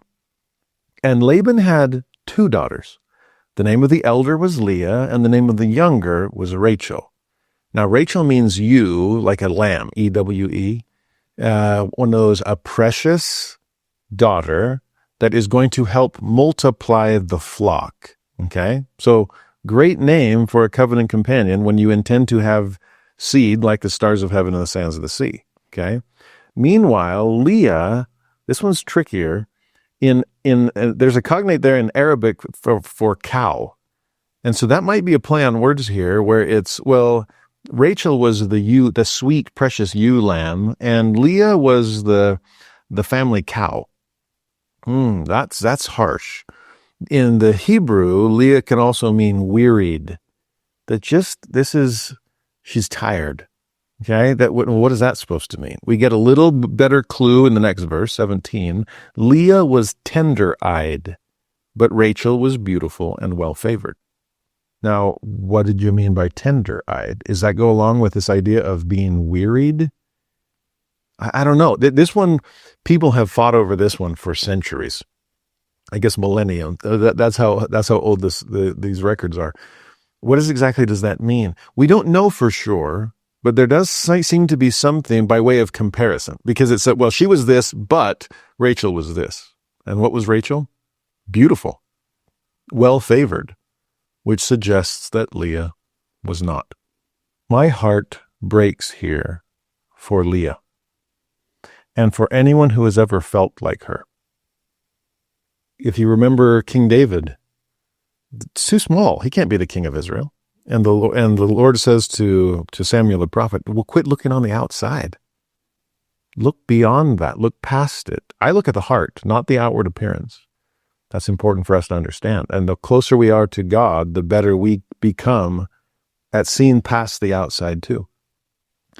I remember when I was first hired to be a seminary teacher, and they gave me this really important counsel. They said, beware the 4 C's. Don't criticize, don't complain, don't compare, and don't compete. And especially those last 2, I thought, when you're on a faculty, when there's other people, okay, I get it. This isn't a competition. This isn't a comparison. We all have different spiritual gifts and different backgrounds and different abilities, and I have loved the people I've been privileged to serve with on faculties throughout my career. So grateful for the things they do better than I do, that I can tell students that are struggling in my class, if it's my teaching style, how do you like to learn? And they describe it, you would be so good in sister so-and-so's class or brother so-and-so's class. They're way better for you than I am, okay? This is not a competition. This is not a comparison. But I will admit, for so many of us, as far as human nature is concerned, those 4 C's are tough to steer clear of. We sometimes do compare. We sometimes do compete. And that often leads to complaint and criticism. And we need to avoid it all. I'm actually amazed when I think of Leah and just this tender-eyed, and that she's not the one I want to marry, Jacob would say. Think about what Isaiah said about Jesus Christ himself. In that powerful passage, the suffering servant of Isaiah 53, he says, "He hath no form nor comeliness, and when we shall see him, there is no beauty that we should desire him." Sounds like Jesus chose. Actually, now that I think of it, Jesus comes from the tribe of Judah, and Judah was one of Leah's sons, not Rachel's. Interesting that Jesus himself would come in that lineage, and that he would choose not to be comely, not to have some kind of form that would bring everyone's attention. No beauty that we would desire him, which is an interesting thing. It's the idea of, well, then why would you desire him? Because everybody seemed to. There must be something deeper than outward appearance that is drawing them. This is more than mere charisma. There's something that pulls them in that's far deeper than surface level. I remember when my wife and I were first married, and well, when we were first expecting, when that promised child finally came, and I remember when she was like, I just worry if we have a girl, and then we found out we were having a girl. She said, I just hope she's not pretty. And I remember going, that shocked me. I'm like, why? You're beautiful. And she said, well, thank you, but that can be a problem because sometimes that's all people expect you to be, is outwardly beautiful. Sometimes there's some baggage that goes along with that. Sometimes there's some expectations or whatever it might be. I hope that our daughters don't have to go through that. Actually, at the time I smiled, I said, oh, I get it now. That totally solves the mystery. My wife was like, what do you mean? I said, now I understand why you married me. You were trying to water down the gene pool. I get it. Well, I hate to break it to you, honey. Our daughters are all beautiful as well. And more than that, they're spiritually deep. And that's what my wife was after. Not even I could dilute her genetics. But to see the depth that my wife was hoping our daughters would develop and that they have, that to me is a beautiful thing. I think sometimes people complain about others being shallow, and yet they don't make them look very deep for what they really are. And Jesus made sure people were looking deep. And I think we see something similar in Leah. You're going to have to get past the tender eyes. You're going to have to get past the weariness and see someone who is meant to be part of this covenant connection as well. Okay, this is a tricky one. In fact, in some ways, it's so fitting because we had some struggle between two brothers and an elder and a younger just last week, Jacob and Esau. Well, now, like I said, you can almost always find female equivalents for male people or male figures in the scripture. And Jacob and Esau now find their equivalents in Rachel and Leah. And how does Leah feel towards Rachel? How does Rachel feel towards Leah? Is there some sibling rivalry here? You better believe it. Well, verse 18, Jacob doesn't help at all with that because it says that Jacob loved Rachel and said to Dad, I will serve thee 7 years for Rachel, thy younger daughter. And Laban responds, well, it's better that I give her to thee than that I should give her to another man. So abide with me. Now, that doesn't exactly sound like he's thrilled over this, but okay, well, better than anybody else I've noticed that out there hanging out by the well, waiting for the lid to come off. Well, verse 20, Jacob served 7 years for Rachel. And then one of the more beautiful romantic statements in Scripture. And they seemed unto him but a few days, for the love he had to her. And as I've admitted, those 7 months of proposing sometimes felt long because she still wasn't saying yes, but they felt short because I wasn't going anywhere. And over the year plus that we dated before we were finally able to make a covenant connection, it was glorious. I wouldn't go back and speed up the process. The time that we spent coming to know each other and wrestling with the Lord for answers to our prayers gave us a depth that we could build upon. And so I'm grateful for that. It did seem like a few days. In fact, we just had our anniversary last week. 23 years she's been putting up with me.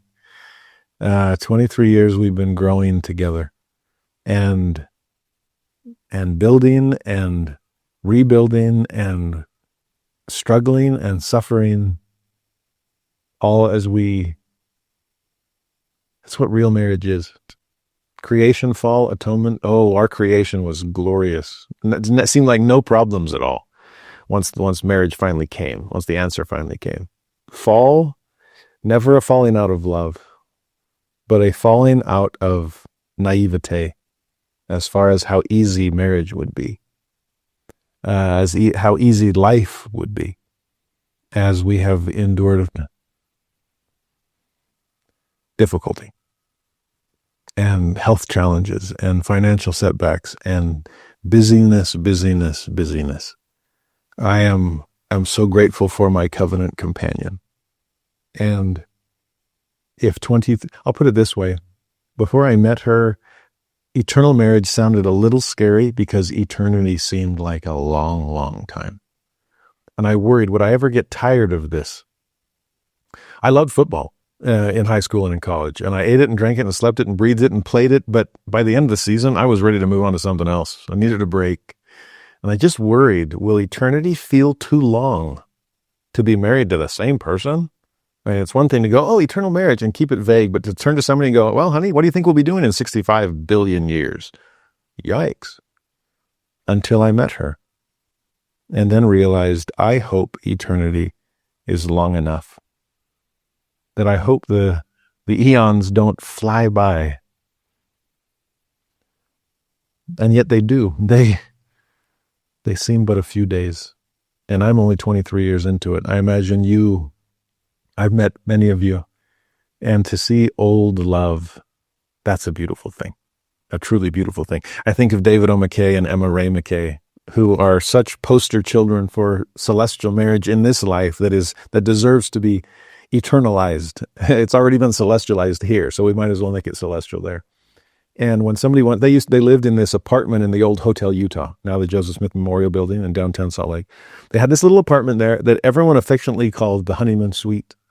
And somebody once said, like, President and Sister McKay, you guys have been married like 60 or 70 years by now. Why do they still call it the honeymoon suite? And with a twinkle in his eye, President McKay said, well, when you plan on being married forever, 70 years ain't bad for a honeymoon. So let's make it an eternal one. There's something powerful about this. I remember reading, there was a nurse that was there to help David B. Haight near the end of his life. And he was in his late 90s, and his wife was mid-90s as well. Good old Ruby. And near the end of Elder Haight's life, he couldn't see the teleprompter or notes, so he just spoke from the cuff in general conference. And he always talked about Ruby. Just felt like I was on the front porch swing with Grandma and Grandpa as they're just telling us stories about their young lives. And this nurse, she was ending her shift, and another nurse was coming to take her place. And as she came in, the nurse said, oh, be quiet as you can. Come here. Peek around the corner. And silently they tiptoed in and looked around the corner, and there were two nonagenarians, is that the right word? Two people in their 90s that were holding each other in dancing pose and shuffling, just swaying back and forth, dancing together in their living room with no music playing. And the nurse just said, I just wanted you to see that. That is the sweetest thing I've ever seen. Old love really is. And to see but a few days pass, and here we are in our 90s, swaying to music that doesn't have to be played on the outside. It's always been playing within. Something beautiful. Hashtag relationship goals. Well, here you have it. Okay. Well, verse 21, Jacob says to Laban, give me my wife, for my days are fulfilled, that I may go in unto her. So, sure enough, those days really were fast. It only lasted one verse for us. Okay, 7 years pass in a single verse. Wow. Well, 22 to 24, Laban says, okay, yes, you've provided the dowry. Your 7 years are up. And so Laban gathered together all the men of the place. He made a feast. Came to pass in the evening, so it's dark now. He took Leah, his daughter, and brought her to him, and he went in unto her. And by the way, next verse, Laban gave unto his daughter Leah Zilpah, his maid, for an handmaid. That's going to be important later. Now, we probably grew up on this story, and so this doesn't come as a surprise to us, but you better believe it came as a surprise to Jacob. It was dark. She was most likely veiled, and there they are in the tent on their wedding night. And in the morning, in one of the most, the way the King James translators gave us this verse, it's hilarious, or at least it would be if Jacob thought it was a laughing matter.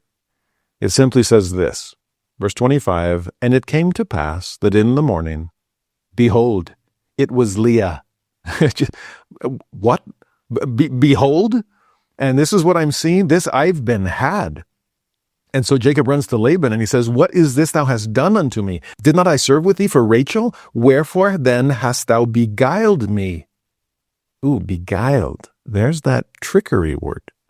And trickster Jacob, the supplanter himself, the younger that took the place of the older? Well, I'm just returning the favor, son, and replacing the younger with the older. Because, as he says in the next verse, Laban said, it must not be so done in our country to give the younger before the firstborn. Now, again, is that a shot at Jacob's status? Where we come from, it has to be older first. We take the birthright and the birth order seriously. I'm not sure about you guys back in Canaan. Now, Jacob knows he's been had, and it's too late to make any changes here. And Laban knows that, okay, I got you, and that's not what you bargained for. I'll tell you what. And they come up with a secondary agreement.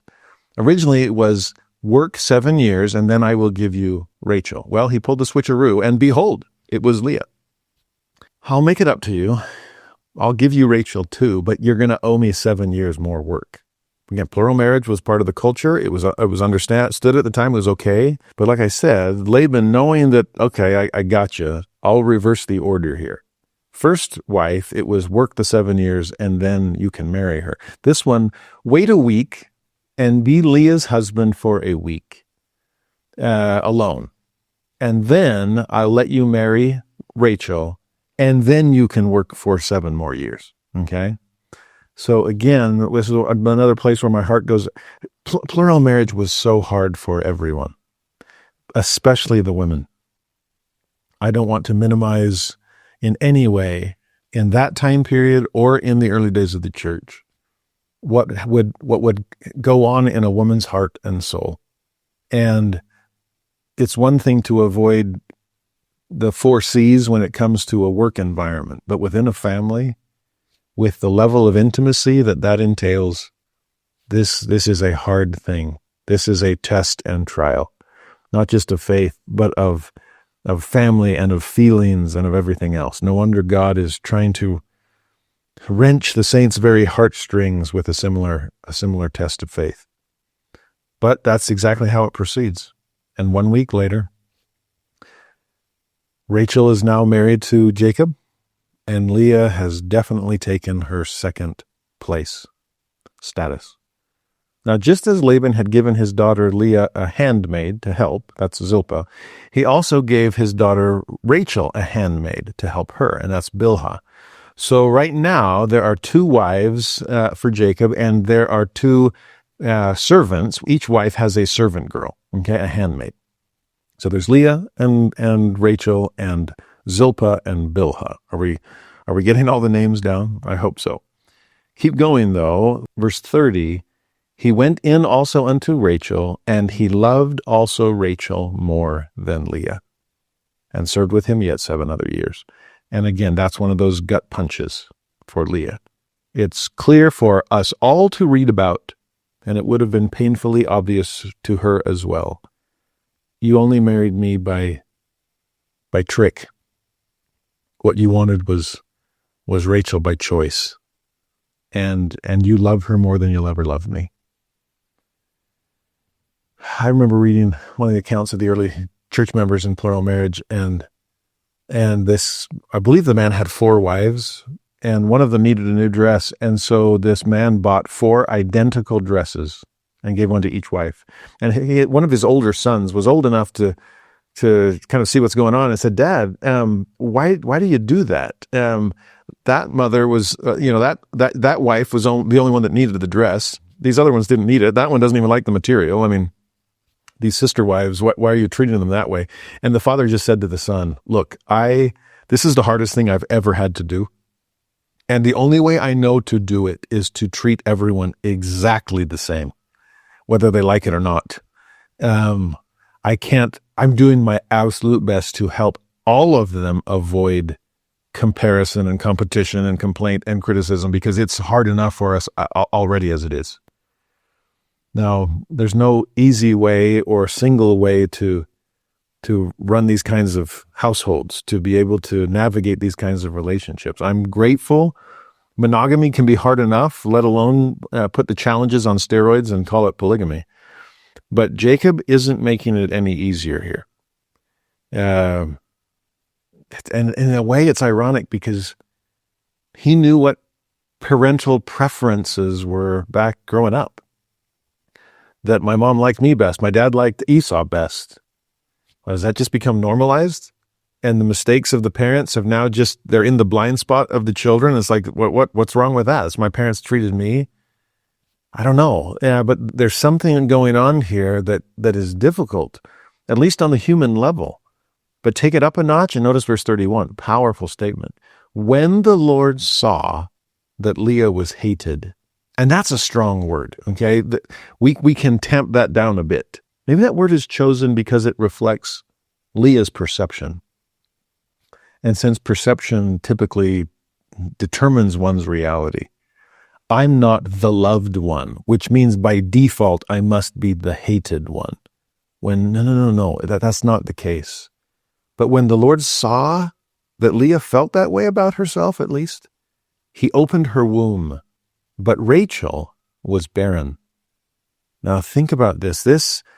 Okay, you want to be Sarah 3.0 or Rebekah 2.0, then Rachel 1.0, then you're going to be barren too, because that was Sarah's trial and that was Rebekah's trial. And if you're going to be covenant companion, then you're going to have to be tested to the core as well, as far as, do you trust that God can keep his covenant through you? And that somehow you'll be able to have seed, even though biologically that seems impossible. Now, Rachel, this is your turn to be tested. You see how things tend to balance out? I've heard them called compensatory blessings. Well, we can also call them compensatory trials. That Leah had been going through a trial probably since childhood of being the homely sister instead of the beautiful one. Well, now Rachel has to deal with, I'm the barren wife instead of the fertile one. Now I know what it's like to feel like you don't measure up. Now I know what inferiority feels like, and that's painful. Now we talked about this with Sarah and Hagar, the challenge of pride from above and pride from below. And that can switch back and forth sometimes when the roles are reversed. And we're going to see the same problems here with Leah and with Rachel. We have to, in our relationships, in our self-perceptions, we have to get past that. And I know it's easier said than done. There's an amazing quote from Boyd K. Packer. He said, some are tested by poor health, some by a body that is deformed or homely. Others are tested by handsome and healthy bodies. Now you're like, wait, that's a test? We'll bring that one on. Sounds like Tevye, right? It's like, if you curse someone with riches, well, feel free to curse me and make me a rich man too, right? Well, where's the justice in all of that? President Packer went on. Some are tested by the passion of youth, and others by the erosions of age. Some suffer disappointment in marriage, family problems. Others live in poverty and obscurity. Some, and perhaps this is the hardest test, he said, find ease and luxury. And again, that goes back to Tevye. Like, what? That might be the hardest test? Are you kidding me? Sure, test me with ease. Well, wait before you ask for that. President Packer's last statement there was, all are part of the test, and there is more equality in this testing than sometimes we suspect. Now that last phrase has hung with me for years. There might be more equality in our trials than we imagine, and that sometimes the hardest trial is the apparent absence of any? Really? Maybe so. Again, if the purpose of our life is to come to know God, and sometimes the best way to come to know him is in our trials, where our extremities push us towards him, well, then maybe an absence of trial is a trial, because nothing is pushing me in the direction of God. I'm good. I think I've got it all on my own. Now, like I said, compensatory trials, compensatory blessings, we all seem to go through them at some point or another. And typically, if we were to know all of the trials that other people have endured or will yet endure, Most people are content to just stick with their own list. I wonder if that's what's happening with Rachel and Leah here. And I think you can see part of it when you understand the names that Leah gives to her sons. Now, here's a chart for you who are watching this. She ends up having 4 sons in the next 4 verses, okay?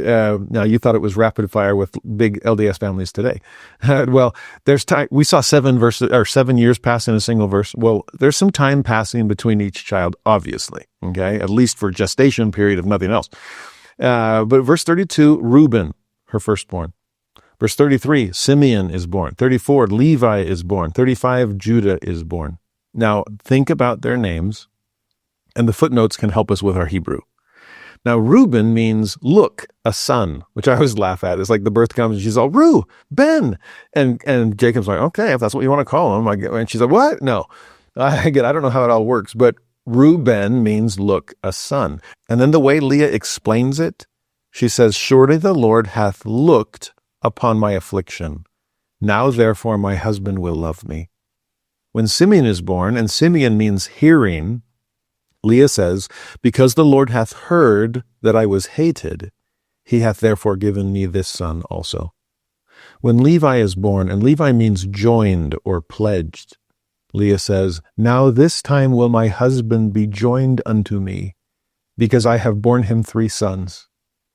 My heart breaks for Leah here, because you can see into her soul with the names she gives her sons. A son. Look, God's blessed me with a son. And why does that matter? Because he saw my affliction. He saw how much my husband hates me. And maybe now that'll change. And he'll love me because I gave him something that Rachel couldn't give him. Next son. Finally, God has heard. Well, what did he hear? He heard that I was hated. And now maybe my husband will love me. Third son, Levi, joined. It's that my husband can finally be joined to me because look what I've done for him, way more than my sister. Wow, Leah, if I was a therapist sitting down with her and talking about what was going on in her mind and heart when she chose these names, Leah, this has very little to do with these boys. And very much to do with you and your husband, and especially how you feel about how he feels about you. These, you deserve those names more than your boys do. And this sense of, the angst that you're feeling, it's coming out every time you call them by name. You have to be able to work through these emotions. You have to somehow come to terms with what God has given you, not with what your husband has taken from you or withheld from you. These boys aren't leverage points. They aren't weights you're putting in the scale in your competition against your sister. They're real human beings, and so are you, Leah. Work on your self-perception and realize that you are enough. You are more than enough. You are a mother in Israel with 3 incredible children that I hope will fill holes in your heart when your husband isn't willing to. Anyone who feels something similar, my heart goes out to you. And I know that God's heart is drawn toward you as well. He came down to see. When the Lord saw this, he gave her a compensatory blessing. And I hope we can rest assured in God's love. If love from a more horizontal perspective might not be forthcoming. And I hope we can rest in that. By the time she has her 4th son, she's getting there because she names him Judah, which means praise. And it's not a matter of, well, now my husband might praise me because I gave him a 4th son. No, she's at least at this point in life. For this moment, we'll see her struggle later, but for this moment, she's okay. This is a good day. And so she names this son Judah, praise, and explains it. Now will I praise the Lord. She, for the first time, she doesn't hint at her husband in the name of her son. It's not about me and Jacob, or me and Rachel. It's about me and God. And look, I will praise the source of compensatory blessings. I will praise him for the way he has reached out to me and pulled me out of my stony grief. The way he has turned my pillow into a pillar of praise. So beautiful. Now, I kind of wish we could end there. It's a good note. It's a good moment for Leah. But we do turn the page. And in chapter 30, I call this the familial arms race. Because as you noticed in arms races, where as soon as one superpower has more weapons, then the other superpower has to match. And you got to get ahead, and each party is trying to leapfrog the other. And that's exactly what happens in chapter 30. In verse 1, when Rachel saw that she bare Jacob no children, Rachel envied her sister and said unto Jacob, give me children or else I die. So, like I said, role reversal, and now it's Rachel's turn to feel jealous. You were used to the view from above when it came to outward appearance. Now you're getting used to the view from below when it comes to the opportunity to provide children in this covenant relationship. And as we saw with Sarah, as we saw with Rebekah, the P of posterity trumps any other, because that's how the promise is perpetuated. Well, what's interesting about this is, I think it so often happens in life that you might feel like the queen of the world at certain stages of life because people appreciate what you are or have or can do in those stages. But life is long enough that stages turn into other stages. And for those who might have felt friendless in high school, for example, all of a sudden, there are more mature people in college or in early or even mid-young adulthood that start to see your attributes for what they're worth. Be patient with yourself and with your peers. You change, they will change. And while you might not feel appreciated in one time of life or in one area of expertise or lack thereof, in other areas, it's like I struggled in that calling, but I needed to learn some humility and reliance on the Lord. This calling, man, I was made for. And I can magnify it, and it's magnifying me in the eyes of those that I'm serving, because this is something I'm actually good at. I'm grateful that, like I said, life is long enough to give us views from above and below. And hopefully it doesn't lead to pride from above or pride from below, but rather humility at both elevations. That's the ideal. Well, in this case, it's Rachel struggling in a way she's never struggled before. Now, verse 1, we saw jealousy. In verse 2, we'll see anger. And it's Jacob's, actually, which is odd. Verse 2, Jacob's anger was kindled against Rachel. And he said, am I in God's stead, who hath withheld from thee the fruit of the womb? Now, this is an interesting moment, because, wait a minute, you love me. I thought you hated Leah. No, it's never been hatred. I'm frustrated, honey. You got frustrated with your sister. Sounds like you're frustrated with me. Well, I'm frustrated with you.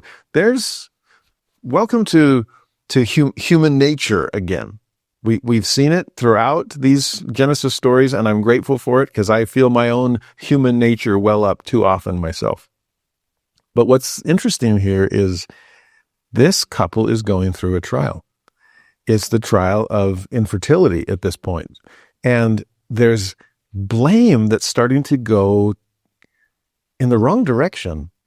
It's interesting that Rachel seems to be blaming Jacob in verse 1. Give me children, else I die. You gave children to Leah, why won't you give them to me? And then Jacob responds to that frustration with frustration of his own. And now there's anger. Comparison and competition have led to criticism and complaint. It's always how it goes. I remember my wife and I talking about similar situations and realizing if you face off against each other and look at common problems from uncommon angles, then it's really easy to look up from the problem and see the other person behind it. You understand the geography of this analogy? If we're sitting across a table from each other, looking at this metaphorical problem in the middle, I see my spouse behind it. And no wonder my frustration or my fear or my anger over the issue gets splashed up on her behind it. Whereas if we'll come and sit together, picture you're at a restaurant discussing challenges. Don't sit across from each other. Okay, sit side by side. Put your arm around one another and look at the problem from the same side. That this problem cannot be allowed to come between us. Maybe it can force us to hold on to each other all the more tightly, because this is hard. This is something we're going through together. We can't let it tear us apart. And so change the angle there and make sure you don't blame the other person for something that is out of their control. Give me children, it's your fault. Or vice versa. What, am I in God's stead? Why are you blaming me? I don't have any power over this. That's a hard lesson to learn too. Most young couples I know of, and I was guilty of this too, you enter a marriage thinking that you know how parenting is going to work, and you've already pre-planned your family size and what genders they'll be and how far apart they'll be and what their personalities will be like. It's like, oh, you're playing God? There's a God who doesn't have to play God. He is God. And I think sometimes we just assume that we know how it's going to work. And that's a faulty assumption. We don't know how many children we'll have, or when we'll have them, or if we'll have them, or what they'll be like. We assume that it's going to be all nurture and will nurture perfectly. And then they come with their own nature. And we work within it and through it. And you understand what I'm getting at here? I hope that Jacob and Rachel will be able to work this out. And they do. But it's messy along the way. Well, verse 3 through 5, notice what happens. Rachel starts thinking outside the box, just like grandma-in-law Sarah did. Well, Sarah had Hagar. Sarah can't have kids, but Hagar might be able to. And that child technically belongs to Sarah, sort of in a way. Since Hagar was her handmaid. Well, I can do that again. Father gave me Bilhah. And so if I give Bilhah to my husband, no longer my handmaid, but now my husband's additional wife, here are wives and secondary wives, then if she gets pregnant, then it counts on my side. And so sure enough, Rachel gives Bilhah to Jacob and she gives birth. In fact, she gives birth twice. Now, I will say there is a huge difference. Sarah was doing this selflessly. Her humanity rose up later when she found that it worked, that Hagar had conceived. And it rose, again, PTSD, this is the trigger point. My humanity comes up again. Unfortunately, Rachel's been human this whole time through. And so less selflessly, more spitefully, more of the arms race, she gives her handmaid. And Bilhah's 2 children say something. The names again say something about Rachel's approach to all of this. Verse 6, Bilhah gives birth to a boy named Dan, which means judge. And Rachel is the one that picks the name and says, God hath judged me, and hath also heard my voice, and hath given me a son. So there we are. I'm catching up. And then in verse 8, Bilhah gives birth to another son that Rachel decides, let's name him Naphtali, or Naphtali, which means my wrestling. And here's the explanation. With great wrestlings have I wrestled with my sister, and I have prevailed. We'll see this idea of prevailing with another name change later on. This is not the kind of prevailing that we're supposed to be pursuing. Again, you see Leah's naming originally was self-centered, and now Rachel's naming is self-centered too. God's judging me. I'm going to win. My wrestlings have prevailed. I'm catching up. I'm halfway there. Well, as pride from below starts trying to eke its way up so it can be pride from above again, then Rachel's pride from above, not wanting to go down to pride from below, pride either way, if any angle, she's like, well, guess what, little sister? Two can play that game because I have a handmaid too. So, honey, why don't you marry my handmaid? I mean, it's interesting. Jacob is now becoming a pawn in this competition between these two sisters. And so now take Zilpah and raise up seed on my side of the ledger, because it's only 4-2, and I want to outdistance my sister. Okay. So 2 more children come. Gad is born in verse 11. Gad means good fortune. It's also a word play on the Hebrew words for troop or fortune. And why name him that? Because as Leah finds, a troop cometh. Oh yeah, baby. We're now up 5-2. We're getting a whole troop here that's going to trump yours. Then, verse 13, Asher is born, which means happy or blessed. And again, from Leah's standpoint, happy am I, for the daughters will call me blessed. Oh, it seemed like her good moment lasted through Jacob's early years until the competition began again. And now we're falling back into old ways. And we're now at 6-2.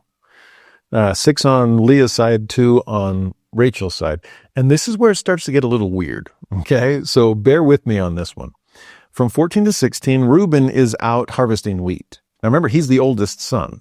And now there's a bunch of younger siblings or half-siblings that have been born as well. So he's out there harvesting, and he finds some mandrakes, which is this plant, fairly rare. So he's excited that he found this, and he brings it back to his mother, Leah. Now, we need to know some cultural understandings here. Mandrakes were perceived as a possible aphrodisiac. They were perceived as helping to cure infertility. And so you can see why this would, especially if it's rare, would be such a precious commodity, especially when you're doing in the middle of a family arms race. Well, Reuben comes back and gives his mother Leah these mandrakes, and all of a sudden, Rachel's eyes light up, and the jealousy kicks in again. Rachel begs her big sister for those mandrakes, because that might be the only solution for me. And then Leah responds, is it a small matter that thou hast taken my husband? Wouldst thou take away my son's mandrakes also? Now, Rachel says in response, well, therefore he shall lie with thee tonight for thy son's mandrakes. Now, again, the plot thickens. The one that's already fertile has the key to greater fertility, according to their understanding of things. Well, the infertile one wants those mandrakes. But she already has her husband's loyalties. Leah is bitter about that, so her thought is, oh, you've already taken my husband's heart, and now you want to take away these you want to take away the only thing I have on you, the ability to have children? No, I'm not going to equal the playing field. Are you kidding? And then Rachel's all, okay, let me sweeten the deal then. I'll let you have what you want. I'll let you have my husband, yes, who also happens to be yours, but you can go in unto him with the potential of even having more children. But if it gives me a chance to have some children of my own, then it'll be worth it, even if you continue to outdistance me in the family arms race. Now, what's sad about this is that they're both using intimacy as a bargaining chip. And they're turning their husband into an object rather than an agent, which is interesting. This objectification of a husband, and in a way, objectification of intimacy in general, because it's now a bargaining chip in the form of these mandrakes, okay? We'll see that again in one of the skip-over chapters for this week, Genesis 34, that I'm not going to skip over, because it's another brutal example of objectifying intimacy. We're starting to see this problem. Okay, we saw it in Sodom and Gomorrah. We're seeing it among this family, even though it's within the bonds of marriage, which should tell us something, that lust isn't lost in marriage, that the objectification of intimacy doesn't just take place outside of marriage. It can take place within it as well, and that's something we should be cautious of. But notice what happens in verse 16. It goes according to plan. Jacob came out of the field in the evening. Leah went out to meet him and said, "Thou must come in unto me, for surely I have hired thee with my son's mandrakes." And he lay with her that night. I have hired thee? So worse than the objectification of intimacy, it's now the commodification of intimacy. Yikes, we're walking on thin ice here. I've hired you tonight. Well, Leah, as a result, and this must have been multiple hirings because she ends up having 2 more children. She names the first Issachar, which means man of hire or recompense, which is twisted if we're thinking about Jacob was the one that became a man of hire, and the result of that was Issachar, a man of hire. The way that Leah explains it, God hath given me my hire because I have given my maiden to my husband. It's like, okay, the arms race is working out. I self-sacrificed enough to give my handmaid to my husband, and now God is recompensing me for that by giving me yet another child of my own. I now have 5 of my own, and now it's 7-2. We're outpacing. Then yet another child comes to Leah from some later hire. She names her son Zebulun, which means exalted abode. But again, that's more about herself than it is some kind of I'm connecting with God and stepping into his exalted abode. No, she explains it this way. God hath endowed me with a good dowry. Now will my husband dwell with me, because I have borne him 6 sons. Forgotten is this praise of the God of Judah. And now she's fixated on Zebulun as an exalted abode for her husband with her instead of with Rachel. Interesting. Every name tells a story here, and it's been a hard story so far. Well, verse 22 then has one of the most powerful, beautiful, generous, tenderly merciful phrases in Scripture. Because so far we've been worried about Leah. At least we were early on. We started seeing her compensatory blessings flow. We saw her pride from below turn to pride from above and then evaporate in a period of praise of God. Well, now that the tables have turned, our heart hopefully goes out to Rachel as she has wondered about, where are my blessings? And are there any compensatory blessings for me? And so this poor woman, who has suffered through such a long period of barrenness, enough that, what are we at? 10 children have already been born? 6 to Leah, 4 to Leah, and then 2 to Bilhah, and then 2 to Zilpah, and then 2 more to Leah. Wow, it's 8-2, and you haven't given birth to any yourself? Think how Rachel is feeling here. And these next 4 words are as beautiful as could be.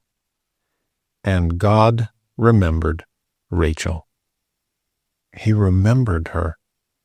This same loving Lord, this same Father of all the faithful, the same one who had come down to see Leah's loneliness, is now coming down to mourn with those that mourn and suffer through Rachel's barrenness with her and remember her to the point of giving her the blessing she had always wanted most. He remembered Rachel. God hearkened to her. He opened her womb. He hearkened to her. So this is something she must have been praying for a long, long time. In a moment of frustration, she'd lashed out at her husband. Oh, who am I? Am I God to thee? I can't take his place. Oh, I guess I'm mourning to the wrong person, and I will mourn to my God and pray that he might hearken. Well, he did. There's a beautiful, beautiful conference talk by Spencer J. Condie years ago, where he said, in this age of 1 hour dry cleaning and 1 minute fast food franchises, it may at times seem to us as though a loving Heavenly Father has misplaced our precious promises, or he has put them on hold or filed them under the wrong name. Such were the feelings of Rachel. But with the passage of time, we encounter 4 of the most beautiful words in Holy Writ, and God remembered Rachel. When heaven's promises sometimes seem afar off, I pray that each of us will embrace these exceeding great and precious promises and never let go. And just as God remembered Rachel, God will remember you. I remember that talk well because an amazing couple, really close friends of ours in Tennessee, were suffering through a long period of infertility themselves, and praying and hoping and wishing and waiting, hoping against hope. That talk came as such a blessing, especially to her, this mother yet to be, who now is a mother indeed, remembered by God. And whether the physical, the tangible evidence of that memory comes in this life or the next, I pray that you can all know and feel that you are being remembered by a God who never forgot you in the first place. I pray the Spirit confirms that to each of you. Like I said, whether or not there are more tangible proofs of that divine recollection. Well, verse 23, she, Rachel, conceived, finally, and bare a son, finally, and said, by way of naming, God hath taken away my reproach. Now in verse 24, she named him Joseph, which is an interesting play on words. It means both to add and to take away. It's a word that includes one definition as well as its opposite definition. To add and to take away. And so the taking away was that phrase, God hath taken away my reproach. The add comes in another explanation. The Lord shall add to me another son. Now, is this, looking back at, he's technically given me 2 already through my handmaid, and now he has added another? Or in some way, perhaps unbeknownst even to her, is this prophetic that God will yet add to me another son even beyond Joseph? Because by the end of today's chapters, Rachel does give birth to another son. Another is added, and that is Benjamin, son of my right hand. Unfortunately, in adding that child to the family, Rachel herself is taken away, since she dies in childbirth, which would be tragic for Jacob, for Joseph, for Benjamin, who never knew his mother. Oh, there's heartache and heartbreak throughout these stories because they're real, about real people, teaching us real lessons since we're real people too. Now, verse 25.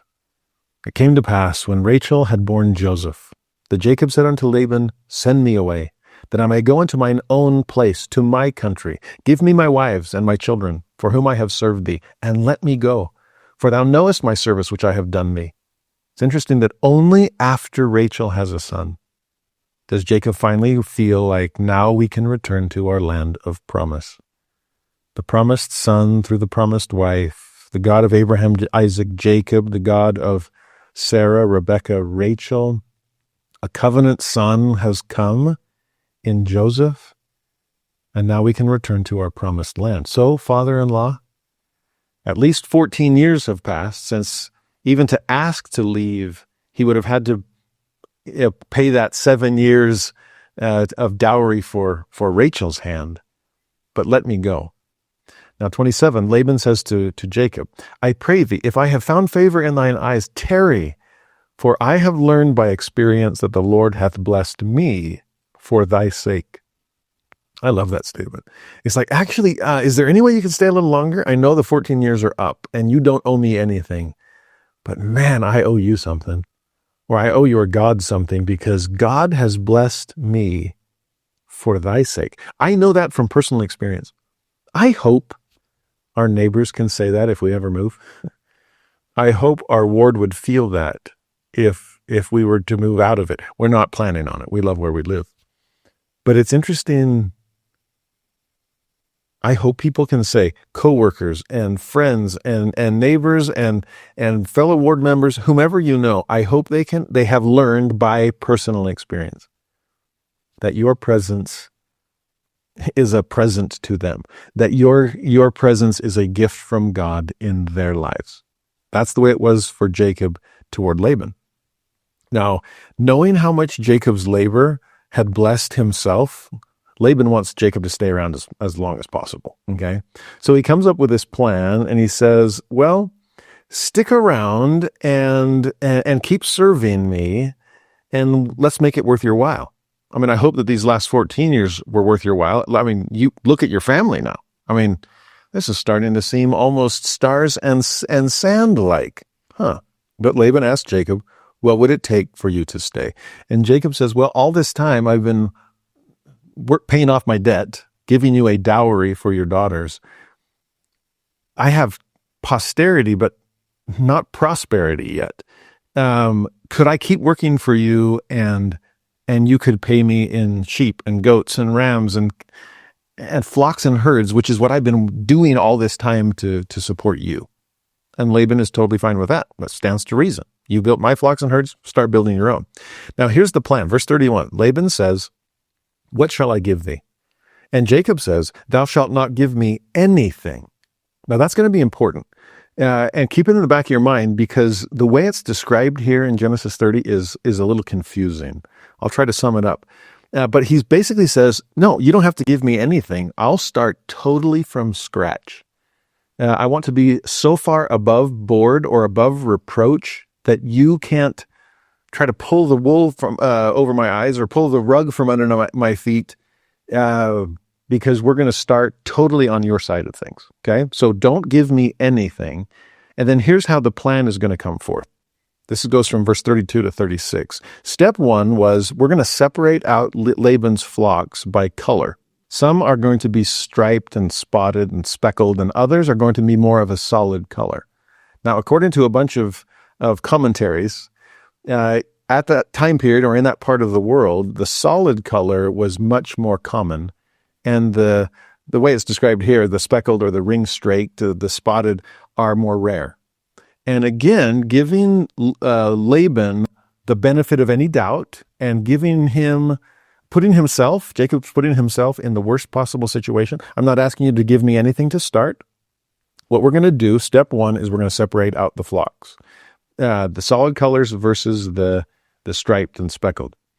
Now, take all of the striped and speckled and give them to your own sons. This is where it gets a little confusing in the text, but it seems that that's step two. Give those to your sons so that those are there for them, and that's where their prosperity will come to feed their posterity, okay? So I still don't have anything, because that's what I said. I'm not asking you to give me a single thing. But take those out, and now I'm just responsible for your flocks, father-in-law. Your sons are old enough to handle their own. And yours will be all of the solid color. Now, starting with nothing, we're going to see what happens in the next several years, however long I work for you, as far as the offspring of your flocks. And how's this sound by way of payment? If these solid colored animals give birth to solid colored animals, you keep them. And if the solid colored animals give birth to speckled and spotted animals, I keep those. So I'll take the more rare, and you can take the more common. I'll take the short end of the stick. And in fact, I'll separate out the herds so that you don't think this is I don't know if this is rudimentary genetics on his part. It's like, it seems like a spotted would come from a spotted more likely than it would come from a solid. So we'll separate it out. And Laban, when he gets and wraps his head around this, he's like, man, you're setting me up for success and yourself up for failure. This is win-win for me. Sounds awesome. And so he sends away those speckled flocks with his sons and separates them by 3 days' journey, just to make sure there's no intermingling that would decrease the potential of him getting rich instead of his son-in-law. Well, that's how they set it up, and they move according to that plan. As Laban says in verse 34, "Behold, I would it might be according to thy word." It's like, yeah, you figure? I mean, you got a fine grasp of the obvious, Laban. This deal is totally in your favor. In some ways, this reminds me of Abraham and Lot. Oh, just take whichever side you want. So, okay, I'll take the good one. And here's Laban like, yeah, I'll take the good one, which again makes Jacob into an Abraham, which is what we're trying to do all along. But I also love what Jacob said one verse earlier, verse 33. "So shall my righteousness answer for me in time to come." Now that to me is one of the most important phrases in this tricky passage about raising the next generation of flocks and herds. My righteousness will answer for me. I'm not going to put any trust in the arm of flesh. I'm going to put it all in the arm of God. Since from my perspective, that's the only way I'm going to get paid anything. It's going to have to be almost a miracle birth every time that solid colored animals will give birth to speckled ones. But I believe in God, and I believe in myself. I believe in my righteousness, and I trust the God of my father and the God of my grandfather to come through for me. I won't owe you anything, Laban. I will only owe God. Now, if you thought that part was weird, it gets even weirder by the end of the chapter, okay? And I'll sum this up quickly. Now, you could call this superstition if you want. You could call this folk belief. It's a little kinder than superstition. You could call this family tradition. You could call this received wisdom, or had the furthest advances of science in the late Bronze Age, or whenever this was. It's a little strange, because what ends up happening, here's Jacob, who's put himself in the worst possible situation, right? Everything's stacked against him. All the cards are in Laban's favor. And so trusting in God, but also realizing, I think faith without works is dead, and God probably expects me to do something about this. And I believe, that God can work miracles, but he wants a helping hand. This is what he does. Jacob takes some tree branches. He calls them rods. So picture like a stick, a branch from a tree. And most of the trees that are described here have dark bark. And then he starts scraping some of the bark. He peels some away to make the rods, to make these branches look speckled or spotted or striped. And then as Laban's flocks and herds come to water, to the trough, again, it sounds really weird, but Jacob takes those speckled, striped, spotted rods, branches, and puts them in the trough with the water.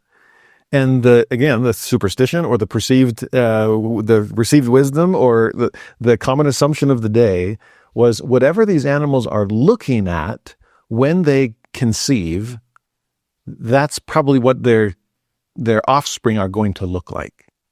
And so here's Jacob going, okay, yeah, I need a miracle, God.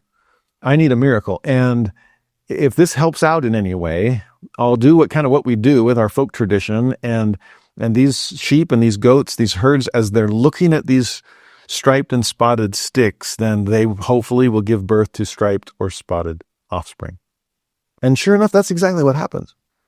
Now, do I believe that had anything to do with the sticks in the trough? No. But do I believe it had anything to do with the miracles and blessings of God? You better believe it. This was a miracle of sorts. Now, if somebody needs something more tangible to exercise their faith in an unseeable, intangible, miraculous power of God, I'm okay with that. And God seems to be okay with that too. The blind man that Jesus gave sight to, I've asked my students in the past, what actually gave him the power to see? Was it the clay or the spittle or the water from the pool of Siloam? And obviously the answer is none of the above. Then why did Jesus use all of those tangible elements? Oh, maybe to give the blind man some sense that something was happening to him? Why do we partake of bread and water? We don't believe in transubstantiation, after all. Oh, but it does give us something to focus our faith on. Why do we use consecrated oil when blessings can be given without it? Oh, there's a symbol to help ground our belief. Could the brother of Jared ask God to illuminate the inside of those barges without the help of 16 stones? Sure. But it was something tangible they could put their hands on, so to speak, right? It's amazing how often God will give us, call them what you will, crutches to faith, I don't know. Grounds for belief, that's probably a kinder phrase. Something to just help us focus on things that are coming from, as gifts from an invisible hand. Maybe we put it that way. Either way, the chapter ends. The man increased exceedingly, and had much cattle, and maidservants, and men servants, and camels, and asses. In other words, God blessed him. As with so many areas of life, there's a set of contraries to prove here. How much do I exercise my agency? And how much do I stand still to see the salvation of God? How much, flip it around, how much do I trust God to perform these miracles? And how much do I do everything within my power, even to my limited understanding, to the point that to a more sophisticated mind, we would look back and go, you're doing what? And even to us, we sophisticated 21st century people, it's still nothing compared to what God is looking, and his ways are so much higher than ours. But, you think that's how? Oh, okay. I'll take it. Do your very best efforts. Social media is going to sweep the earth as a flood. Sure, that's going to help. Do everything you can. The miracles of technology will gather Israel. Yeah, it helps. It's really going to come from the miracles of God, but do everything within your power. Work to the limits of your technology and your tradition, to the far reaches of your science, but exercise faith in equally extensive directions. Okay? You will increase exceedingly as a result. So such was the case with Jacob. Now, chapter 31 then proceeds, and there's some strange things in 31 too. This is the Old Testament, right? Buckle up for it. But chapter 31 is where Jacob and Laban finally part ways. You see it in verse 1, he heard the words of Laban's sons, saying, Jacob hath taken away all that was our father's, and of that which was our father's hath he gotten all this glory. Now, again, part of me is like, you sons, be quiet. What have you been doing all these years anyway? As Jacob seems to be the one that's doing all the work. In fact, rewind even earlier, and how come it's Rachel taking the flocks out to get the water at the well? What have you been doing? Sitting home doing nothing? I don't know enough about Laban's sons, but I'm not that impressed. We'll just put it that way. And here, even less impressive, they accuse Jacob of theft. He's taken away what belonged to our fathers. Whatever. He started with nothing, asked your father for nothing, and then just let the blessings of God flow. I'll let God be the judge of me and you, or me and your father. And we'll see that over and over. I'm not trying to pit myself against you. I'm not trying to take anything that isn't my own. I'm leaving all of this in the hands of God. But Laban's sons are still blaming Jacob for taking away their glory. Nothing could be further from the truth. And in fact, whatever glory they had was thanks to Jacob's work. God had blessed the family for Jacob's sake. These sons had flocks of their own simply because Jacob divided some out from their father to give to them. He's trying to provide for everybody here, but also hoping that God will provide for himself, which he does. Verse 2, Jacob beheld the countenance of Laban, and behold, it was not toward him as before. Here's a good eye for nonverbal communication. He's saying nice things, and we'll see him still say nice things in this chapter, mingled with some not so nice things. But there's something different about your dad. I don't know what it is. I tried to set it up all in his favor. Just God righted the wrongs. God blessed us more than he blessed your father. But dad is starting to take this personally. There's envy. We saw it in the humanity between the sisters already. Verse 3, the Lord says to Jacob then, in the midst of all of this, return unto the land of thy fathers and to thy kindred, and I will be with thee, just like I promised back when I met you at the ladder in 28. And so Jacob begins to explain this move to his wives, since he's now going to uproot them and pull them away from their ancestral homeland, from the family that they grew up with and the land that they grew up knowing. Now, this is interesting advice for anyone that is, well, put this, anyone that finds themselves in a position where they have to break off a relationship or sever a friendship. This is hard. But the situation that they find themselves in, and God had told them, it's time for you to go back.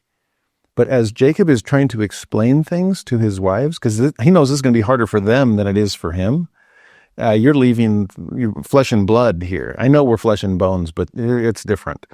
How am I going to explain this?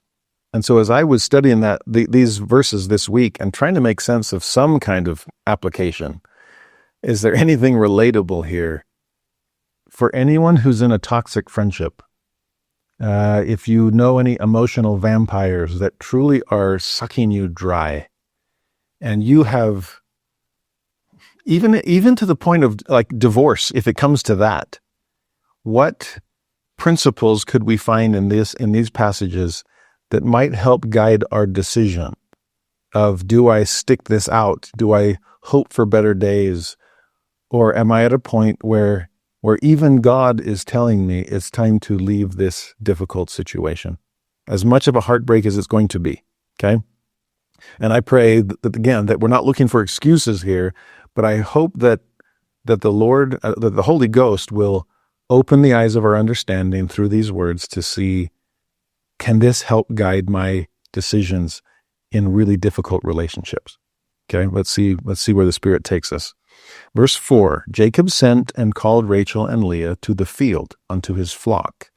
So there we see him counseling with others who really know the situation well themselves. Okay, they're involved in it. And whether or not you have someone involved in the situation to talk to, at least someone who understands it as well as anybody could. What do you think? Are we justified in this? Is it time? What should we do here? Notice, by the way, I do love the symbolism here of he called them to the field and unto the flock. Because again, if we're headed back to the promised land to fulfill our covenant responsibilities, he is calling them to the flocks and to the fields, into the field of labor, the field of service, the mission field, we call it, in order to water the flocks, right? To get the living water to the end of every row. That's what the house of Israel is supposed to do. That's what the seed of Abraham is called to accomplish. So in some ways, that might be part of the advice that we're seeking from people who know us and our situation well. Is the friendship or the relationship that I'm in conducive to the covenant, or is it keeping me from fulfilling it? And has it reached the point where I mean, sometimes we can still keep our covenant even if our partner isn't, or we can still fulfill our life's work even when you wished it had been a dual work and it wasn't. But in this case, has it come to a point where we have to make a more drastic decision? Well, verse 5, he said unto them, I see your father's countenance. It is not toward me as before, but the God of my father hath been with me. So how hard are we trying to perceive the other person's attitudes? Yes, their actions, but also their attitudes. Is there something about their entire approach to you? Their whole countenance is against you. The way they look at you, the way they perceive you, the way they treat you. And if it gets to a point where there's nothing I can do to change that countenance, and through it all, the God of my father hath been with me. This is tricky, but as we see in the New Testament, what God has joined, let not man put asunder in the context of divorce.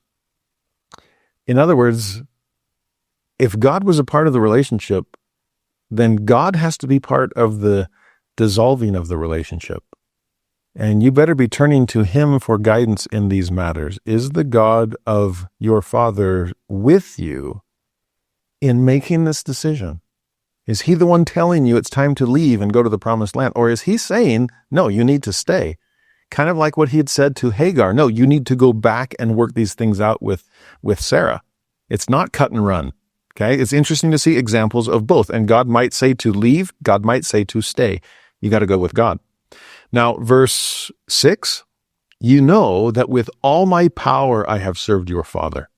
So I haven't been in the wrong here. I've tried to be in the right. I have given and given and given. I've served. I've forgiven. I've blessed. I've tried to lift. I think I'm at a point, though, that it's not making any difference. And I wonder, is it starting to shift where it's now going to make a negative difference upon me? In verse 7, he says, your father hath deceived me. He's changed my wages 10 times, but God suffered him not to hurt me. So here Jacob recognizes the guilt of the other party. He realizes what he's done to try to navigate that and work through it, but he also acknowledges what he's up against. It's interesting because here we see he does have boundaries. And that's a difficult balance to strike too. At what point does your mercy become codependence? At what point does your long-suffering become enabling the other party? And your virtue ends up just underwriting your victimization. And that's not right. So here you sense Jacob wrestling with Leah and Rachel. Is enough enough? And is it time for me to put up a boundary of self-protection? I've tried to keep it open all these years in hopes that we can resolve things or improve things. Technically, they're under the Abrahamic, they could be under the Abrahamic covenant too, if they would just come into it. What do we do? In verse 8 and 9, he reviews what he tried to do from the start. I tried to put all the benefits on your dad's side, the striped and the speckled and everything, and I put myself in the worst possible situation. I was willing to take the short end of the stick all of these years. So this isn't what I've been seeking from the beginning, believe me. I haven't been looking for excuses or reasons to get out. I've been looking for reasons to make this work. It isn't. Then 10 through 13, he even talks about a dream that he has. Well, he knew that God would multiply his own flocks and be a blessing to him. Actually sounds a lot like Joseph's dreams that we'll study next week, that God is prospering me instead of prospering the others. But in that same dream, the Lord says to Jacob, I'm blessing you, for I have seen all that Laban doeth unto thee. So it isn't just visible to me. He's now checking with Rachel and Leah. Is it visible to you? He's now checking with God. Is it visible to you? Are we all seeing the same countenance here? Are we all coming into agreement on what we should do from here? I mean, there's that amazing passage in D&C 64 about forgiveness, where it says that we're supposed to forgive everybody. Okay, we should. But then he says, you ought to say within your heart, let God judge between me and thee, and reward thee according to thy deeds. In other words, I'm not going to be the sole judge here. I'm going to let God judge. And I'll let him deal with the other person. If that person deserves justice or condemnation, I'll let God provide it. I'm not going to do it myself. If I deserve mercy, I'll let God provide that to me too. I'll let him take care of me. I'll let him take care of the other person. And that's exactly what's been happening for the last 6 years, as we're about to see. I do think it's time to go, though. And I believe God is reassuring me that that's exactly the path I should take. Verse 13, the Lord continues through this dream. I am the God of Bethel. Remember?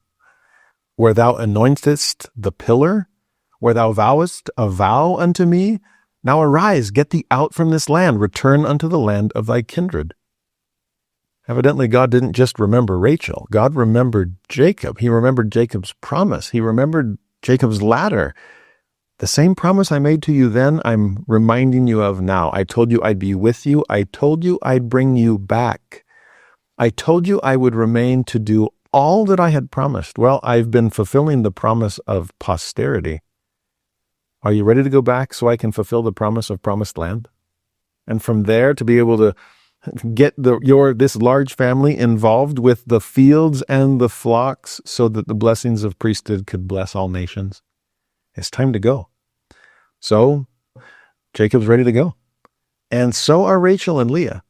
In 14 through 16, they respond, "Is there yet any portion or inheritance for us in our father's house? Are we not counted of him strangers?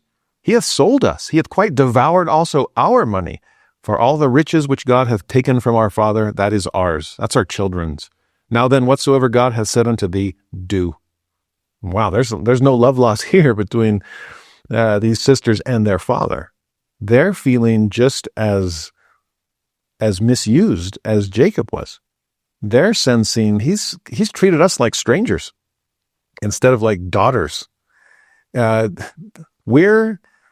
Everything you've been doing for him, some of that should be part of our inheritance too. And so if it blesses us, if it blesses our children, best of all, if it's what God says, I love how they ended that. "Whatsoever God hath said unto thee, do."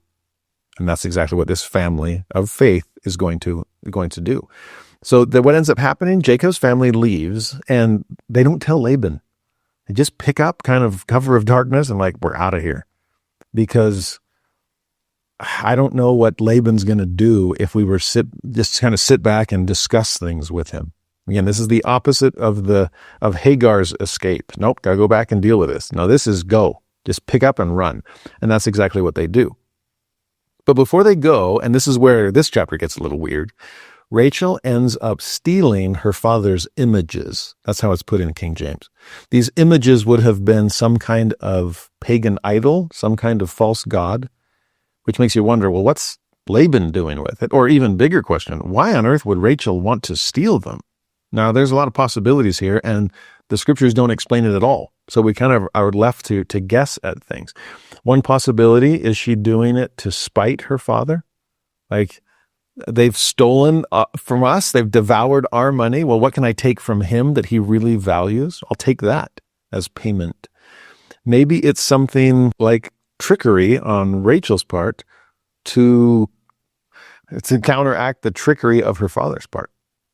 You stole my husband from me in swapping out Leah when I was the one that was supposed to marry Jacob first. So you pulled a switcheroo on me. Well, I'm going to pull a switcheroo on you. And I'm taking these household gods. There may have been something even more spiritual behind all this, where it's like, some of you already know this, there's an old apocryphal story of Abraham as a kid going around and like smashing idols back in his father's shop in Haran, in Ur of the Chaldees, to say, what, they couldn't protect themselves? He leaves one idol unsmashed to be able to blame the other smashed idols on him. Like, he's the one that did it. And they all look at him like, you idiot. Quit yanking our heel. Quit pulling our leg. Because we know that idol couldn't have smashed the others. And he's like, well, then why do you worship gods that you know can't do anything?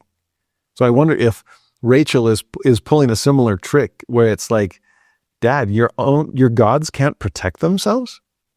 That's not much of a god to worship. Your gods can be stolen? Well, maybe it's worth stealing them from you in hopes that you wake up to the real God that you could be worshiping all along. The God of Abraham, Isaac, and Jacob, rather than the God of Terah and Nahor and Bethuel and Laban. There is a true God, and I'm only trying to wake you up to remove your loyalty to a false one. All kinds of possibilities there.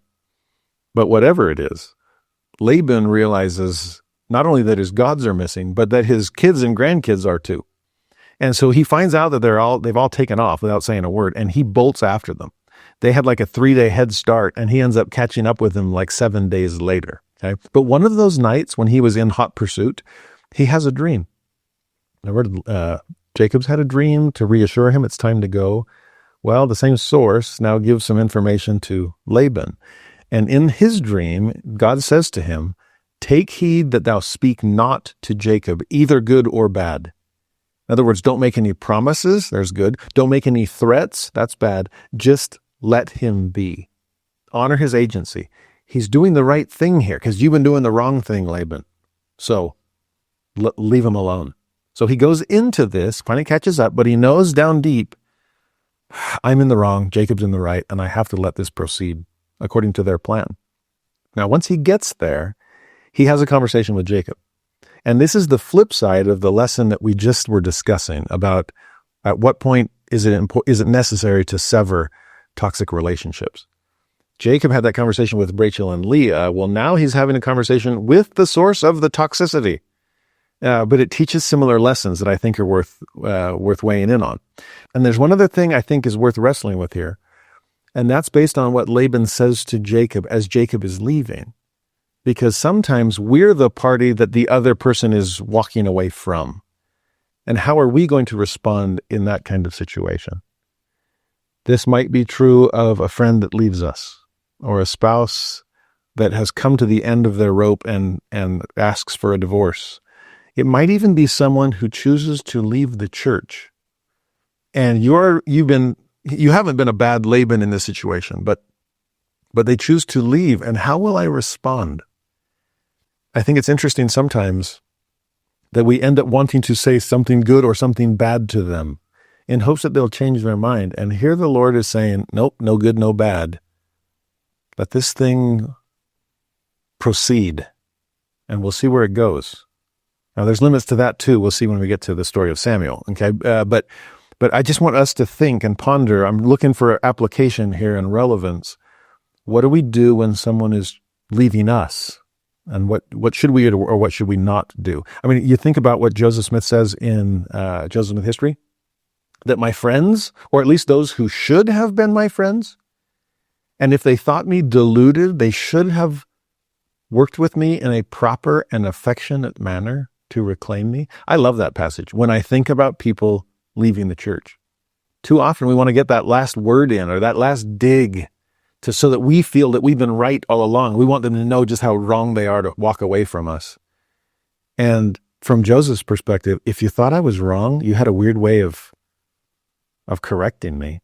If you wanted me to come back, the way you treated me on my departure made it all the less likely that I would return. You treated me like a jerk. You should have been my friend. You should have treated me in a proper and affectionate manner. That's the only hope you ever have to reclaim me. And I think the same would be said of Laban here. So let's look for some lessons. Verse 26, he says to them, "What hast thou done, that thou hast stolen away unawares to me and carried away my daughters as captives taken with the sword?" Now there's his first mistake. God just said, don't speak evil. Well, he just did. And it's a false accusation, and it's jumping to conclusions. No, your daughters, I didn't take them away like captives taken with the sword. I discussed it with them, and they were just as eager to leave as I was. You've been the one mistreating them, not me. So Laban, there's your first error. Then 27 and 28, he says, "Wherefore didst thou flee away secretly and steal away from me, and didst not tell me that I might have sent thee away with mirth and with songs, with tabret, with harp, and hast not suffered me to kiss my sons and my daughters?" Now that's interesting, because there he's saying, no, why did you do that? Maybe he just caught himself like, I just said something bad, so I better balance that out with something good. If you would have told me, dear son-in-law, we could have had a party, a going away party. That's what I wanted to do. I wanted to give my sons and daughters, my grandchildren, just a fatherly kiss. I gave you one the first day I met you. I wanted to give you one on your way out. That's how much I care. Well, I really wonder, is that really how you would have responded? Yeah, and what you first said seems to call into question what you just said next. I've talked with some who have left the church, and one big struggle they have is, there's all kinds of rejoicing when people join the church. Nobody knows what to do when people leave it. I talked to one ex-bishop and just said to him, if no one else has thanked you, I'm sure they did during those days, but even now that you've left the church, can I thank you once again for all the service you rendered to the people in your neighborhood? Even if you don't consider it your ward anymore, those were your neighbors, and you blessed them. You sacrificed for them, you served them, and And we owe you our gratitude for that. How can we support you in your next leg of the journey? I'm not saying we throw departure parties, but to let people leave in love, I think will allow for a return far better than, like I said, getting the last word in edgewise, or making false accusations, or calling them into question as far as their were you ever faithful? Did you ever know? Any of those kinds of things. Okay. How about verse 28? Laban says to Jacob, "Thou hast done foolishly in so doing." Again, do we just straight up condemn the other person's choice? This is the dumbest thing you could ever do. This is a foolish decision. We can let people know where we stand without having to malign them. We can stand for our perspective without ridiculing theirs. And again, I think that allows for the parent of any prodigal, we have to be very careful with how we approach things, in hopes that when that child comes to himself, as the prodigal in the story does, his thoughts and feelings of home are positive. We can help with that. Laban is not helping with that. Verse 29, he says, "It is in the power of my hand to do you hurt.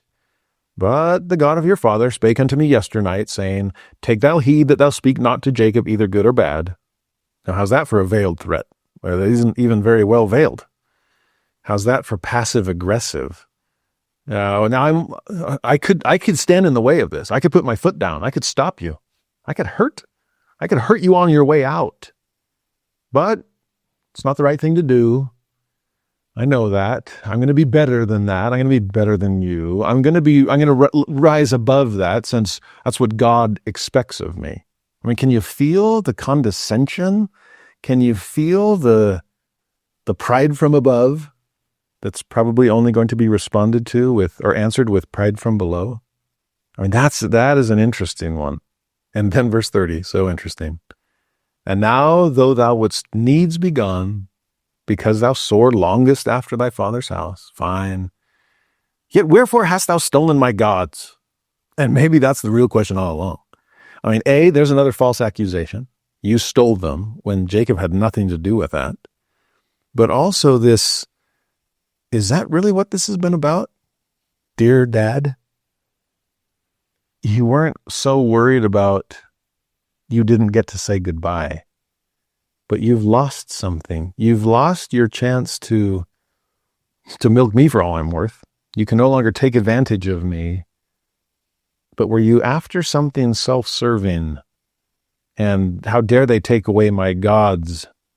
That's what I'm after. I do worry, again, when people leave us, are we, I'll put it this way. Elder Hales, Robert D. Hales, said once in an amazing talk called Christian Courage, he said, when somebody attacks you and says you're not a Christian, the worst thing you could do is to prove them right by the way you respond. In other words, to be completely un-Christ-like in your response. They're like, yep, told you, they're not Christian, because that definitely was not Christ-like behavior. Well, in a similar way, are we justifying people's departure in the way we respond to their decision to depart? Are we giving people increased fodder, so to speak, or further justification, like, yep, leaving the church was the best thing I ever could have done, because look at the way they really are. Now the real colors, the real countenance is shining through. Or do we give people cause to pause on their way out? Almost buyers, or in this case, sellers' remorse. Wow, they were way kinder than I thought they would be. They care about me, not just about their congregation. Wow, maybe I did misjudge them. That might be the best possible thing in terms of planting seeds of doubt of their doubts, so that if they do, or when they do come to themselves, yeah, they were kind on my way out, I bet they'll be just as kind on my way back home. And we'll see that that's exactly the case from a different angle, from Esau's angle. Okay, great stories all coming together in this. I love it. Well, let's push through the rest of this chapter. Verse 31, Jacob answers and says to Laban, I was afraid. And it wasn't the awe-filled fear of God. It was straight up, I was just afraid of you. For I said, peradventure thou wouldst take by force thy daughters from me. Now that's an interesting one. He didn't say any of that before. But now he's fully open and saying, well, Dad, you want the real story? This might be hard for you to hear, but I was scared of you. I thought you might take your daughters back and I would lose the family I had worked so long and that I loved so much. What's interesting there is sometimes people on their way out let us know that they've been afraid to tell us what they really feel for a long time. And now in some ways it's too late because they've already made the decision. They're 7 days out of town, so to speak. Whereas I feel that sometimes when there's loved ones that I've been close to that decide to leave and it surprises me, I'm like, wait, I answered gospel questions for a living. How come you didn't ask me any? Were you afraid of how I would treat you or how I would react? Because that says something more about me than it does about you, and I'm sorry. I'm sorry if I ever gave you any impression that you couldn't talk to me about your struggles or your fears or your doubts or your concerns. I'm sorry you didn't feel like you could trust me with what you're going through or how you really feel or who you really are. Don't be afraid. If any of you lack wisdom, let him ask of God. I'll give liberally. I won't upbraid. You see what God is doing there? He's trying to reassure any questioner. Don't flee in fear. Don't turn away because you're nervous of what I'll think or how I'll react to the real situation. No upbraiding, liberal giving. Just come and ask. Come and tell. Come and confess, whatever it might be. Don't be afraid of me. Now, verse 32, Jacob responds in an interesting way. He's probably spent so much time giving Laban the benefit of the doubt that he even goes beyond the necessary in doing it again here. He says this in 32, with whomsoever thou findest thy gods, let him not live. Before our brethren, discern thou what is thine with me, and take it to thee. For Jacob knew not that Rachel had stolen them. Now, careful, don't be overconfident that you know exactly what's going on your side. Don't be overconfident. This is for those that are leaving. Don't be too sure that you are completely blameless. And that's something worth wrestling with too. It's a Lord, is it I kind of moment that both sides should be having. Laban should be wondering, what have I done to cause these problems? And Jacob should be a little less sure that there's no guilt within his side of the family either, because his precious Rachel is the guilty party. And he basically just said, you can kill whoever committed the crime, because I'm sure that none of us did. I'm totally justified in my departure. Okay. You see what I'm trying to get at? Earlier, it was like, I'm wondering, what do you think? Leah and Rachel, what do you think, God? Are we justified in this? And now he's so sure of himself. It's like he overcorrected. No, death penalty. If you find anything wrong on my part, careful, you just signed your own death warrant. Well, this is another place where the story gets a little weird. Laban starts searching all of the tents. He searches Jacob's tent, and Leah's tent, and everyone's tent, gets to Rachel's tent. And she's sitting there, probably looking really nervous, like, uh-oh, I heard what Dad's looking for, and I heard what Jacob just said. Well, she's hidden these household gods, her father's household gods, in the saddlebags of the camels, and she's sitting on them. As Dad comes in, rifling through all of her stuff, finding nothing. Now, I don't know if this is true or false. Let's give Rachel the benefit of the doubt, okay? But she does say to her father, sorry I can't get up, Dad, and help you look. But it's, the way she puts it, the custom of women is upon me, which is a nice way of saying I'm menstruating. It's that time of the month for me, and so I can't get up. Later Jewish tradition would say, or Jewish purity laws would say, well, you shouldn't touch me or anything I've been touching because that's ceremonially impure because of this issue of blood. Okay? So don't get close. Now, if that's true, And she was being honest, although not being fully transparent. If it's false, she's protecting her life and just coming up with a story to say so Dad doesn't make her get up and look. Either way, she's off the hook. And Dad leaves unsuccessful. Meanwhile, verse 36, Jacob finally realizes, wait a minute, why am I giving you all the benefit of the doubt when you don't always deserve it? You've proven that for the last 20 years. So, what is my trespass? He says to him. What is my sin that thou hast so hotly pursued after me? What are you doing here? Why are you searching all my stuff? You've treated me like a robber when I haven't been guilty of that. In fact, 37, whereas thou hast searched all my stuff, what hast thou found of all thy household stuff? Set it here before my brethren and thy brethren, that they may judge betwixt us both. We're getting a little more heated in terms of divorce court, or in terms of someone trying to intervene between roommates that are ready to cancel the contract, or friends that are on the way out of each other's lives. What have I done wrong? Where's my sin? Where's my trespass? And where's all this stuff you say I stole? Best case scenario, he is just saying, let God judge. What have you found? Lord, is it I? Maybe in part, but not all part. So I'll let our brethren, your brethren, judge between us. Bring out the evidence. I'm not afraid to be tried. Verse 38, this 20 years have I been with thee. So speaking of evidence, thy ewes and thy she-goats have not cast their young. The rams of thy flock have I not eaten. In other words, I have 20 years of evidence that your property is safe with me.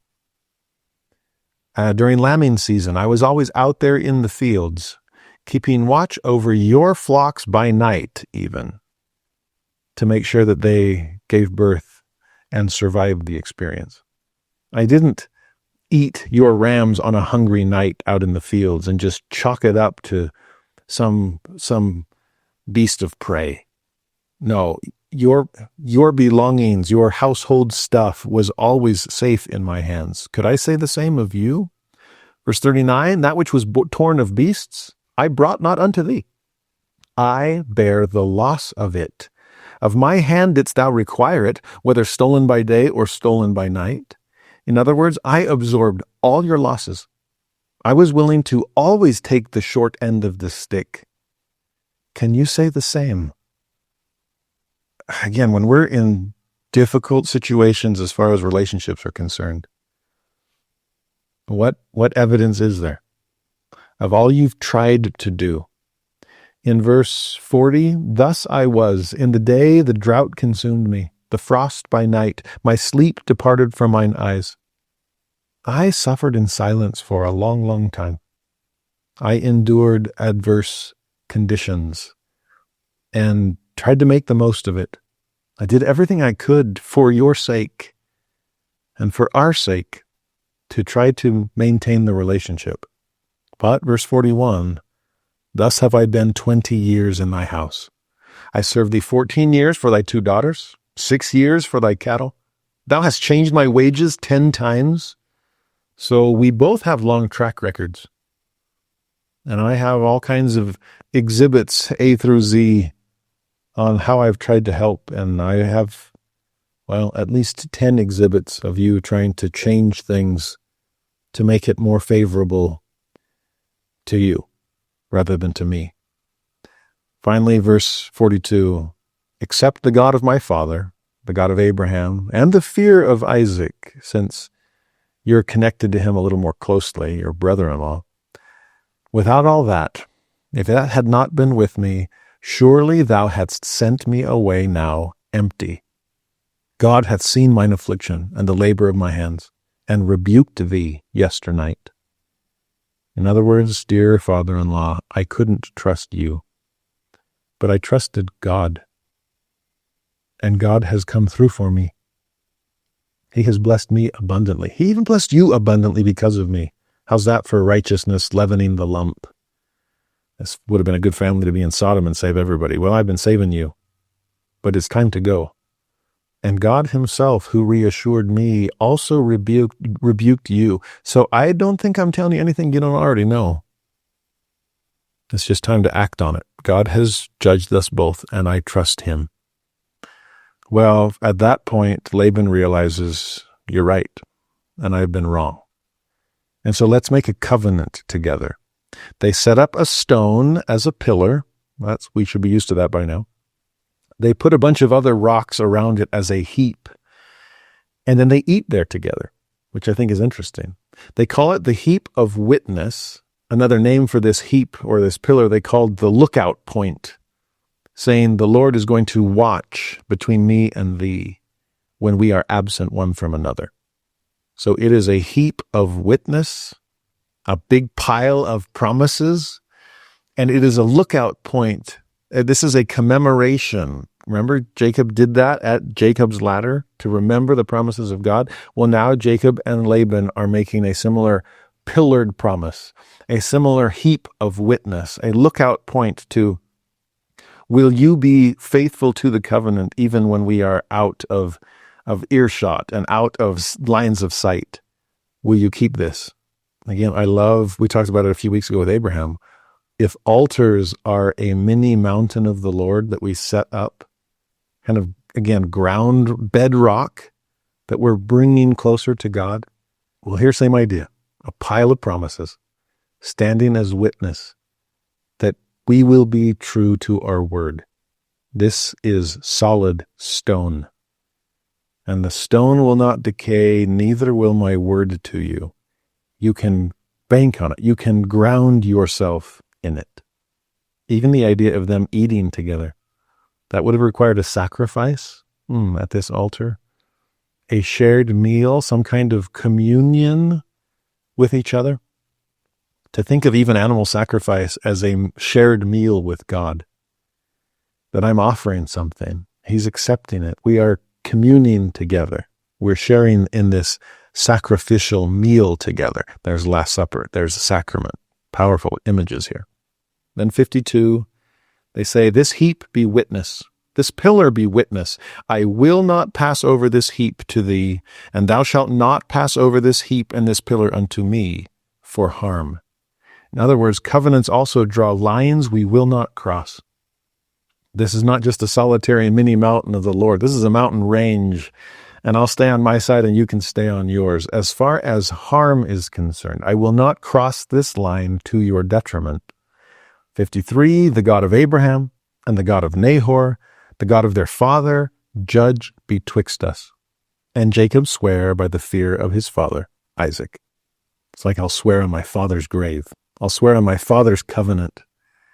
54, then Jacob offered sacrifice upon the mount, called his brethren to eat bread, and they did eat bread and tarried all night in the mount. And early in the morning Laban rose up, kissed his sons and his daughters, just like he'd intended, and blessed them. And Laban departed and returned unto his place. Well, you got your grandfatherly kiss after all. But we are heading home to the promised land, to the place of covenant. Now, we're going to see that in the next few chapters, and I'll try to be brief here. But 32, Jacob, he just had this experience. They cut the ties, and is now to retie them, rebind himself to God in this next chapter. So verse 1 and 2, Jacob went on his way. The angels of God met him, and when Jacob saw them, he said, this is God's host. Oh, here's the Lord's army. That's what host entails. This is a military escort that we're getting to bring us back into our promised land. God will protect us. And that's important because what you see in the next verse, verse 3, Jacob sent messengers before him to Esau, his brother, unto the land of Seir, the country of Edom. There's hairy Seir and red Edom. To get back to our parents, I've got to go through my brother first. To get back into Canaan, I have to pass through Edom, and I could use a military escort. I could use the Lord of hosts. And he sends these messengers ahead to kind of gauge his brother's feelings. Mom originally said, stay there for a few days until your brother's anger has passed. Well, I've been gone for 20 years. I hope his anger has passed by now. Verse 4, he commanded his servants, thus shall ye speak unto my lord Esau. Thy servant Jacob saith thus. Now notice how he's setting this up. I know I'm the birthright, I've gotten the blessing, but I'm going to turn those tables and come from a very low angle here. Esau, you're my Lord. And who am I? I'm Jacob, thy servant. Older shall serve the younger. Well, I'm willing to reverse it again. The explanation goes on. I have sojourned with Laban and stayed there until now, and I have oxen and asses, flocks and manservants and women servants. I have sent to tell my Lord that I may find grace in thy sight. Now, notice this kind of language as he's thinking of reuniting with this older brother he has offended. I pray that I can find grace in thy sight. Maybe that's why he's talking about all this prosperity that he's received, because that's evidence that God has blessed him. You haven't seen what I've been trying to do and what I've trying to become these last 20 years. God has been kind to me because I've been trying to do right by him. I want to do right by you, older brother. Now, verse 6, the messengers returned to Jacob. They went, they told him, they come back, and they say, we came to thy brother Esau, and also he cometh to meet thee, and 400 men with him. Now, I don't know if they actually got to share the message or just saw a man with an army of 400 approaching, and they're like, yeah, we really need that Lord of hosts. And they turn tail and run back to Jacob and say, we got problems. And then those problems are on their way. Verse 7, Jacob was greatly afraid and distressed. And again, this is the scary kind of fear. He divided the people that were with him, the flocks, the herds, the camels, into 2 bands, and said, if Esau come to one company and smite it, then the other company which is left shall escape. So I'm hoping at best case scenario, we have a 50% survival rate. And so let's split it and it's fight or flight, but I hope we survive this. In verse 9, Jacob says, and now he's praying, O God of my father Abraham, God of my father Isaac, the Lord which says to me, return unto thy country and to thy kindred, and I will deal well with thee. Now you see how he's setting up his prayer? He hasn't asked for what he's hoping for yet. But the setup is, you're the God of my father Abraham, the God of my father Isaac. I'm part of the family business. I'm part of the family tree. Please treat me the way you treated them.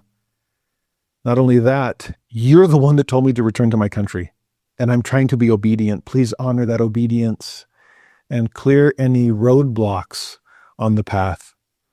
He says, you said you would deal well with me. Please keep that promise, because I'm scared to death of my brother.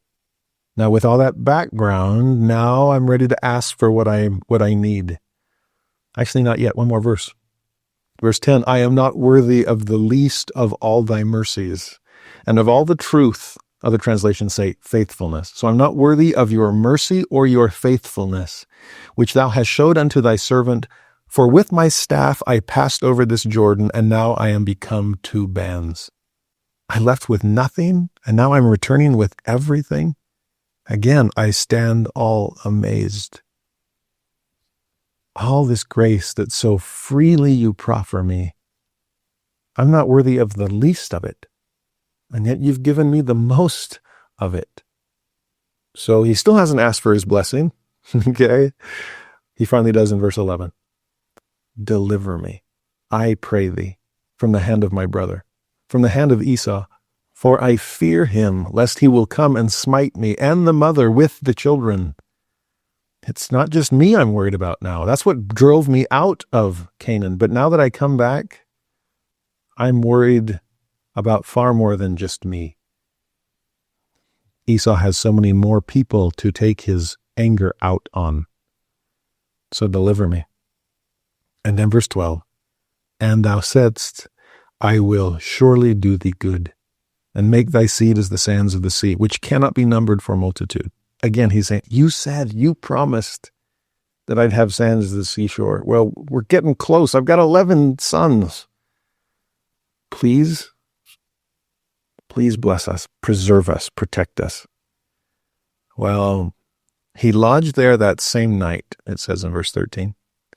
He took of that which came to his a present for Esau his brother, 200 she-goats, 20 he-goats, 200 ewes, 20 rams, 30 milch camels with their colts, 40 kine, 10 bulls, 20 she-asses, 10 foals.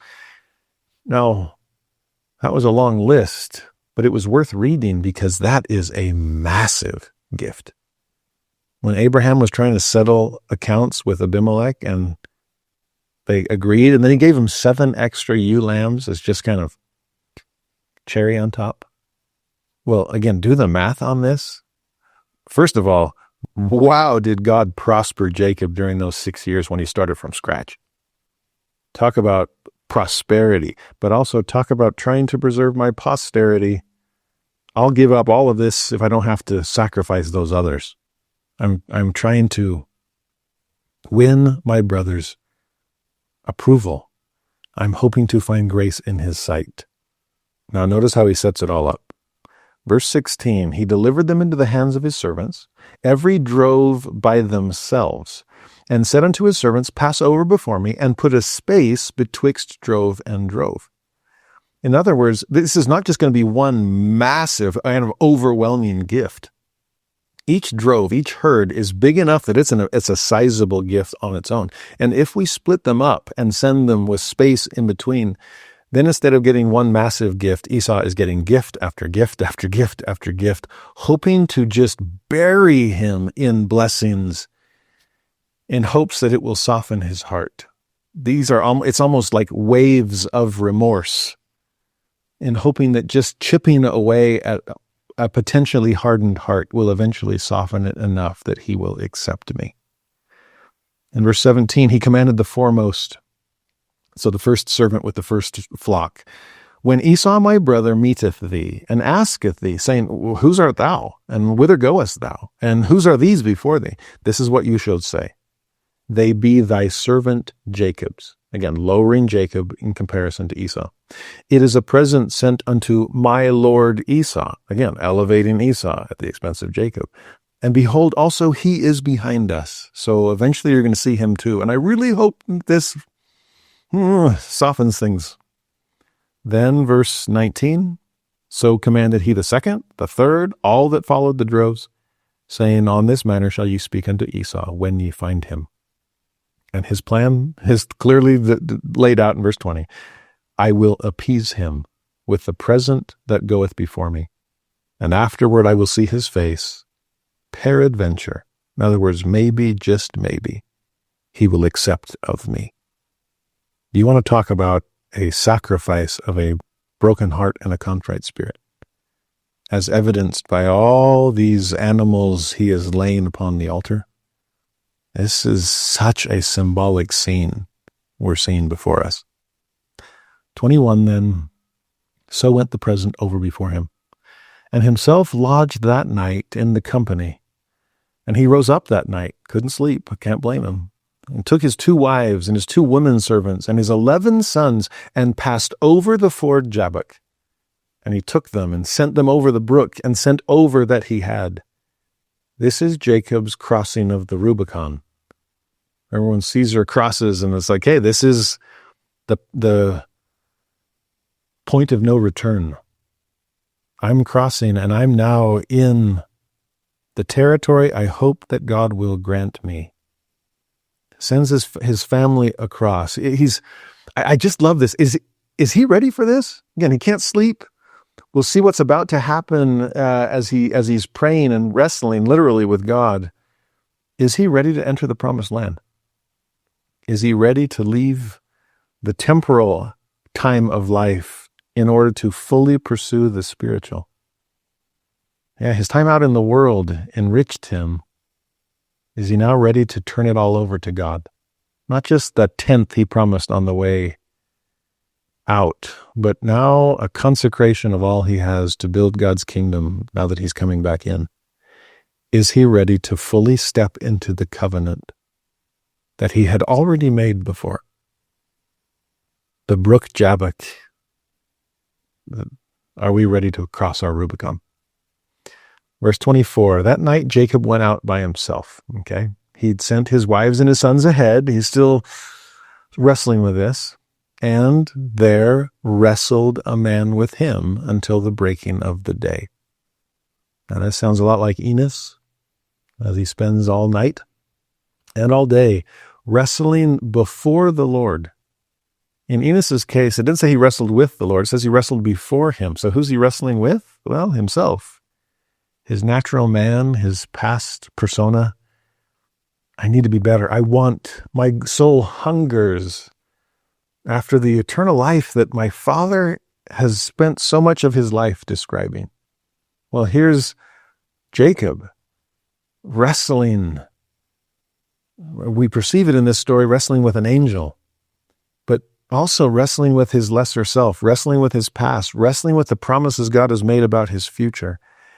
And the wrestle is described in this, verse 25. And this is tricky because there's so many he's and hims, and it's really hard to tell who's whom. So I'll try to spell it out. When he, the angel, saw that he prevailed not against him, Jacob, he, the angel, touched the hollow of his, Jacob's, thigh. And the hollow of Jacob's thigh was out of joint, as he, Jacob, wrestled with him, the angel. So other translations clarify it. The angel struck Jacob's hip socket and dislocated Jacob's hip. Hello. And then he, the angel, said, "Let me go, for the day breaketh." And he, Jacob, said, "I will not let thee go, except thou bless me." And he, the angel, said unto him, Jacob, "What is thy name?" And he, Jacob, said, "Jacob." And he, the angel, said, "Thy name shall be called no more Jacob, but Israel. For as a prince hast thou power with God and with men, and hast prevailed." Now this is Jacob the supplanter becoming Israel the prevailer, all in the course of this wrestling match. It's really fascinating. He's no longer taking hold of the heel of his brothers, whether that's Esau at birth or Laban off in Padan Aram. Instead, he's taking the hand of his God and trying to prevail with him. At the same time, he's trying to allow God to prevail in his life. So grateful for President Nelson's emphasis on that. Israel meaning let God prevail. But the irony here is what's happening in the wrestle. It almost seems like an even match of sorts, which is shocking. Like, how does he get the angel in this hold to the point that the angel's like, "Let me go"? But at the same time, what's happening with this dislocated hip on Israel's part? It's really interesting. By the way, the word Israel has that SR in it. And SR, according to some Hebrew translations, also is the root of Sarah, where princess comes from. That's why the King James translate this as a prince hast thou power with God. Other translations don't follow that path in terms of Sarah, princess, so Sir Israel, prince. They instead speak of this as, no, your name is Israel because you have struggled or wrestled or striven with God and have prevailed. There's that sense of prevailing there. Now, on that side of things, that makes me wonder, do we sometimes give up on our wrestles with God too easily? Because that's not what Jacob does here. Again, when the angel is like, "Let me go," and he said, "Not until you bless me."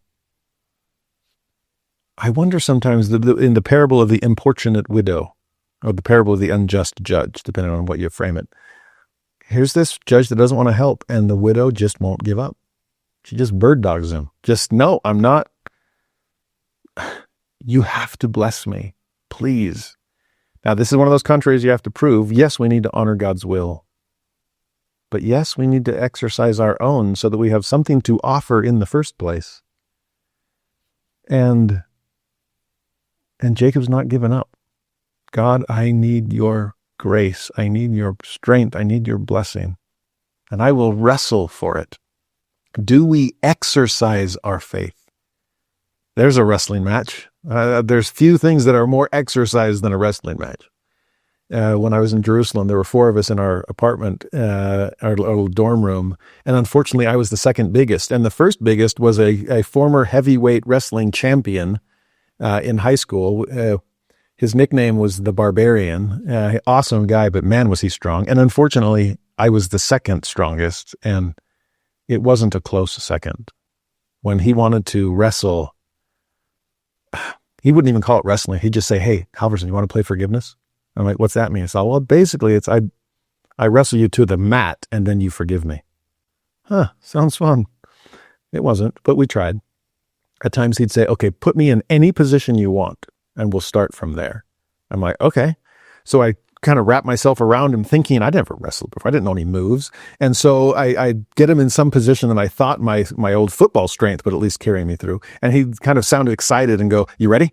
I'm like, I thought I was until you sounded that excited. And then like 5 seconds later, I was on the ground. Well, do we exercise our faith with God? Do we wrestle? Even that word wrestle, it only shows up like twice in scripture and it's in this story. And some translators suggest that it has something to do with getting dusty. And that's an interesting word for wrestling too. It's this dust match. Well, are we willing to sit in dust and ashes and sackcloth? Are we willing to lower ourselves? Dust and divinity here? I don't know. The great thing about Hebrew is you can play with the language and just really think of nuance and symbolism. It's a beautiful language. Now, I'm not trying to say we're trying to twist God's arm. It's not it at all. That's not a good wrestling move, I guess. But instead, are we showing him how desperately we need his blessings? Are we advocating for our will at the same time we are laying it upon the altar to accept his? Like I said, to the degree that this wrestling match seems kind of like a tie, poor Jacob with his dislocated hip, but having the angel in some unbreakable hold, it's amazing to me. There's covenant connection. God's not going to give up on us. We better not give up on God. Is there a joint recognition of one another's strength in this, even though we are infinitely below the strength of God? Well, verse 29, strange verse. Jacob then asks this angel, once the wrestling match is over, tell me, I pray thee, thy name. You just gave me a new name. What is yours? And the angel said, wherefore is it that thou dost ask after my name? And he blessed him there. Now that one, we just kind of have to sit back and wink and nod. They go, huh. So when Jacob got his new name, he asks this heavenly messenger for his name, and the messenger simply responds, why are you asking me for that? No, I'm not going to give that to you, but I will give you a blessing. And that's exactly what he does. Now, verse 30, Jacob called the name of the place Peniel, which means the face of God. And here's why he named it. For I have seen God face to face, and my life is preserved. If I can face God and live, maybe I shouldn't be so scared of Esau after all.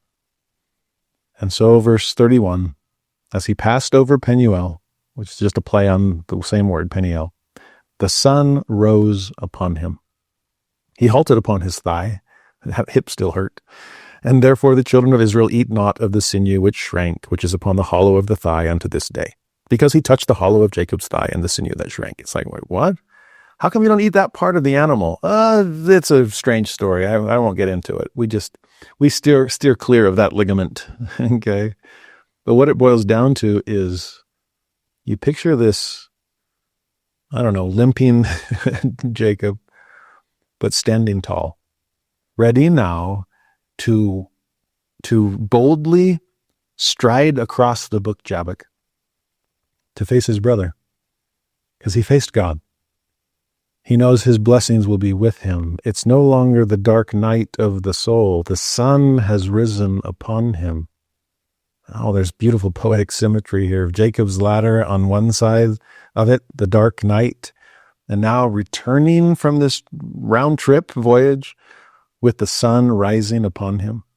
Well, 33 then opens with this sunrise and is one of my favorite chapters in Genesis, even though it's one we seldom spend much time on.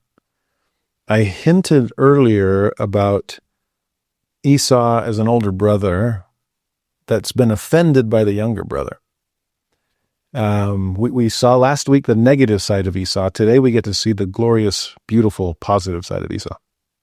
And to me, I see this as a glorious twist on the parable of the prodigal son. You remember the parable of the prodigal son is about a younger brother who does something wrong with the inheritance. Sound familiar? Birthright, blessing. I want it now. This younger brother wants his birthright. And will it affect the older brother? Yeah, because especially if it's land and produce and cattle and flocks and herds, that can keep producing if we started with something bigger to begin with, right? I mean, if that's what we're trying to multiply, well, start with something. If our down payment is bigger, is this better? Then the investment will grow more quickly. And yet you forced Dad to cut it in half long before it was necessary, so you could have your portion. And then you left and you wasted it all in riotous living. And I've been the brother that's been here at Dad's side the whole time. Now, this is where it gets interesting. In the parable of the prodigal son, you have a younger brother and an older brother. The younger brother leaves and then comes back. The older brother stays the whole time. Now, in this story, Jacob is the younger. He left. He wasn't prodigal. But he left, and now he comes back, and he is really concerned about how older brother is going to react, because older brother never left. Now, this is where we need to stop and think hard about the parable of the prodigal son, because I'll confess, when I was young and prideful, I really didn't like the parable of the lost sheep, which starts Luke 15. There's 3 parables in Luke 15, lost sheep, lost coin, lost son, aka the prodigal. And I really didn't like the lost sheep because it says that God rejoices more over the soul that has returned than over the 99 just persons who have no need of repentance. And that ticked me off because I was trying to be the just person who needed no repentance. And I'm like, wait a minute, my friends that aren't even trying, people that are out sowing their wild oats or living it up however they want, and then, but then they'll come back and change, and you like them more than me that's been trying to do what's right the whole time? Well, at one time, and when I was, studying that chapter with my self-proclaimed pity party, the Spirit called me out. I mean, in bold terms. It was one of those 2x4 revelations, no still small voice. And it was like, oh, you're one of the 99 just persons who need no repentance? Wow, I'm so impressed, Jared. No repentance needed. Well, if there's 99 of you, can you list some of the other 98? Oh, go ahead. I got time. I'm eternal. And as I'm racking my brain, like, oh, I get it. There aren't 98 others, and I'm certainly not one of the 99, because I'm not a just person who needs no repentance. We both know that. And then it dawned on me. Who's the only one who could righteously and rightfully be angry about that designation? That God likes repentant sinners more than perfectly faithful sons. Well, that would be the guy telling the story. The only one who has right to feel that way is Jesus himself. He's the only elder brother who's never left the Father's side. He is the one. There aren't 99. Flip it. There's 99 lost sheep. And God will sacrifice his one. That one will sacrifice himself, so the 99 even have a chance to return.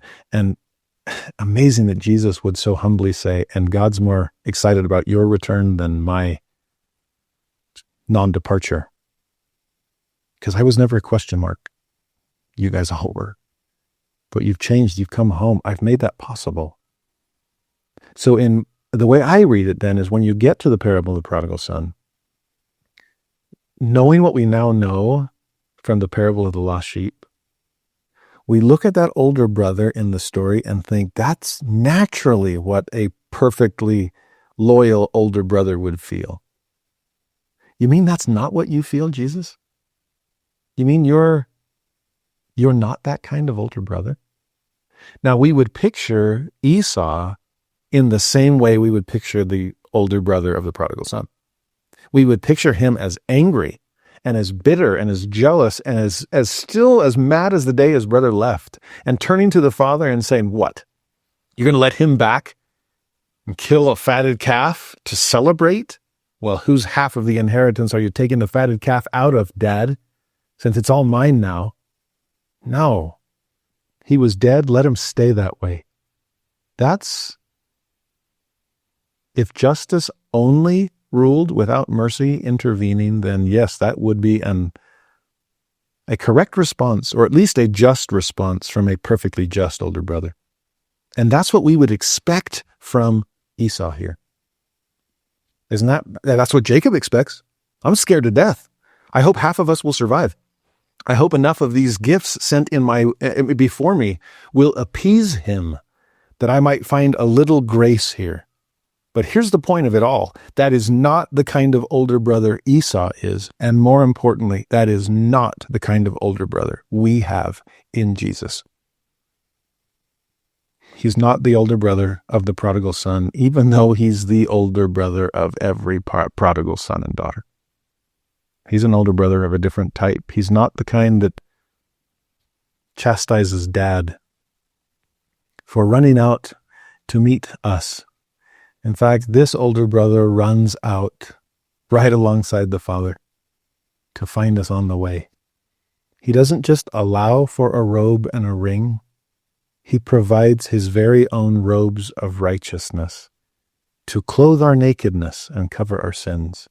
And more than just allowing Dad to give a fatted calf, he offers himself as the Lamb without blemish, so that he who was dead can be alive again. That's our older brother. That's our Esau. And so to look at chapter 33 through that lens, I hope you see Esau assuming the role of Redeemer here in magnificent ways. Verse 1. And Jacob lifted up his eyes and looked, and behold, Esau came. And with him 400 men, and he divided the children unto Leah, and unto Rachel, and unto the 2 handmaids. Just exactly what he expected and what he feared. Get ready to run if you need to. Verse 2, he put the handmaids and their children foremost, and Leah and her children after, and Rachel and Joseph hindermost. So, he's still playing favorites. Or perhaps he's recognizing the line where the covenant lineage will continue. Verse 3, he passed over before them. So he's going to be the first one to have to face the wrath of his brother. And he bowed himself to the ground 7 times until he came near to his brother. 7 from creation is that number for completeness, wholeness, totality. And here is a complete and total submission to his older brother. Time after time. To me, I wish they would film this somehow. To just see this massive flock and herd split up and subdivided and then put into different groups, and Jacob ahead and seeing Esau and his army ahead in the distance, and Jacob coming before this massive train behind him and bowing, and then coming up and coming closer, and then bowing and coming up and coming closer. And maybe from a distance, Esau, who is this and what is happening? And get closer and closer and beginning to recognize this younger brother, recalling the last feelings he had when he last saw him. But as Jacob gets closer and closer, verse 4, Esau ran to meet him. Sound like the father of the prodigal son? Well, here it's the brother. And embraced him, and fell on his neck, and kissed him, and they wept. That's almost identical to the language in Moses 7 about the reunion of Zion above with Zion below. Jacob and Esau, Christ and each of us, to run, to embrace, to fall on each other's necks, to kiss, to weep. Notice there's no discussion. There will be later. There's no explanation demanded. There's no hesitation. There's just instant acceptance. There's only love. There's only grace. There's only forgiveness. I hope you see Genesis 33 as your preview of coming attractions. Your preview of forgiveness, of your rendezvous with the Redeemer himself. Notice how it plays out.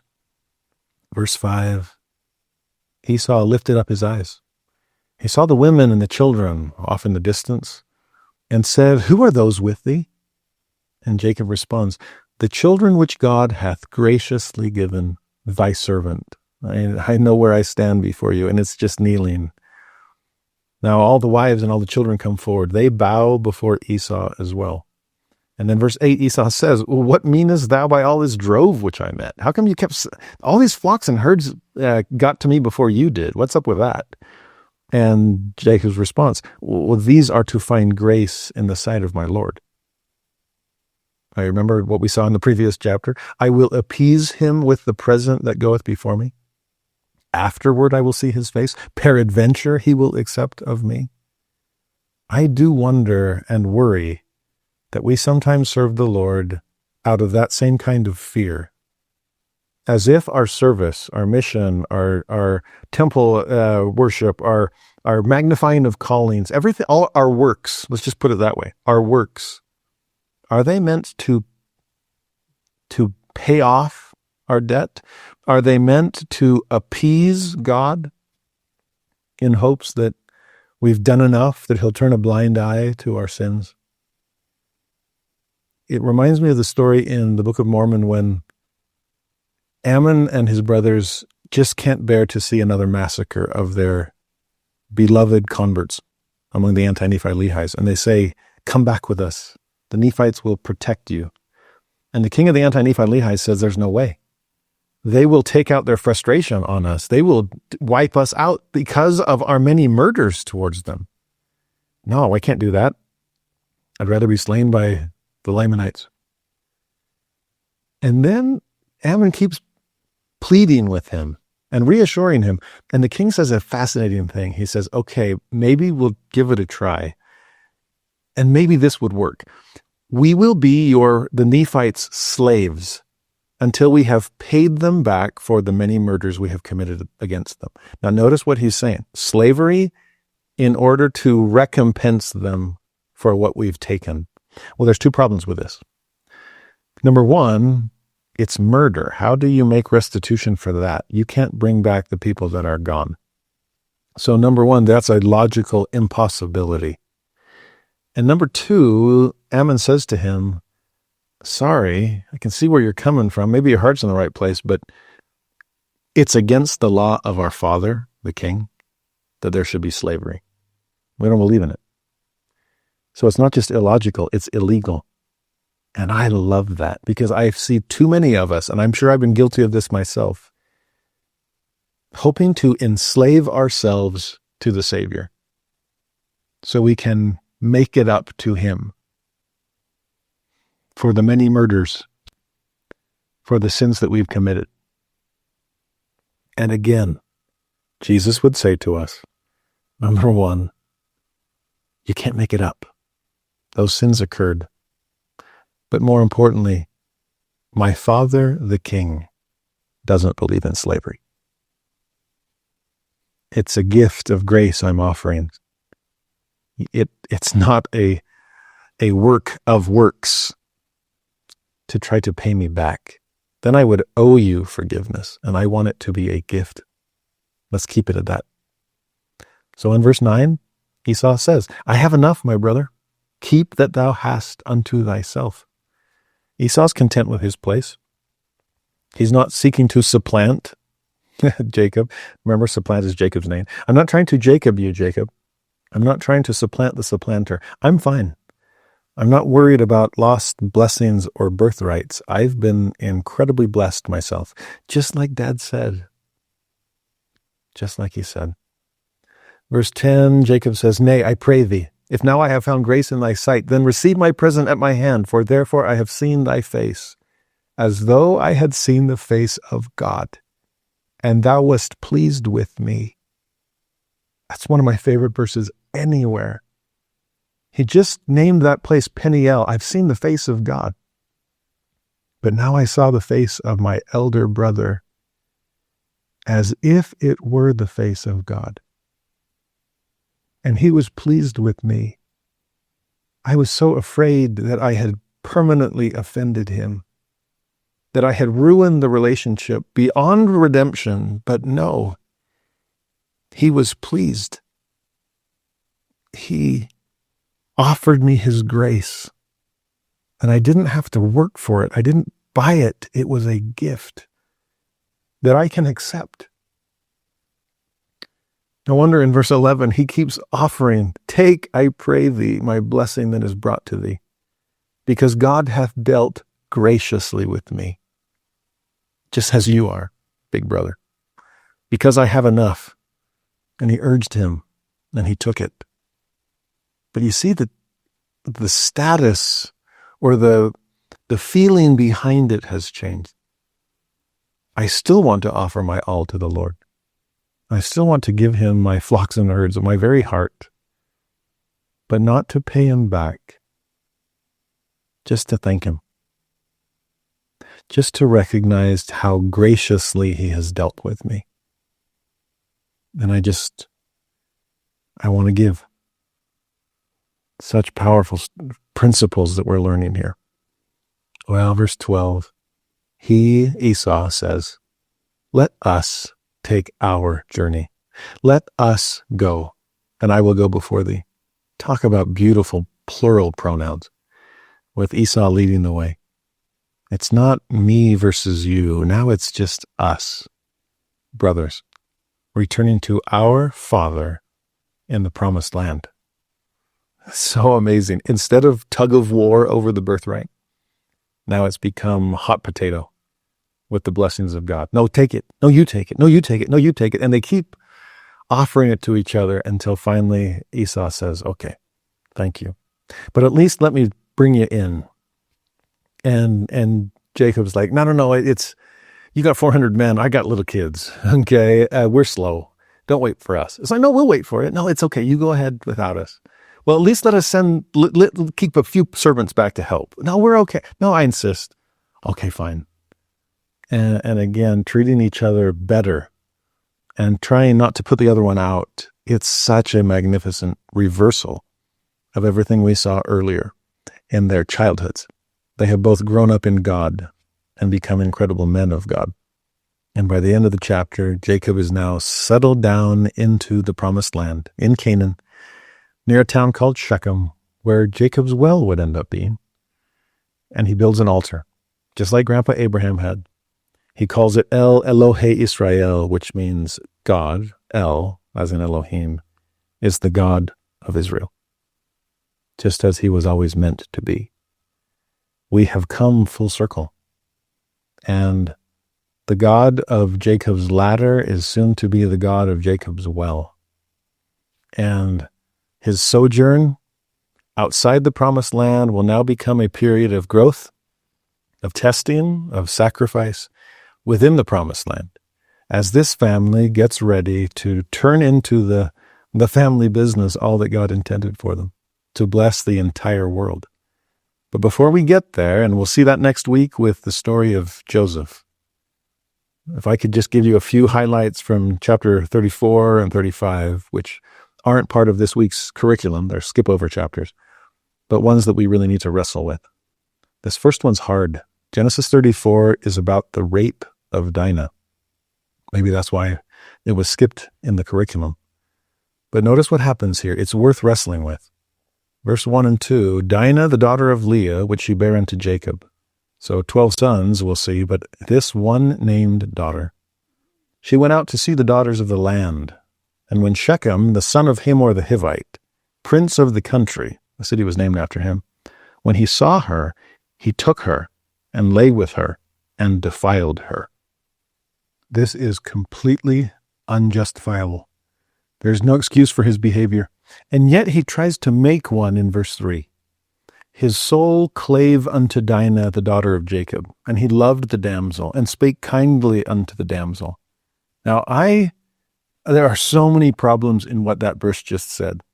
For example, his soul clave unto Dinah? Well, let's be more specific. The Doctrine and Covenants defines the soul as the body and the spirit. So were both of those involved in what just happened? Or was it not the soul, which includes the spirit, but the body alone that was cleaving unto Dinah. This is a hard chapter because of what it deals with, but as we discuss chastity for a few moments, as we talk about sexual purity, it has to be a whole-souled experience. Elder Holland's incredible talk of souls, symbols, and sacraments, or what he gave in the General Conference version he gave years later called Personal Purity, that is well worth rereading and studying. Because part of that, the soul's part of that, souls, symbols, and sacraments, is that exact issue, that marital intimacy is meant to be a fusion of spirit as much as it is a oneness of body. So that's my first issue, soul. Second, he loved. Oh, really? He loved the damsel? Because love tends to put the other person first. Love confines itself to limits. Love can tell itself no for the benefit of the person that is loved. I don't think it's love here. In fact, I know it isn't. It is lust. He lusted after the damsel. Now that's more accurate. And then finally, he spake kindly unto her. Well, maybe he did. In fact, he probably did, to try to get her to rationalize what he was doing, to try to win her approval, forgiveness. I don't even know where to go with this. He may have spoken kindly, but he did anything but act kindly toward her. So if we were being honest, we would say his body clave unto Dinah, the daughter of Jacob, and he lusted after the damsel, and did not do kindly unto her. That you can dress up the language of intimacy any way that you want, but there is nothing that can justify sexual assault or rape. Now, verse 5, when Jacob heard about this, can you imagine the feelings of a father towards the only daughter that we know of for him? When he heard he had defiled Dinah, his daughter, now his sons were with his cattle in the field, and Jacob held his peace until they were come. Now, what's amazing about that is this whole chapter, Genesis 34, keeps pitting side by side examples of passion under control with passion uncontrolled. Bridle all your passions is a phrase we see in the Book of Mormon. Well, here Jacob is doing exactly that. And his is the passion of anger, of outrage, of moral indignation. How could you do that to my daughter? But he holds his peace until his sons can come and they can discuss, what are we to do here? We are strangers in this land. Yes, it's been promised to us and to our seed forever, but it's not all ours right now. So what should we do? His was passion under control. Compare it to Shechem, and his was unbridled passion that resulted in horrible things being done to Dinah. Now, verse 7, the sons of Jacob came out of the field when they heard it. The men were grieved. There's first emotion, cannot be helped. They were very wroth. Second emotion, probably can't be helped either. But what could be helped is how you act on it. They were grieved and very wroth because he had wrought folly in Israel, in line with Jacob's daughter, which thing ought not to be done. There's an understatement. But folly, this is foolishness. It's worse, far worse than that. It's things that shouldn't happen, ought not to be done.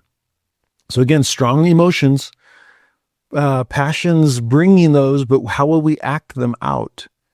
Verse 8, Hamor, that's Shechem's father, communed with them, saying, the soul of my son Shechem longeth for your daughter. I pray you give her him to wife.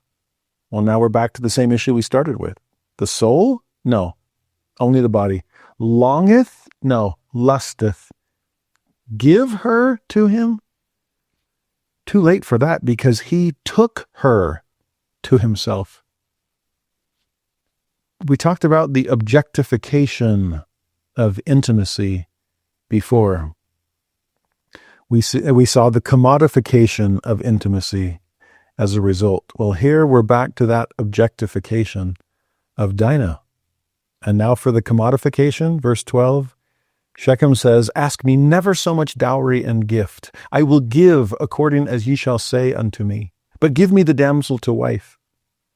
Ask me never so much dowry and gift. What's your price? How do I commodify her? How can I pay you back for what I've already done? It's a far cry from Jacob working, serving selflessly for 7 years, and the time passing like it was a few days because of the love, true word, which he had for Rachel. Lust can't wait. Lust wants to pay for things afterwards. Lust is the law of decreasing returns, as opposed to the law of increasing returns, where love builds upon love, grows out of patience and self-control.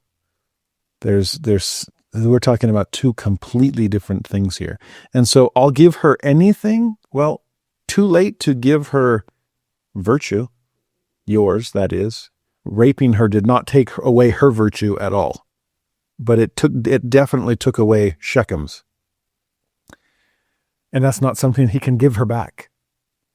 It took away, he cannot offer her his patience, his self-control, his bridled passion. It's too late for all of that. Then in verse 13 through 15, notice what the sons of Jacob decide. They answer Shechem and Hamor, his father, deceitfully. It's like, well, going to fight fire with fire. You used our sister. We'll use you. You weren't honest with her. We won't be honest with you. We cannot do this thing, they said. And here's why. To give our sister to one that is uncircumcised, that's outside the confines of covenant. Sorry. But in this we will consent unto you, if ye will be as we be, that every male of you be circumcised. So that's it. We try to live our lives within the confines of covenant. And as long as you do too, then great. We'll give you our little sister. Now, this is not just for Shechem. This is all the people of the city of Shechem. And so this is going to be a tough sell, I imagine, when Shechem and Hamor go back to the fellow citizens there and tell the men, hey, got some news for you. There's some people that have moved into just outside of town, and they are asking, well, Shechem really wants to marry their daughter Dinah. And they're probably thinking, great, do what you need to do. They said, well, we have to get circumcised. What is that? And they explain it. And again, I can imagine the men of the city going, are you kidding me? But then notice how they make this tough sell. It's really interesting. Verse 23, they say to them, shall not their cattle and their substance and every beast of theirs be ours? Only let us consent unto them, and they will dwell with us. So you see what they're doing? Again, we're commodifying something. Yes, this is going to be a painful operation, but you'll get better, and you'll really get better temporally. Because if we can start intermarrying with them, then we can take them into our tribes. We can subsume them into our city, and that way we can have their flocks and herds. And look at them. This is a wealthy tribe moving in. We can take them over. All we have to do is this little token offering, so to speak. Well, this is part of the deceitfulness on the part of the sons of Jacob, particularly Simeon and Levi. Because what ends up happening is the men of the city do get circumcised. But that simply allows Simeon and Levi to do what they'd been planning all along. Verse 25 lets us know, it came to pass on the third day when they were sore. This is a difficult operation for grown men. That two of the sons of Jacob, Simeon and Levi, Dinah's brethren, and this is full blood, all three from Leah, they took each man his sword and came upon the city boldly and slew all the males. In fact, they went beyond that. Later it says they spoiled the city. They took their sheep and their oxen and their asses and anything they could find, they brought them out. They took the women and children unto themselves. It says they spoiled even all that was in the house. Now, Jacob is horrified by this. By the way, when the word they came boldly, oh, really? Speaking of words that are misused, it doesn't take boldness when you know your target cannot defend themselves. Sound a little like rape? Exactly what Shechem had done to Dinah, using his strength to overpower her and do things that she could not stop him from doing. Well, again, to make your enemy powerless and then to take out your own passions on them. Well, we've gone from sexual assault to murder, all in the course of this chapter, and Jacob is horrified. The one person who had, if anybody feels just as passionately as Simeon and Levi, it's Jacob. And yet it is bridled passion. It is, I'll hold my peace. When he finds out what his sons have done, he is equally horrified. He says to them, "Ye have troubled me to make me to stink among the inhabitants of the land." Do you have any idea what you've done? That as newcomers into this vicinity, we will be on everyone's hit list now. What have you done? And they respond simply, well, should he deal with our sister as with an harlot? He has prostituted her. No fault of her own, no diminution, no loss of chastity on her part. But they treated her as one. They objectified and commodified. And that is inexcusable in our book. Now, this, like I said, is a hard chapter. Let me make it a little more personal with this thought. As we saw with Leah and Rachel and those mandrakes, and is there something I can do to use intimacy or the potential of childbearing in some way to get what I want out of this? I will hire Jacob or here treat Dinah as a harlot just to get what I most want.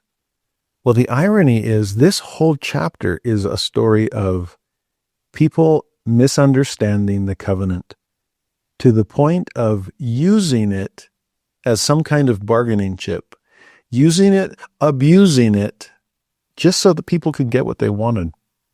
And it goes both ways. From Shechem's point, it was a matter of, hey, if I just circumcise myself, I don't care about the God of Abraham, Isaac, and Jacob. I don't care that this is some token of a covenant that I have no interest in making. But if I do it, if I at least say I'm doing it and pay lip service to the covenant, then I get what I want, namely Dinah. How does he convince other people? Same way. Hey, if you guys will pay lip service to this covenant and just take on the token, you'll get something better out of it. You'll get all their flocks and herds. You'll be rich. And then Simeon and Levi, same thing. What do we want? We want revenge. And how can we do it? Oh, by using the covenant as bait. And if we can trick them into taking upon themselves the covenant, then we can abuse them. We can do exactly to them what we intend. Now, this is horrific when we understand the significance of sexuality, when we understand the importance of intimacy within the covenant, since posterity is what it boils down to. A family defined by family, to bless all the families of the earth. And yet to use that covenant to prostitute its purpose is exactly what's happening here. Now, at the risk of being too frank, I remember years ago in a married student ward, serving in a bishopric and having multiple couples come in for disciplinary counsels. Thankfully, I don't remember any of their identities. There's something kind about the atonement in that. But I do remember enough circumstances of, it was typically fornication, where a couple had been unchaste before marriage, but not wanting to suffer the shame of canceled temple sealings or of confessions to families. They just went through with their sealing, though they were not worthy of it. But the Spirit working upon them and working within their consciences, eventually they came forth and confessed to the bishop what had happened before. And often that resulted in a disciplinary council to try to find what the Lord would have us do to help them just understand more deeply the significance of the covenant. Well, again, I just remember sometimes having this feeling from couples that almost is confusion, like, well, wait a minute, I know what we did was wrong, but is it really that big of a deal, especially now that we're married? So, in fact, that's why we wanted to get married, or one of the reasons, because then it was no longer wrong, right? And I just remember feeling so like conflicted with this, because it felt like, to a degree, that they were using the covenant to justify non-covenant actions. It's like, well, it's everything's okay now, so we can keep doing what we did before. And the feeling I always got was the status of the act has changed. But has the motivation behind it? Has the sense of self-sacrifice and putting the other person first? Did you bypass the altar experience where you are laying yourself upon the altar in order to put your spouse first? Have you bypassed the celestial room the ceiling room with its mirrors reflecting eternity? Did you not see that? All that went before and all that will come after because of this covenant? Did you not see the light of Christ as that chandelier resting over the altar of sacrifice? Or did you do those deeds in the dark and then just assume that the covenant would make everything okay? The status of the act may have changed, but has the state of your heart? I don't know. And so to me, there's something important. Well, this same bishop that I served with at the time is the one who always used to say, lust is not lost in marriage. And if we are using the covenant as some kind of get out of sin free card, then we've misunderstood its meaning. And we need to recognize that it's love and not lust, that it's passions bridled in order to be filled with love, as that Book of Mormon verse clarifies. That intimacy is not a bargaining chip, and our loved ones aren't meant to be objectified or commodified or prostituted in any way. The covenant is serious, and I pray that we take it seriously. Now, Genesis 34 then ends and turns to Genesis 35, where we will end our lesson. Like I said, Genesis 36 is simply the genealogy of Esau, just like the end of 35 is the genealogy of Jacob. But what we see through the bulk of this chapter, knowing what has just happened in Shechem where they're staying and thinking, I don't know if it's wise for us to stay here right now. Let us relocate to a place I know God can be with us if we will only covenant to be with God. And that's Bethel. So in 35 verse 1, God says to Jacob, arise, go up to Bethel, house of God, and dwell there, and make there an altar unto God that appeared unto thee when thou fleddest from the face of Esau thy brother. You've already set up a pillar. Now let's complete the process and turn that pillar into an altar so that you can truly make this mini mountain of the Lord. It is the house of God after all. Come there. And so Jacob turns to his household, including those that have just made horrible mistakes, namely Simeon and Levi. And we won't study it today, but there's something else that happens in 35 that disqualifies Reuben from the covenant. We'll go back and review all these things next week when we see the covenant truly passed to Joseph. But despite all of these mistakes that his children are making, and despite the challenges that they're facing in their first few months within the promised land, notice the plan ahead. Verse 2 and 3, Jacob says to his household, to all that were with him, first, put away the strange gods that are among you. Maybe it was Laban that had problems with that. Maybe some of this has trickled down. We have to be clean. We have to be free of that. So put them away. Second, be clean. And third, change your garments. And once you've done that, then the next step, let us arise, go up to Bethel, and I will make there an altar unto God, who answered me in the day of my distress, and was with me in the way which I went.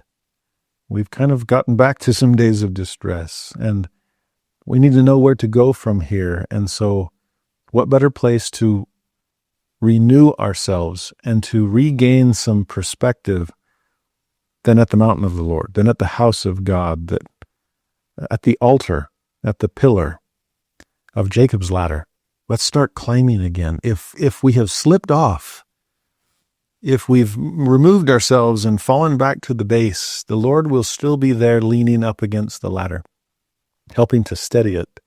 Let's develop greater faith and real repentance and recommit ourselves to all of this. You know, it's interesting. We so often talk about temple worthiness, and that is absolutely essential. I think sometimes we don't talk enough about temple readiness, and I think both of those need to go hand in hand. Someone can be perfectly worthy, no sin to keep them out of God's house, but do they know anything about the covenants they're about to make? Are they ready for this? And I get a sense in verse 2 and 3 that Jacob is trying to help us prepare in both ways. Verse 2 was temple worthiness. Put away those strange gods. Eliminate your idolatry, whatever it might look like. Be clean. Change your garments from spotted and speckled to a solid white of purity. And if that's worthiness, how about readiness? Guys, let's get up and let's get ready for this.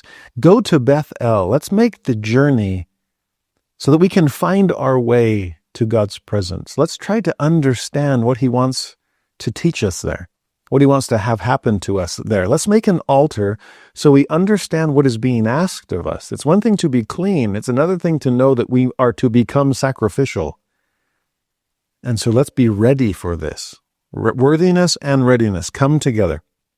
Later in this chapter, after they've come, in verse 9 and 10, God appeared unto Jacob again when he came out of Padan Aram and blessed him.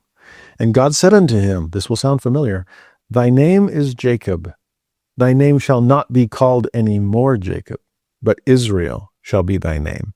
And he called his name Israel. Now, just redundant? No. Reconfirming? Yes. You received this new name when you wrestled with the angel and prevailed, and let God prevail in your life. Then we've been through some hard things. We've come back to the base of Jacob's ladder. You're still Israel. Will you live up to that? More importantly, since you have been, will your children, will your posterity be the house of Israel and reconfirmed to be the house of Israel at the house of God? That's really where the blessings of the covenant begin to spread to all the kindreds of the earth, all families, both sides of the veil. Then verse 11, God said unto him, I am God Almighty. Be fruitful and multiply. There's renewal of Eden. A nation and a company of nations shall be of thee. Kings shall come out of thy loins. And the land which I gave Abraham and Isaac, to thee I will give it, and to thy seed after thee will I give the land. So again, a reconfirmation, direct from God to Jacob, actually from God to Israel, that I am promising the blessings of Abraham, Isaac, and Jacob to you, Israel, and to all your house. Then verse 14, and Jacob set up a pillar in the place where he talked with him, even a pillar of stone, and he poured a drink offering thereon, and he poured oil thereon. You see how we've come full circle? We started today's lesson at Bethel, and we've returned. We started it with him viewing Jacob's ladder reach to heaven, and we ended with him returning to its base to begin an upward climb. As I said, the end of this chapter then ends with the birth of Benjamin, and the death of Rachel, the death of Isaac, the genealogy of Jacob, then 36, the genealogy of Esau. This whole generation seems to be passing away. So that next week we can begin where we left off with that rising generation of the sons of Jacob, all 12 of them.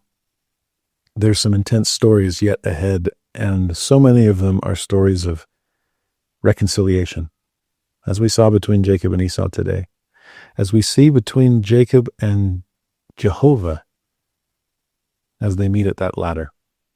That is really where the Lord is inviting us.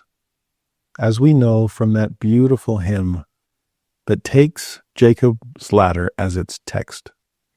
Sarah Adams is the one that wrote the song, Nearer, My God, to Thee. Hers was a hard life. Hers was a stony pillow, but one from which she trusted God would awaken her and lift her to heavenly heights.